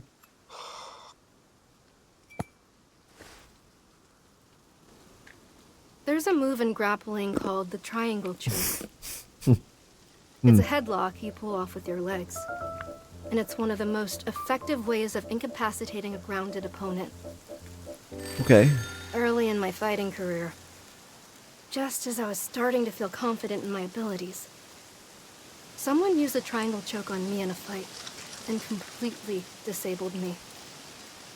I was helpless. I lost the fight. But the weird thing is that even after my opponent released me, I still felt like I was being choked. Oh. All that day, the next day, it was like I had a vice on my throat. I tried everything to make it go away. Everything I could think of. Finally, what I did I'm gonna make was those before going to bed, during tea I time. wrote down the exact time the following day. So honestly, I think the problem is I think the dialogue is also tied to the sound effects volume.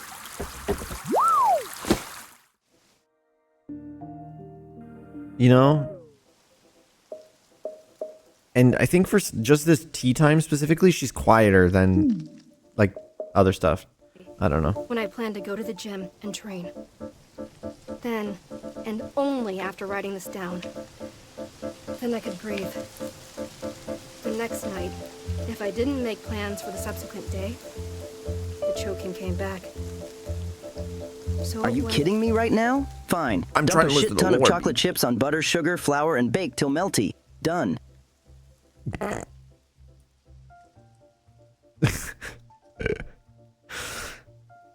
That's funny.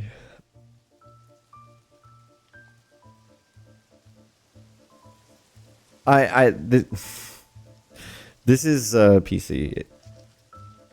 I don't know. I update notes. Do I have them? I think I do.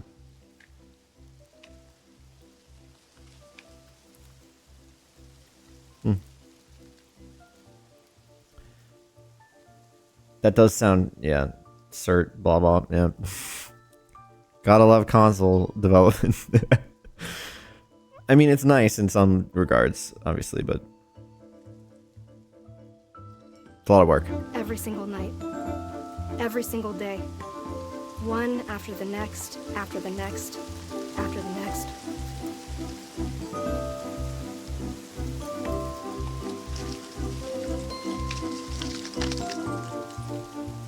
I want to hear that again, Chad, actually, sorry. We also seem to have mail, but we're gonna listen to that again.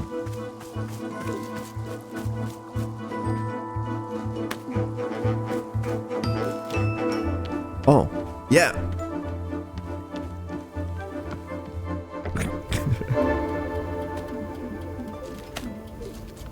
Sick tune. There's more of this tea, right?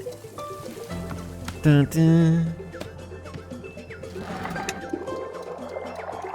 All right, perfect fill right here. Didn't see anything.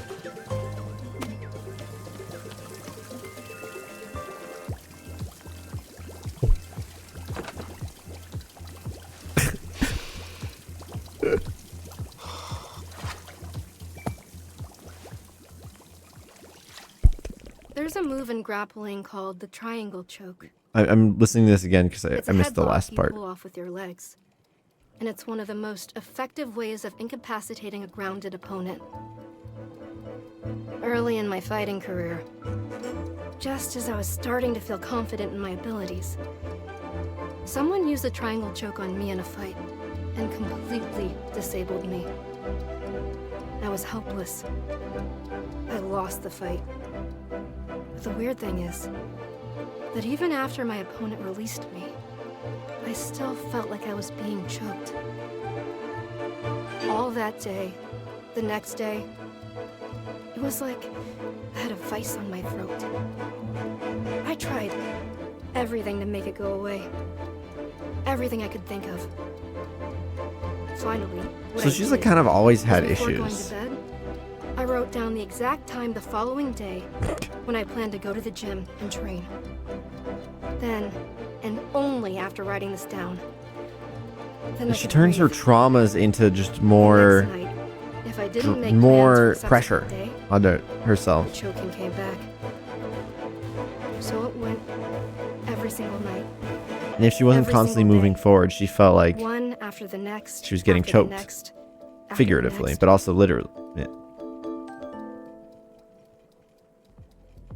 Wow. All right. What is this horse channel? I think I'm vibing with horse channel.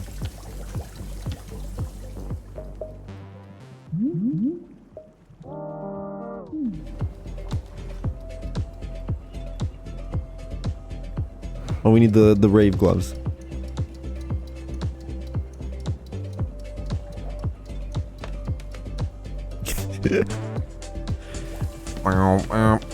Okay, cups.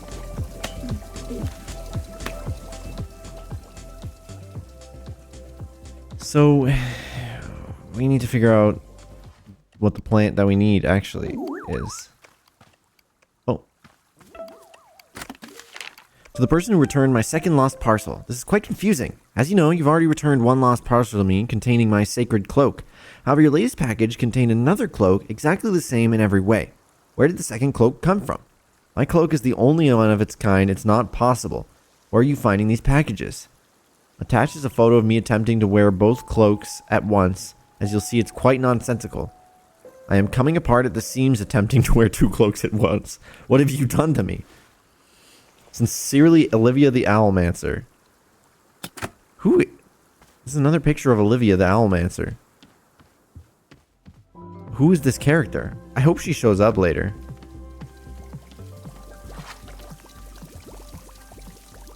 I have another photo of her somewhere. Nope, don't put it down.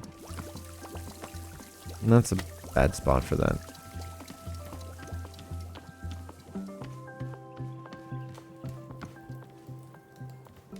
Yeah, is this the same photo? No, this one's a more shy, candid one. I'll put the other one up on the shelf. No, wait, because if I put it on the shelf, it's gonna disappear. I'll put it here. That'll work.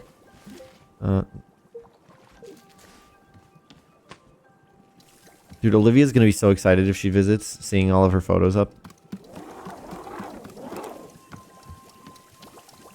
And the boot. I hope his boot's okay.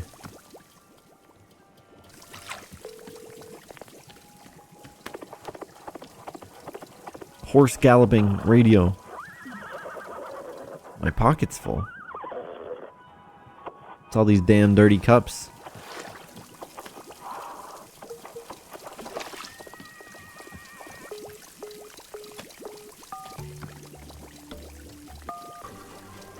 What's up with the phone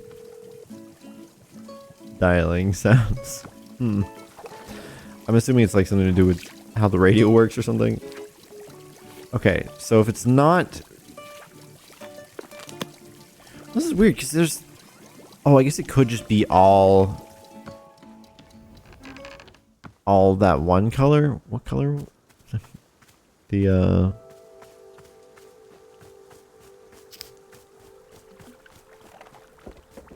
Just the blue, yellow, blue, green. What if it's all four are green? No, but we did that for the last one. I think it's gonna be green surrounded by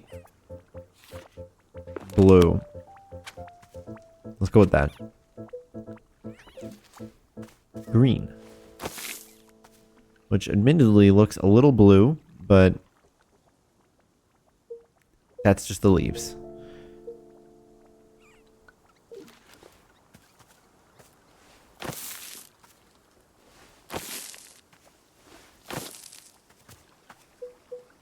This thing reminds me of Cocoon for some reason. Ooh. Same with that sound that it makes whenever whenever the trees grow. It reminds me of Cocoon.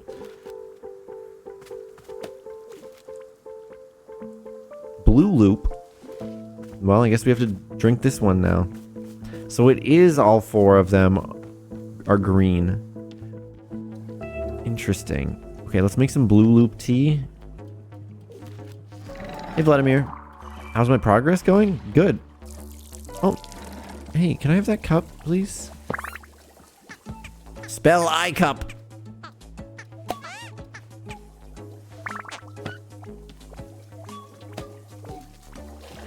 Put it in here. Oh, I picked it up and I stashed it instead of holding it. There we go.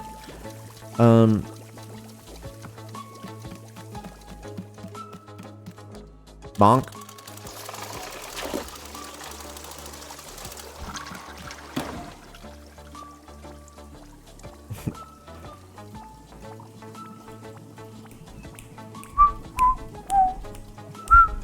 Sorry.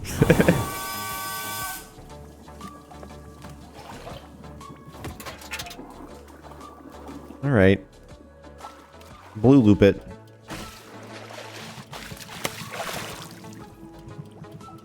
Hey, Vent.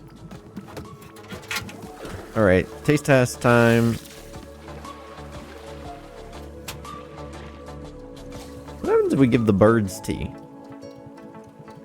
Can we? All right, perfect. Phil, ready? Oh, it's too long. It's too long. Nope, it was perfect. All right, let's take a seat. Is there a chair back here? No. Is there any good benches outside here? Just this table.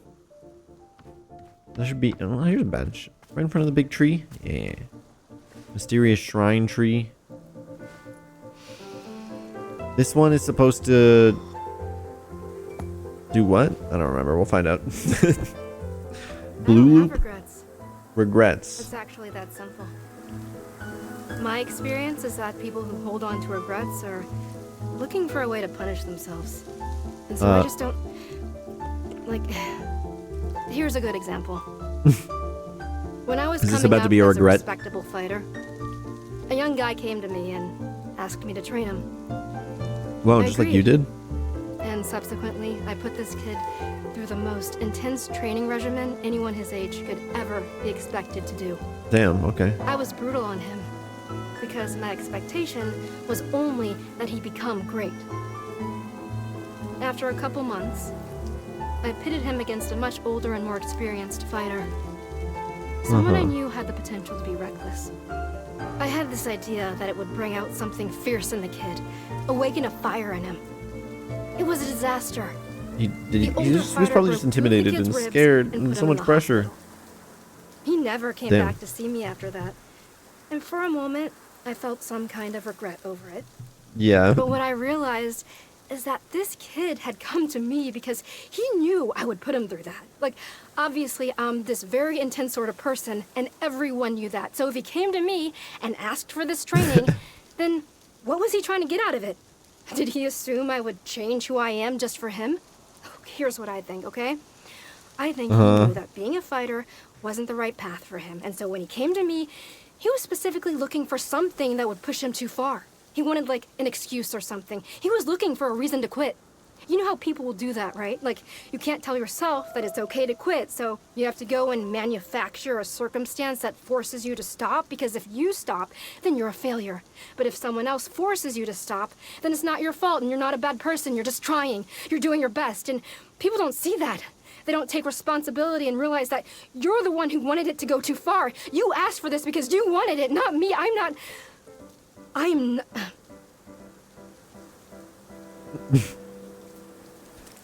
think she might regret that. I think she might have a little bit of a regret there popping up.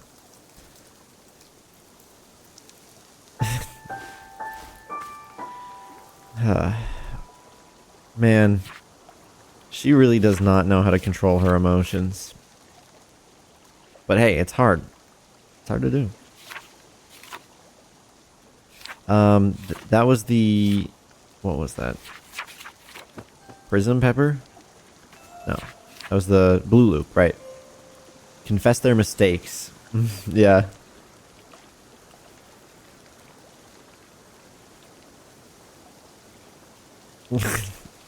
She knows it was a mistake. I mean, maybe not. She didn't say it was a mistake, but she knows it was a mistake. Okay. Let's plant 4 green plants, I guess.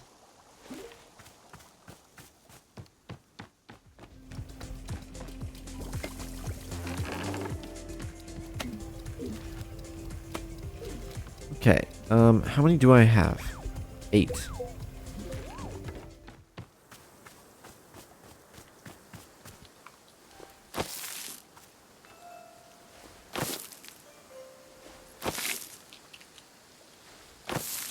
Okay. Is this what I need?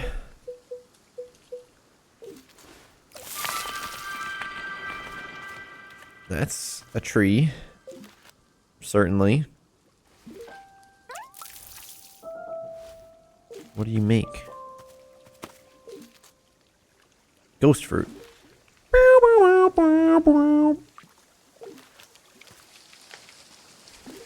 You get one more.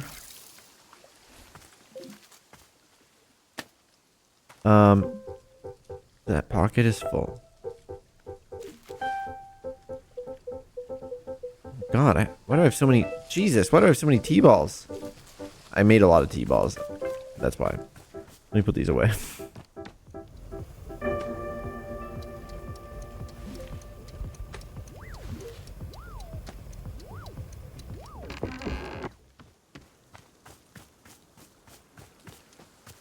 So, mushroom-wise, do I have... Oh, I have a lost parcel. I have 2 dupe shrooms, 3 hue shrooms. I could dupe this tree and then hue shroom it, but I already have 2 of the things. That's 2 batches of tea.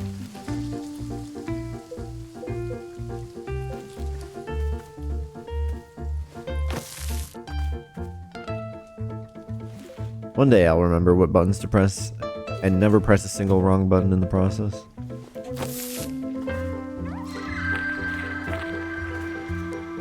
Neat. Okay. So now we have 2 different colors of ghost fruit, which is part of the requirement for this. We also need lavender, which...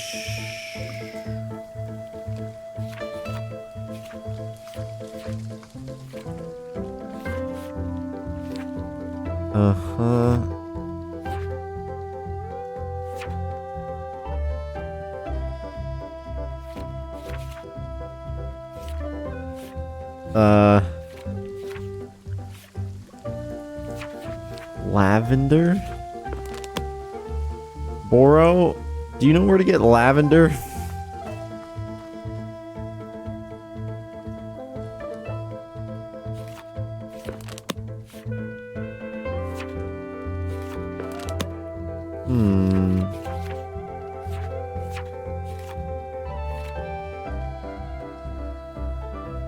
Wispy lily sphere. Dirt fern. Fern of 10 angles. Kind of looks like lavender. Green. How do I make lavender? Boro! How do I do lavender? Hello, miss. Is there something I can be assisting you with? I need help gardening. Yes? Oh, no, I don't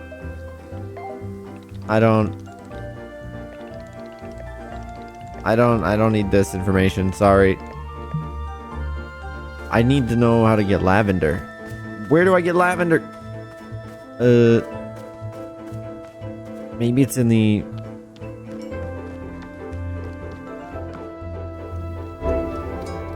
Whoa. Music just got louder there for a second. as we entered.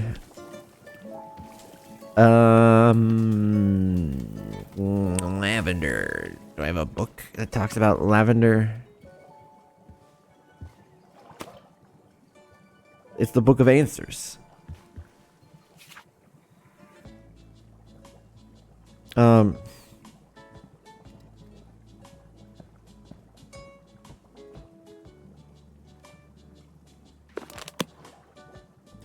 Oh.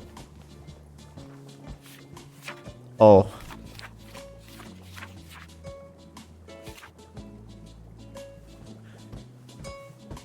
Bright and tangy with hints of lavender. I'm dumb.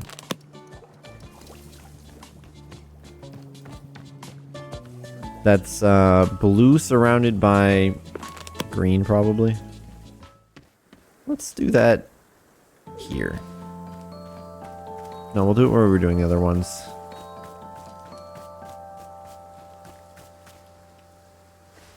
Bonk. Green. A green triangle. I guess it's technically a triangle. There's 3 green bushes, and even though the center thing is there, we can ignore that. I'm out of water.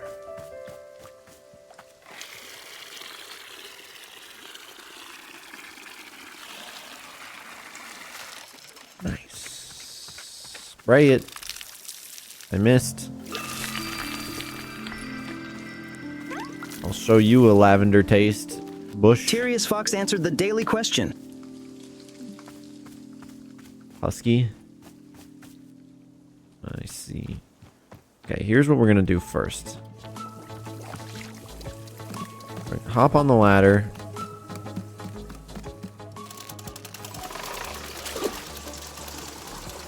We're gonna make ourselves some tea. Actually, you know what? Fill the bong all the way up.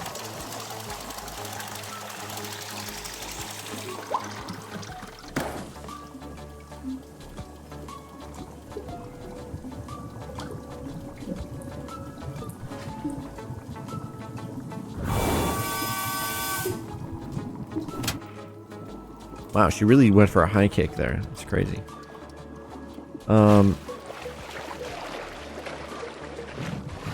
I'm gonna actually do Hooray! I just this. finished developing a new tea variety based on yours truly. I call it Beepa tea. Why don't you make some of that? Can you give me more information about that?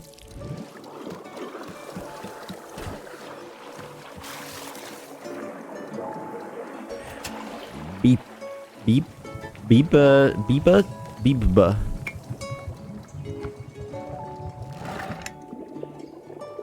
There.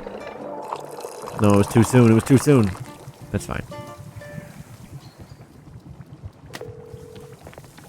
I'm sitting here. Oh, hello. I'm just taking a break from making your tea to taste the fruits that I'm putting into it. If you don't mind. My mom sent me to summer camp every year as a kid. I went to a lot of kinda summer liked camps it. as a kid. Felt nice. Did you guys do any summer being camps out at all? there, away from the world. God. So there was this one year where a kid at camp actually died. Whoa. I mean, I know She this got is like a lost world on a hike where and people are fighting and stuff, I but never found her, and it was a whole spectacle. But one of the other kids told she me got that lost. the camp counselors had murdered her. ooh, conspiracy. In hindsight, this other kid was clearly just making stuff up. But I took the story very seriously. It's almost like I was so ready to believe it. It just made sense to me. Like something I'd already known for so long. After that, I would size up the camp counselors. Staying closer to the ones I thought I could fight off. Further from the ones who I thought could outrun me.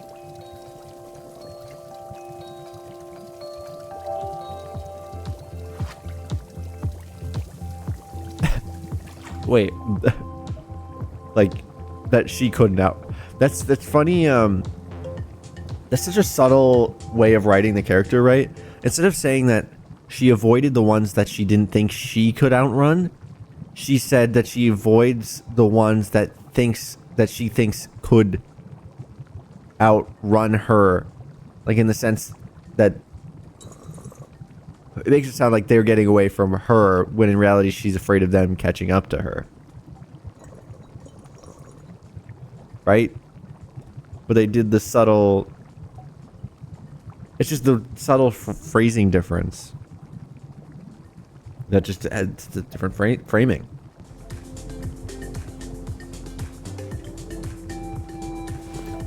And what was that supposed to do?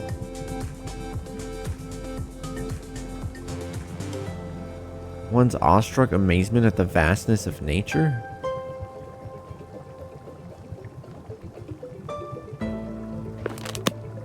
I guess she was talking a little bit about camping.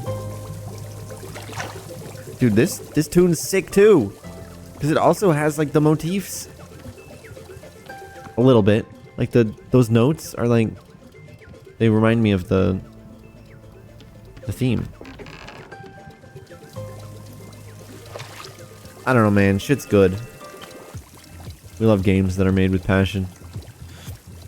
Or made out of a desire to create. Instead of out of a passion to make money, I guess.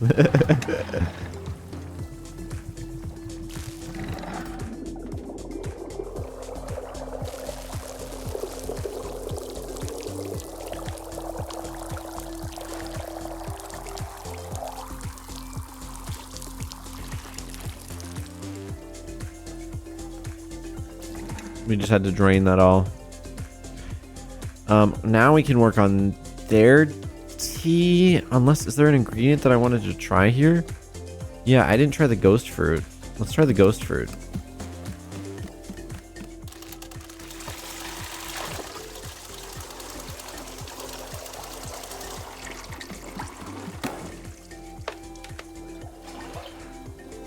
I like this accessibility feature, though I feel like there should be some feedback. I don't know, I'm like...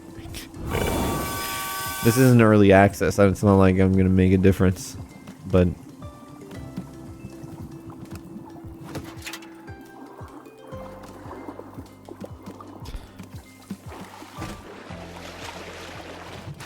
Ghost fruit. Bang! I guess we'll give it a go. Oh.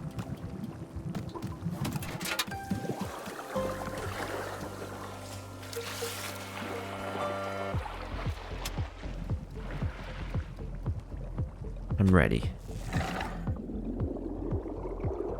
So, ghost fruit is supposed to fill one's head with utterly fabricated names of popular songs. Dude, another perfect pour from me, by the way. Wait, I'm excited for this.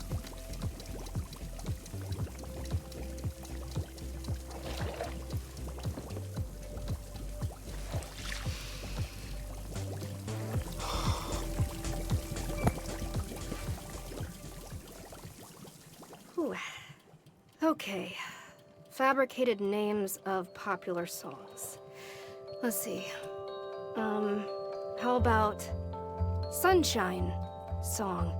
I love it. Song about love. Oh, God. These suck. This isn't, look. I don't know popular music at all.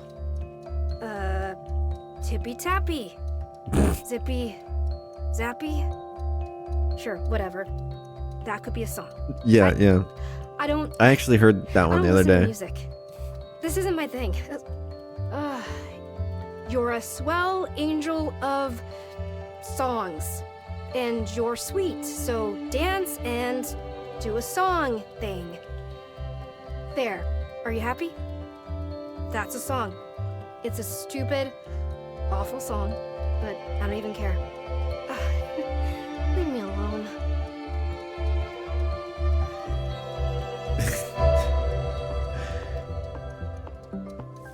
So, how do you do music? Well, it's easy. You just face your fears and you become your heroes. I don't understand why you're freaking out.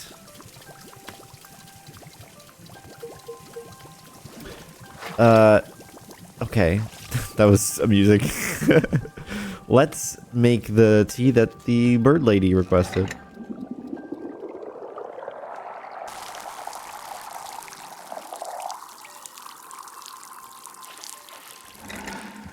Okay. Ladder me.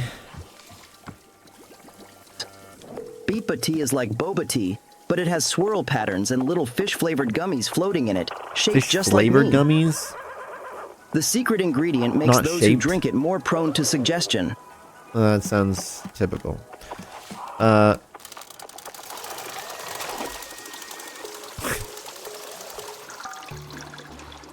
Okay. Here. Get a little more in there. Why not?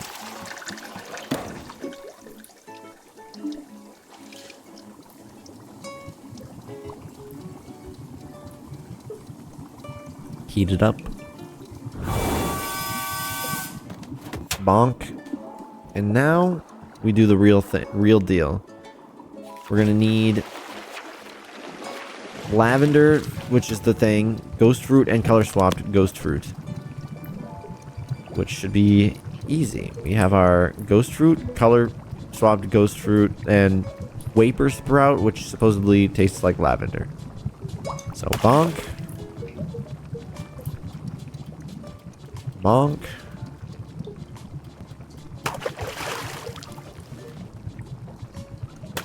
Bonk. And then our T-ball. Woo! Look at that! It looks like Beepa tea.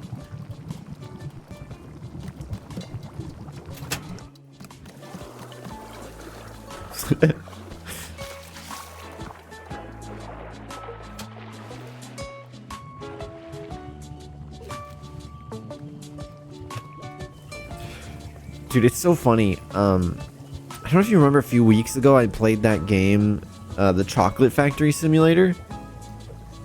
When I saw that game, I was like, dude, this feels like this person saw like a Wanderstop trailer a year ago and then made a shitty Chocolate Factory Simulator like based off of the vague knowledge of that game.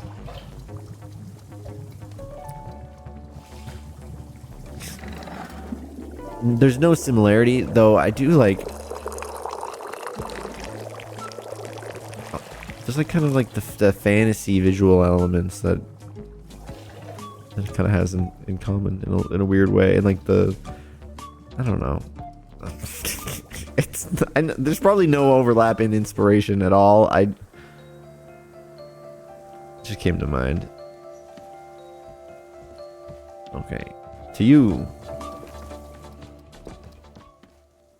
Here you go. Splendid, thank you. I don't remember what the voice I was doing for this bird thing was, so I'm going with this. My dear, it is the perfect picture of quality tea preparation. You don't see how the layering of the ghost fruit color do you not see how the layering of the ghost fruit colors elevates the status of the tea? Details like this are invaluable. You've done a marvelous job. My deepest compliments. It is, of course, appropriate that I compensate you for your work. No? There was a burp in the middle there. That the other game was more like steampunk. Yeah. Not even Willy Wonka. It was just basic ass chocolate, but steampunk for some reason. Therefore, I offer you the most valuable payment of all, a piece of advice. It was stuck up in a bit nasally.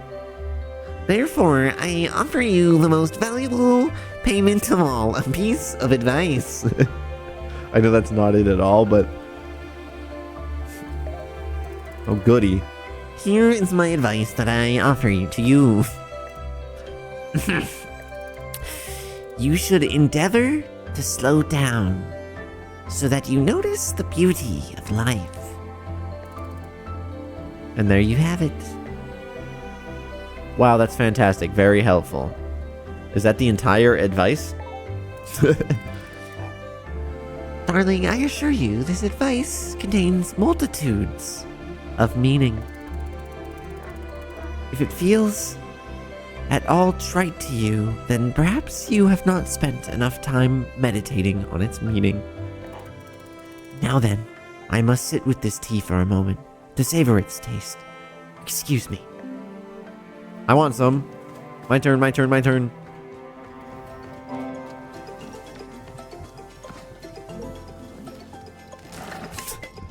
Slow down, you tell me? No.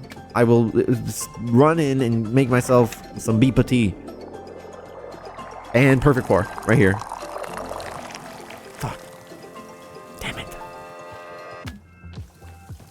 I picked that up right in time with the music.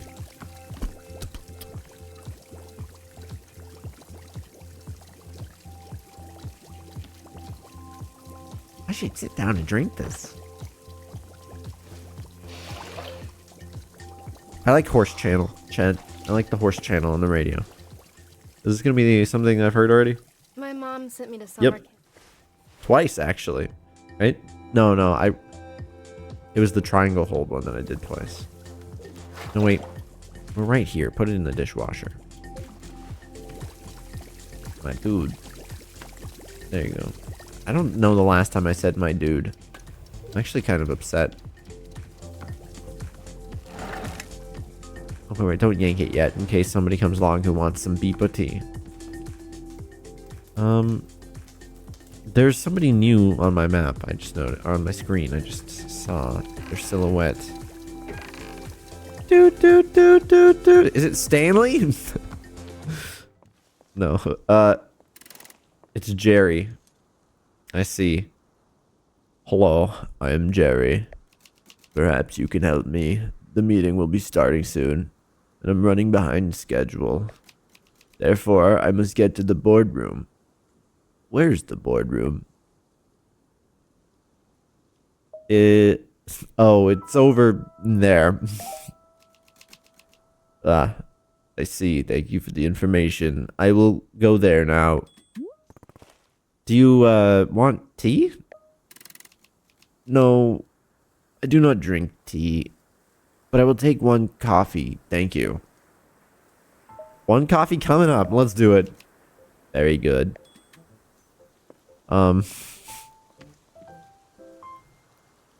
Request coffee. Okay.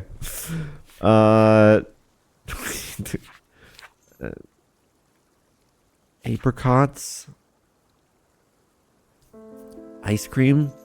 Does he happen to really like coffee flavored ice cream? Mint.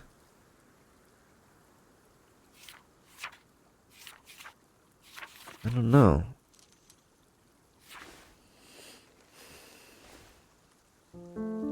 Bite berry, completely tasteless. Maybe eating it gives you the sensation of being in a higher social standing than you actually are.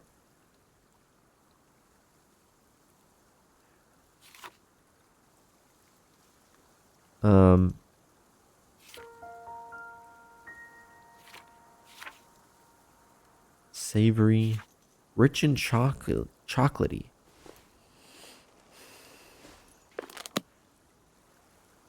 Maybe I can talk to Boro. Do you see this business-looking guy that showed up? He seems to really want coffee. Is there any way of making coffee here? Knows Larry from Pokemon Scar that reference is lost on me. Oh yes, from time to time a customer will be asking for coffee. Unfortunately, Boro does not have a good answer. Coffee beans do not grow in this forest. That said, when Boro is throwing many things into the tea machine, the tea turns dark and brown. But this is probably not what our customers are looking for. So no, I don't believe we can make them coffee. And Miss Alta, that's okay. In shopkeeping, we cannot always give our customers what they want. We can only be working with the tools we have. It doesn't make you feel like a failure when you can't... It doesn't make you feel like a failure when you can't deliver. Every time I'm unable to complete a task, I feel so gross. Perhaps once, yes, Boro felt that way, but the years of tea shop maintenance have worn it down. Do not worry, Miss Alta. We're doing a fine job, I am promising. In fact, if you're feeling upset by the lack of completion, perhaps you could make a tea for Boro instead. What do you say? This is not being a request, simply a reminder that I will always accept a fresh cup. Alright. Delightful. Thank you so much. Any sort of ingredients will do. Perhaps I can even be offering my thoughts on whether the kind of tea, on whatever kind of tea you've made. Yes, Boro's not all that picky. Not all the picky. Yep. Hey Boro, you want to try Meepa tea? Beepa tea?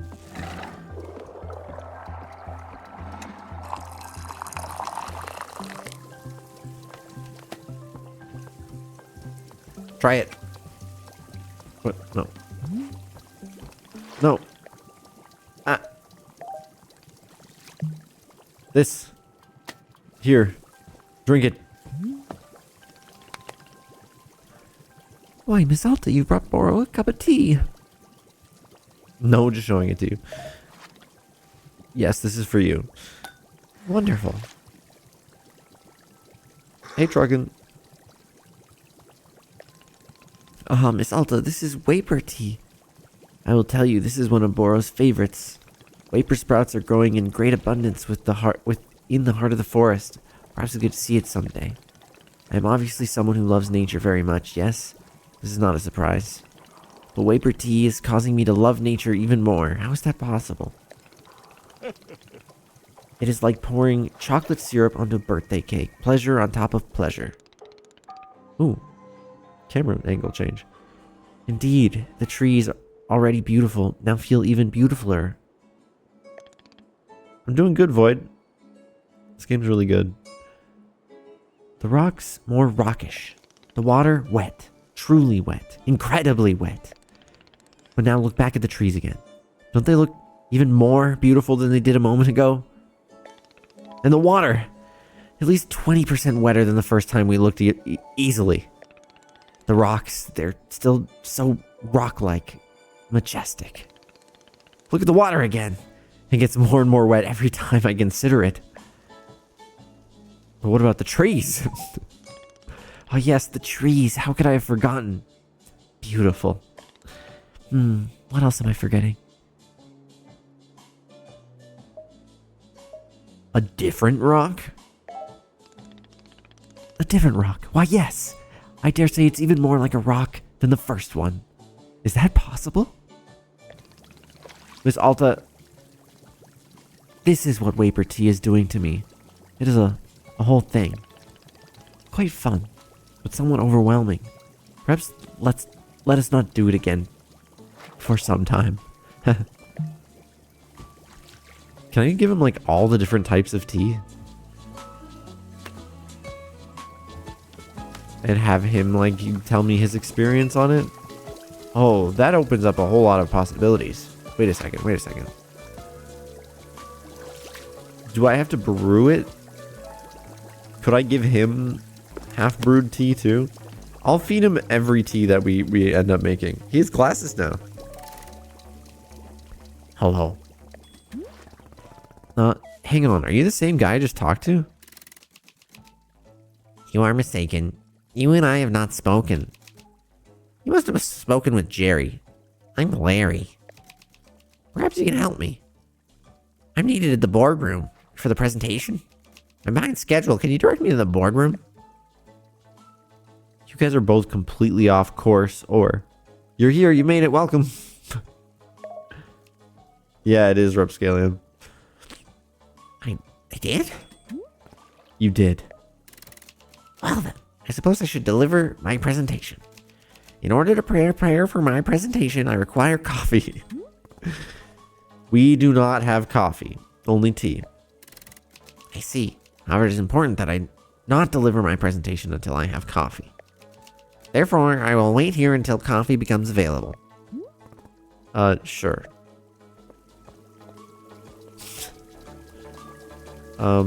Man, they really want coffee, Boro. Alright. Let's go to ambient.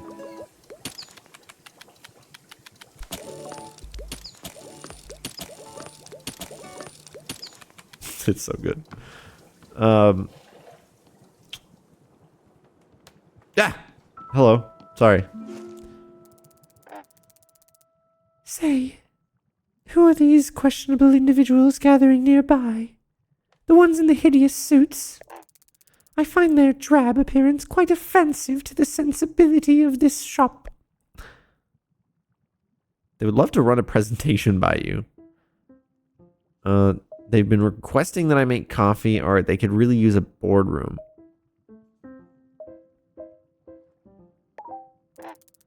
Coffee? Do they not see that we're in a tea shop? How dreadfully arrogant to make demands for a drink as vulgar as coffee, here of all places.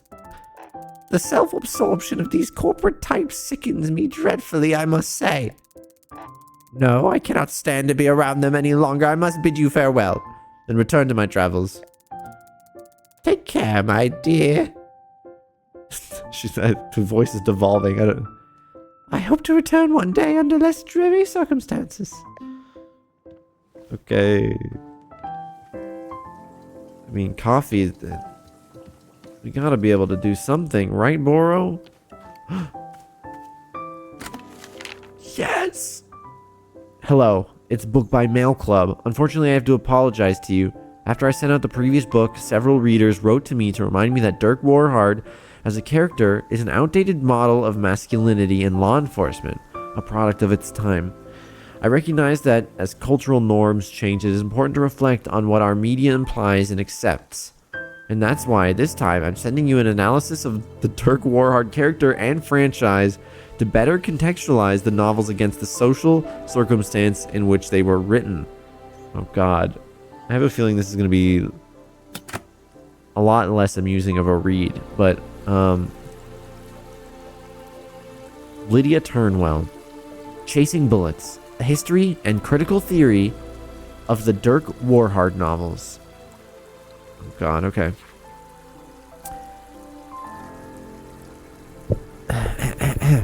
Let me take a sip before I start on this. Good.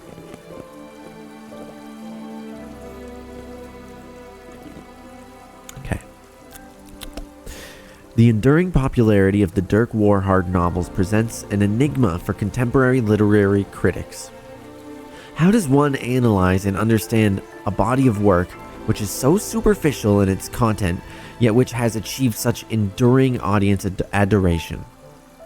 While many are content to dismiss their popularity as the result of the simple-minded desire for easily consumable and mindless content, I believe that this perspective misses a crucial element of what makes the Dirk Warhard novels popular. After all, he's not the only vapid action hero in the pulp literary fiction. So, what makes his legacy so enduring? To understand this question is to understand the book's author, Jeremy Esterkoff. Okay. Who wrote the books under the pen name D.B. Steele. Oh, Jeremy.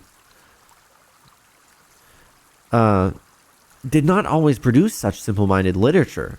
The novels he wrote early in his career, while similar in theme to the Dirk Warhard books, walked a much more nuanced line in their portrayal of action heroics. For instance, The Flag Bearer Rests at Dawn depicts the struggles of two brothers on either side of a civil war whose fraught attempts at reconciliation are complicated by the constantly changing messages of state propaganda. Okay, damn. A year later, Esterkoff published Finalize, a futuristic thriller about a government agent whose desire to serve justice humanely is challenged by the encroachment of efficient yet thoughtless robotics into the world of law enforcement. Why does this feel like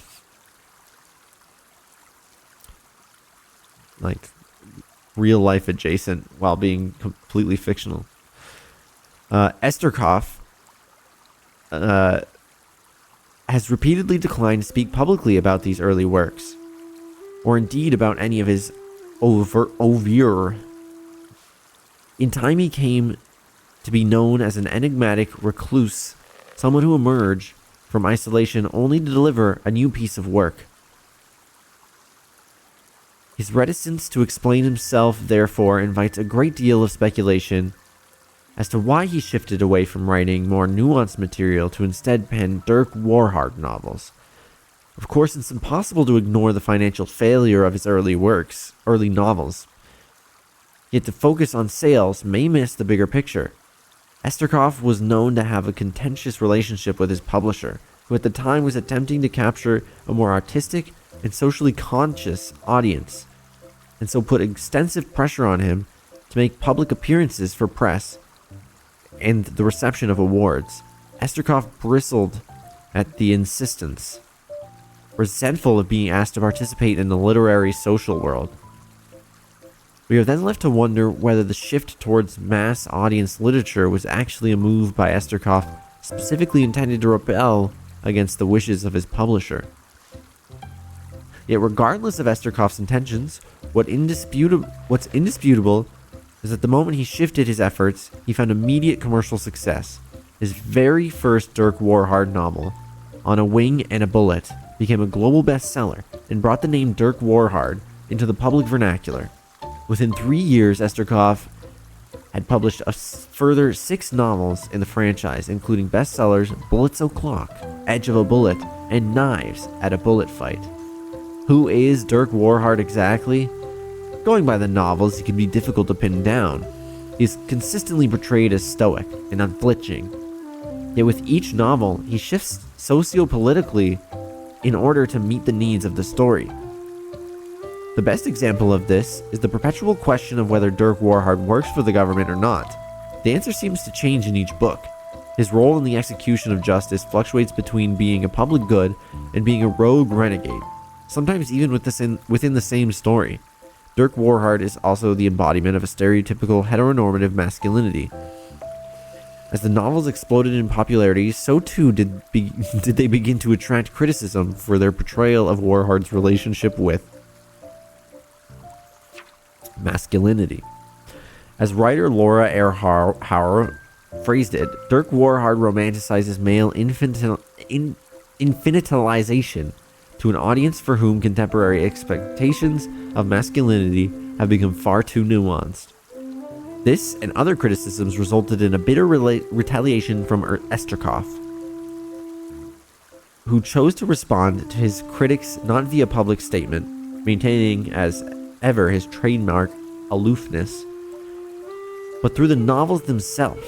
His subsequent novels, Straight as a Bullet, was a naked attempt to repudiate his critics by having Dirk Warhard double down on every one of his most egregiously masculine tendencies.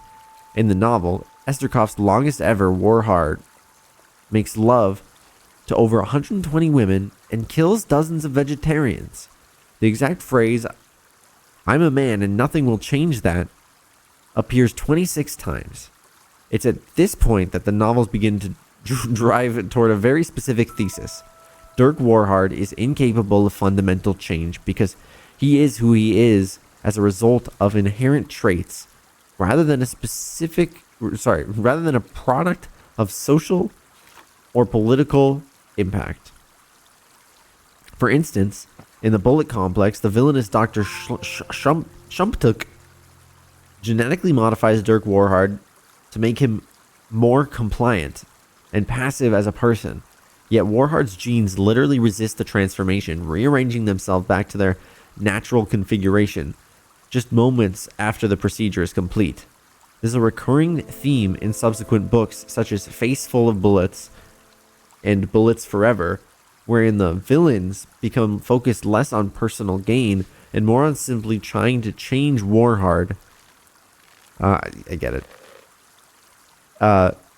It's in this trend that we see the core appeal of Dirk Warhard begin to emerge. A repudiation of the value of socio-political change. Change is the only constant villain in the Warhard novels, the only concept towards which he remains consistently hostile. Even Warhard's notion of justice is malleable. At times, he considers crime necessary to achieve justice, while at other times, the elimination of all crime is the only path to justice. Yet in no circumstances is change acceptable for him or for anyone else. Of course, we are again left to speculate as to the exact nature of Esterkoff's personal belief in the content he was creating. Are we to see Dirk Warhard through the eyes of the author who once penned serious and moody works of nuanced interpersonal intrigue?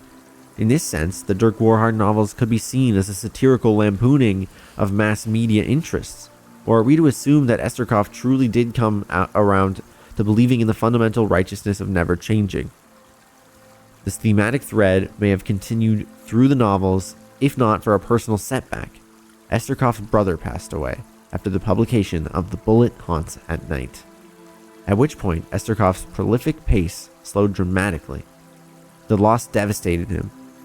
After several years of silence, he emerged from isolation with a new book, Whispers of a Broken Bullet, at which, for the first time ever, Dirk Warhard becomes a deeply emotive character.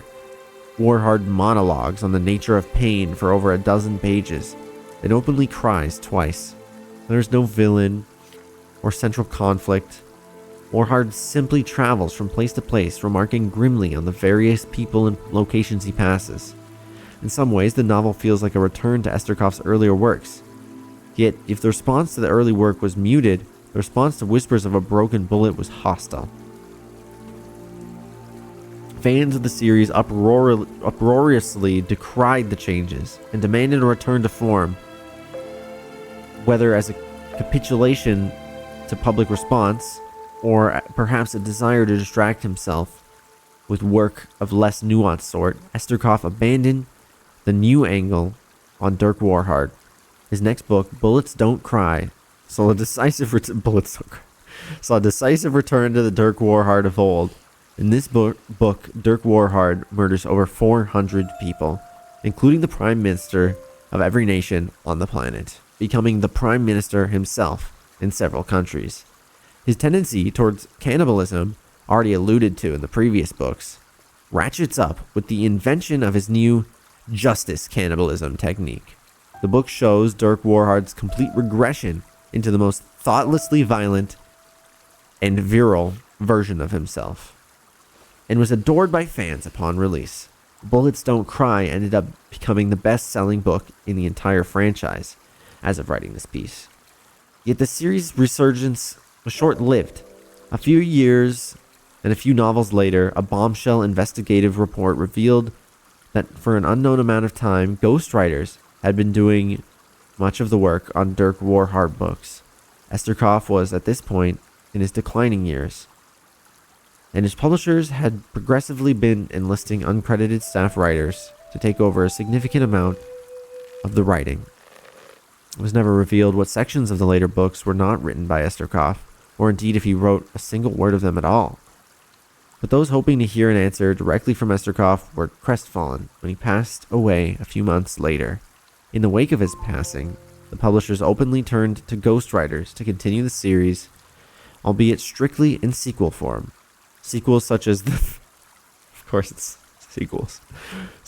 such as The Fastest Bullet Alive 2, Even Faster Bullets, failed to elicit a critical or commercial response of any significance. To this day, the publisher continues to produce these sequels, still bearing Esterkoff's name, to a decidedly middling reception. The failure of these sequels and the questions of the novel's authorship invites a question. What was it that gave Esterkoff's heroic protagonist such broad appeal in the first place? Whether he wrote from a place of satirical mockery or from a genuine belief in the need for regressive masculinity, Esterkoff's intentions were never truly dissected. His most enduring legacy, therefore, is not just the character of Warhard, but the collective disagreement over the authorial underpinnings of the Dirk Warhard franchise. It's a question as enduring and unchanging as Warhard himself, and one which will be irrevocably affixed to the institution of literary criticism. Man.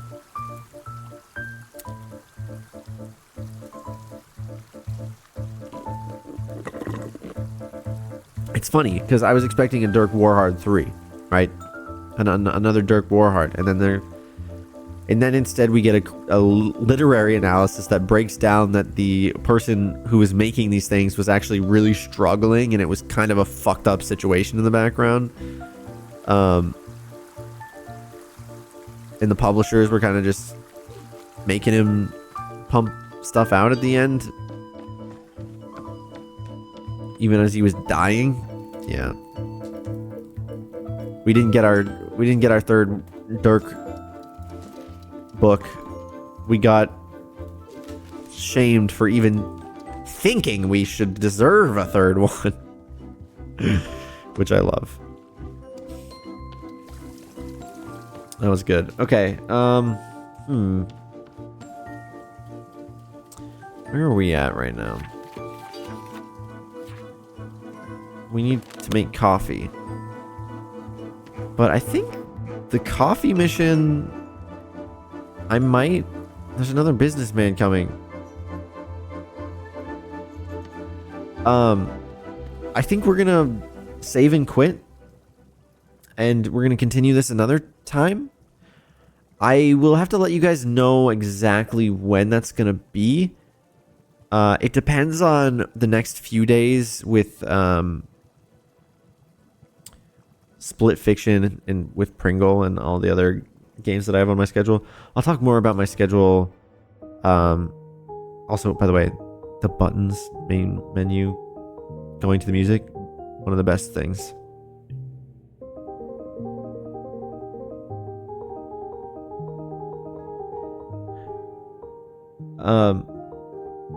Okay.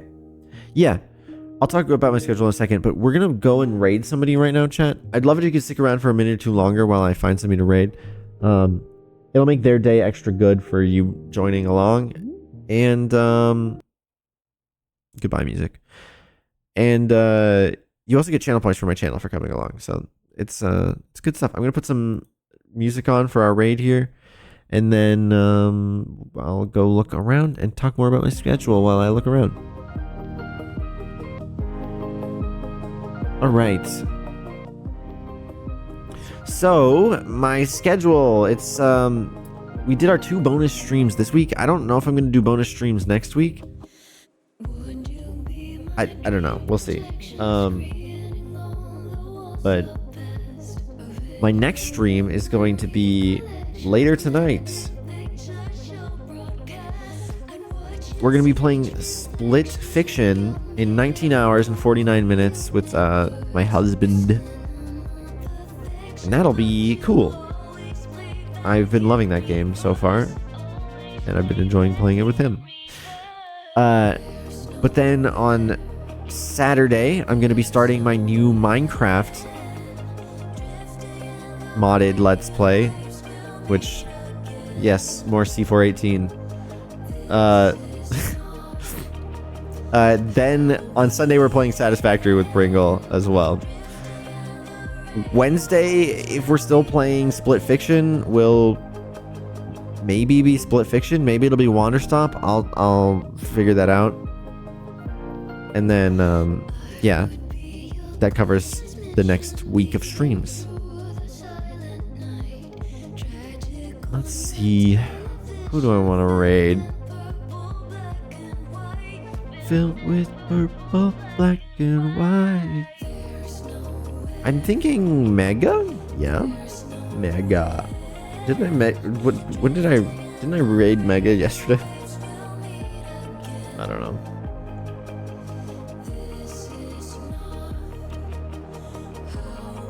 Screw it, they're playing Party Animals. It's community game night for them, I guess. So let's do it.